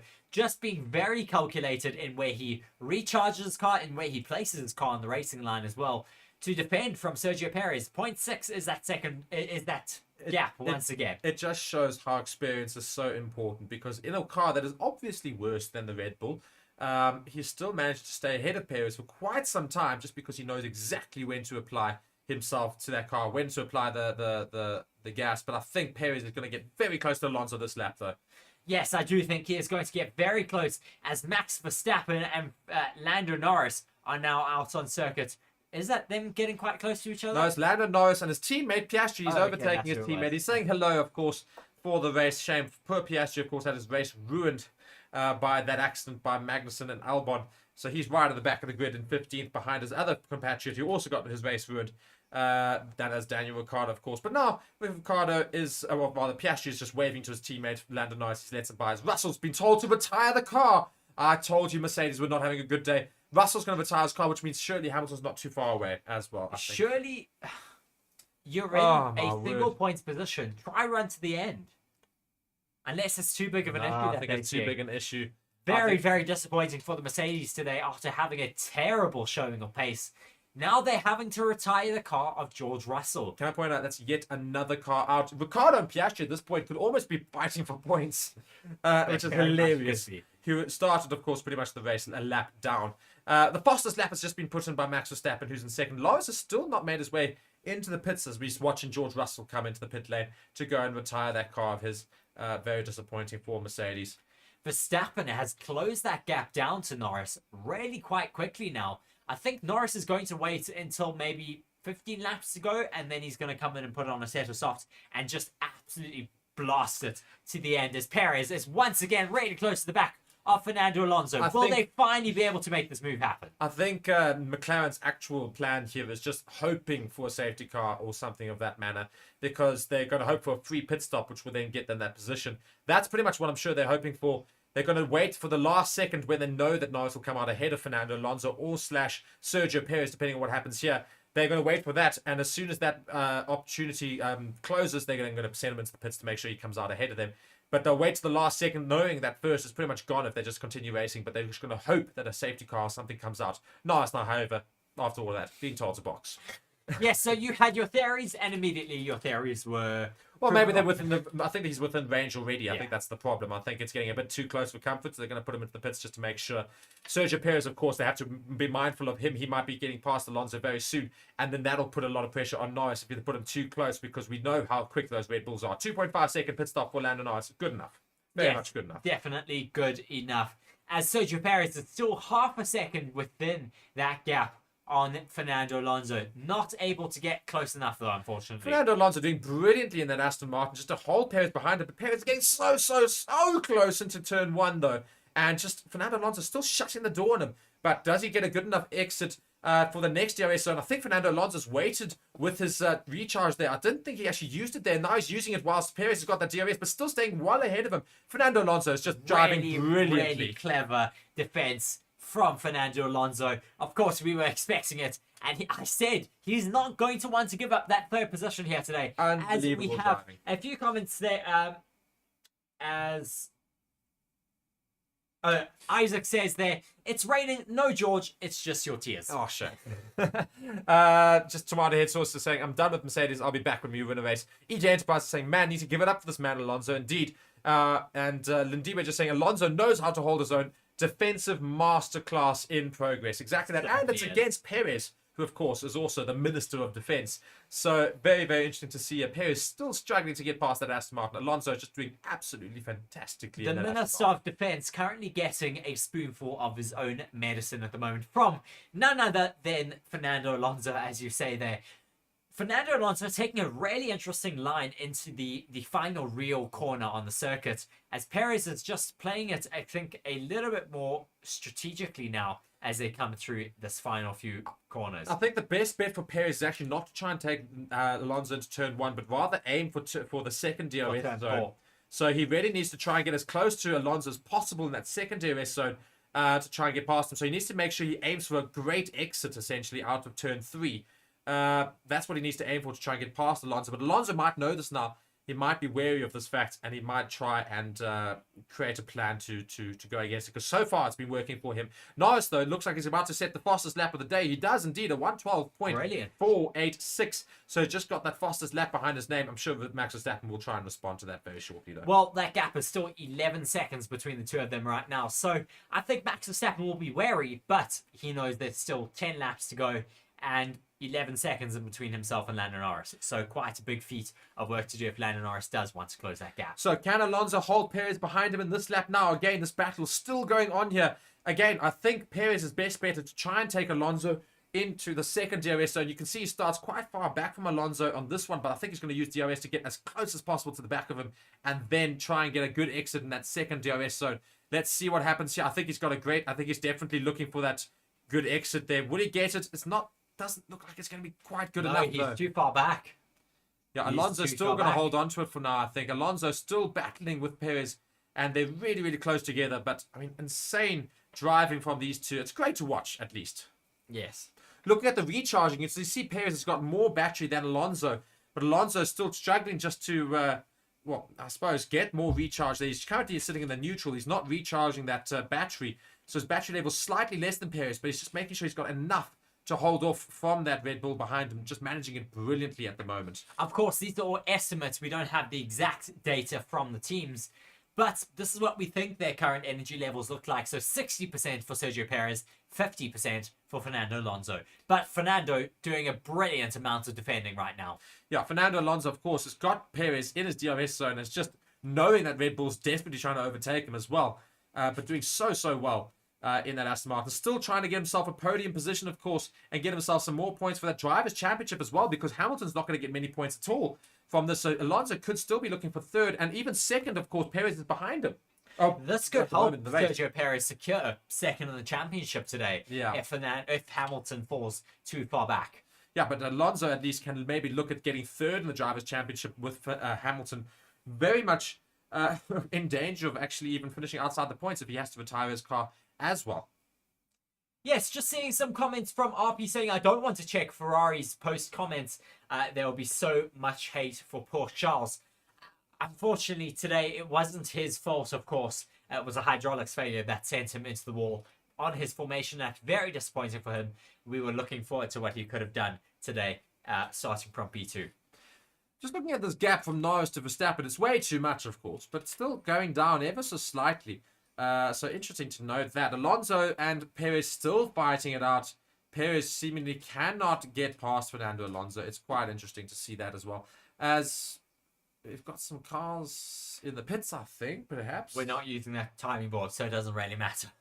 Yeah, indeed. So we're looking here. Of course, we've got 8 laps remaining in this race. Very close to the final part here. Is it worth putting up our driver of the day poll? I think it is. Yes, I think it is indeed. So we're going to go put it up very, very shortly here. And our 4 drivers are... Looking currently at the constructors, rather, Mark, quickly. Mercedes stay in second right now with 382 points. Ferrari stay in third with 362 points. But McLaren are climbing once again with 281 points. And Aston Martin down in 5th, I think it was. Yeah, down in 5th, but they're making up 25 points today. So they're getting a big points haul in that Aston Martin team. So who will win the Brazilian Grand Prix? We've just ended that poll there. Verstappen getting the majority of the votes, 64%. Hamilton getting 19%. Well, that's not going to happen, unfortunately. Other getting 9%. Leclerc getting 6%. Well, that's certainly not going to happen, unfortunately, for him.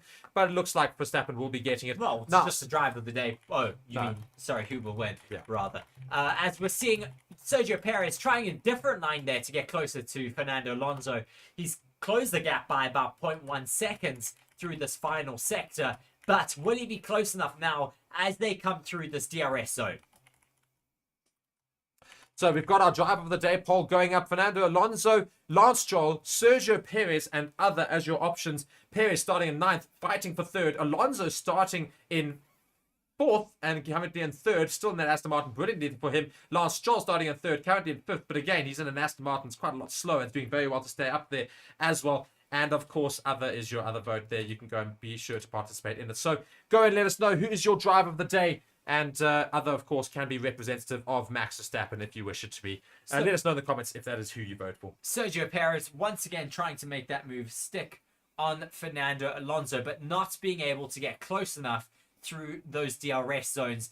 It's kind of the story of the day for Sergio Perez, unfortunately. Lando Norris, of course, is another person you can go and vote for in the Drive of the Day poll. He currently sits in the official vote with 24%, but quite frankly, I mean, yes, he's doing very well up there in Yellow second. flag. Yellow flag. Yes, we do have a yellow flag. We do have a yellow flag. Indeed, we do.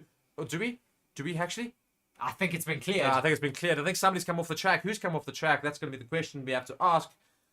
Somebody might have come off the track, but it's been cleared already, so it's not going to affect our race too much. But I think we did have a yellow flag, or maybe that was just from earlier. We'll confirm that now for you, if we did actually, in fact, have a yellow flag. It might have just been a false alarm, I think. I think it may have just been a slight moment for somebody, and there's just too much action between Fernando Alonso and Sergio Perez to show us just yet. Well, I think it might have also just been a false alarm from the previous point in the stream, maybe, perhaps. Maybe. So that's all good. We're still good. Nothing's happened on track. We're in lap 66 of 71. We're entering the fifth to last lap, rather. Fernando Alonso still keeping Sergio Perez behind him. Is Perez playing the long game here, or is Alonso just doing brilliantly to hold him behind him? He's doing a brilliant class in defense here today, teaching the Minister of Defense a few things. I think Sergio Perez is going to go back to the drawing board in terms of his attacking after this race. But Fernando Alonso just doing phenomenally right now, as some of the fans in that Aston Martin gear looking very, very happy at their drivers' positions. Indeed. So right now it looks like Max Verstappen's going to win this race. Lando Norris rather in second. Fernando Alonso still holding on to third to get that podium right now. But can he fend off from the other Red Bull of Sergio Perez? It's still such a difficult battle for him. And of course, he's got slightly fresher tyres than Perez behind him. He came in just a lap later than Sergio Perez. So maybe that'll be just enough. Perez now opens his DRS. How close will he get to Fernando Alonso this time? He's been closer before. He gets to about 0.3. He's now 0.4. And that's just too far back, unfortunately, as they come out of this NS. Indeed, he seems to have a better exit this time for this point here. Will he be able to try and make a move on Alonso, but not enough, as you say, way too far back? Perez just cannot seem to get enough there. What he actually really needs to do is he needs to recharge for a whole lap to get that battery up to 100%. And as he comes around that final corner, use it to get right to the back of Fernando Alonso. The problem is when you do that, you use up a lot of your tyres, you overheat them, as well as you just really struggle in the dirty air. Well, at this point in time, he needs to create something. He needs to think of something. He's running out of time. 4 laps remaining for Sergio Perez to try and get past Fernando Alonso. This battle for third has been going on for many, many laps now. And Fernando Alonso still holding on to third. He's doing brilliantly in obviously a significantly underpowered car in comparison to this Red Bull. So brilliant from Fernando Alonso. Though the Aston Martin has been performing very well this weekend, so you can't take it away from them too much, of course, in terms of car pace. But we know this is a Red Bull we're talking about. Exactly. He's almost got that gap back up to a second as they come through that first DRS straight. Gary saying, obviously Max has produced another masterclass drive this weekend, but full credit to Tsunoda and Stroll as well for mixing it up in the points. I'm still very impressed with Lance Stroll because he's had a lot of critiques and critiquing throughout the season, especially from us as well. I will be the first one to say that we are very much up there and very critical of Lance Stroll. But Lance Stroll has woken up this weekend and decided he's a Formula 1 driver in a half-decent car. He's up there in 5th. He started in 3rd. Had a relatively poor start, but that's not too much of his fault because so did Fernando Alonso, to be fair to him. And he's still there in 5th, though. He's still holding off from the Ferrari. He made a couple of overtakes, of course. He's doing brilliantly in that Aston Martin to get a lot of points, helping out his teammate for the first time in a while. And it's a great finish for him if he should finish in 5th. And the Fernando Alonso, an even better finish for him if he should hold on to 3rd place. Of course, Fernando Alonso is looking quite set right now to hold on to that position. Rarely doing so well ahead of Sergio Perez, rather. Keeping that gap set around 0.6 to 0.8 seconds throughout the lap. So as we near the end of this race, we've just got 3 laps remaining, of course. Please do not go anywhere. We're going to go straight to a live review on Forever Motorsports. It'll drag you across into that straight after this as soon as we end the stream. Do not go anywhere. You can give your thoughts about the race there and let us know of any questions you have or ask us our thoughts about the race. Of course, we'll be giving them as well as a race recap. So please do not go anywhere. And whilst we have you, of course, be sure to like and subscribe to the channel and check out our sponsors, BOYLESPORTS and BITDEFENDER. Of course, BITDEFENDER very much impressed with Alonso's defending here of Perez, still keeping him behind. Science on the radio saying, I'd have no downshifts, like the left paddle is not responding. That could be a retirement coming for Carlos Sainz. No, I think he's fine as he's still going around and he's got that gap to Gasly behind him still remaining. So I think it's just a slight issue. I don't think it's actually a big issue. I think it's just complaining about something near the end here. Seems to still be going all right, does Carlos Sainz. So not too much of a problem, I hope. I'm sure he'll be able to finish the race where he is. But still watching Fernando Alonso and Sergio Perez as we have been the whole race.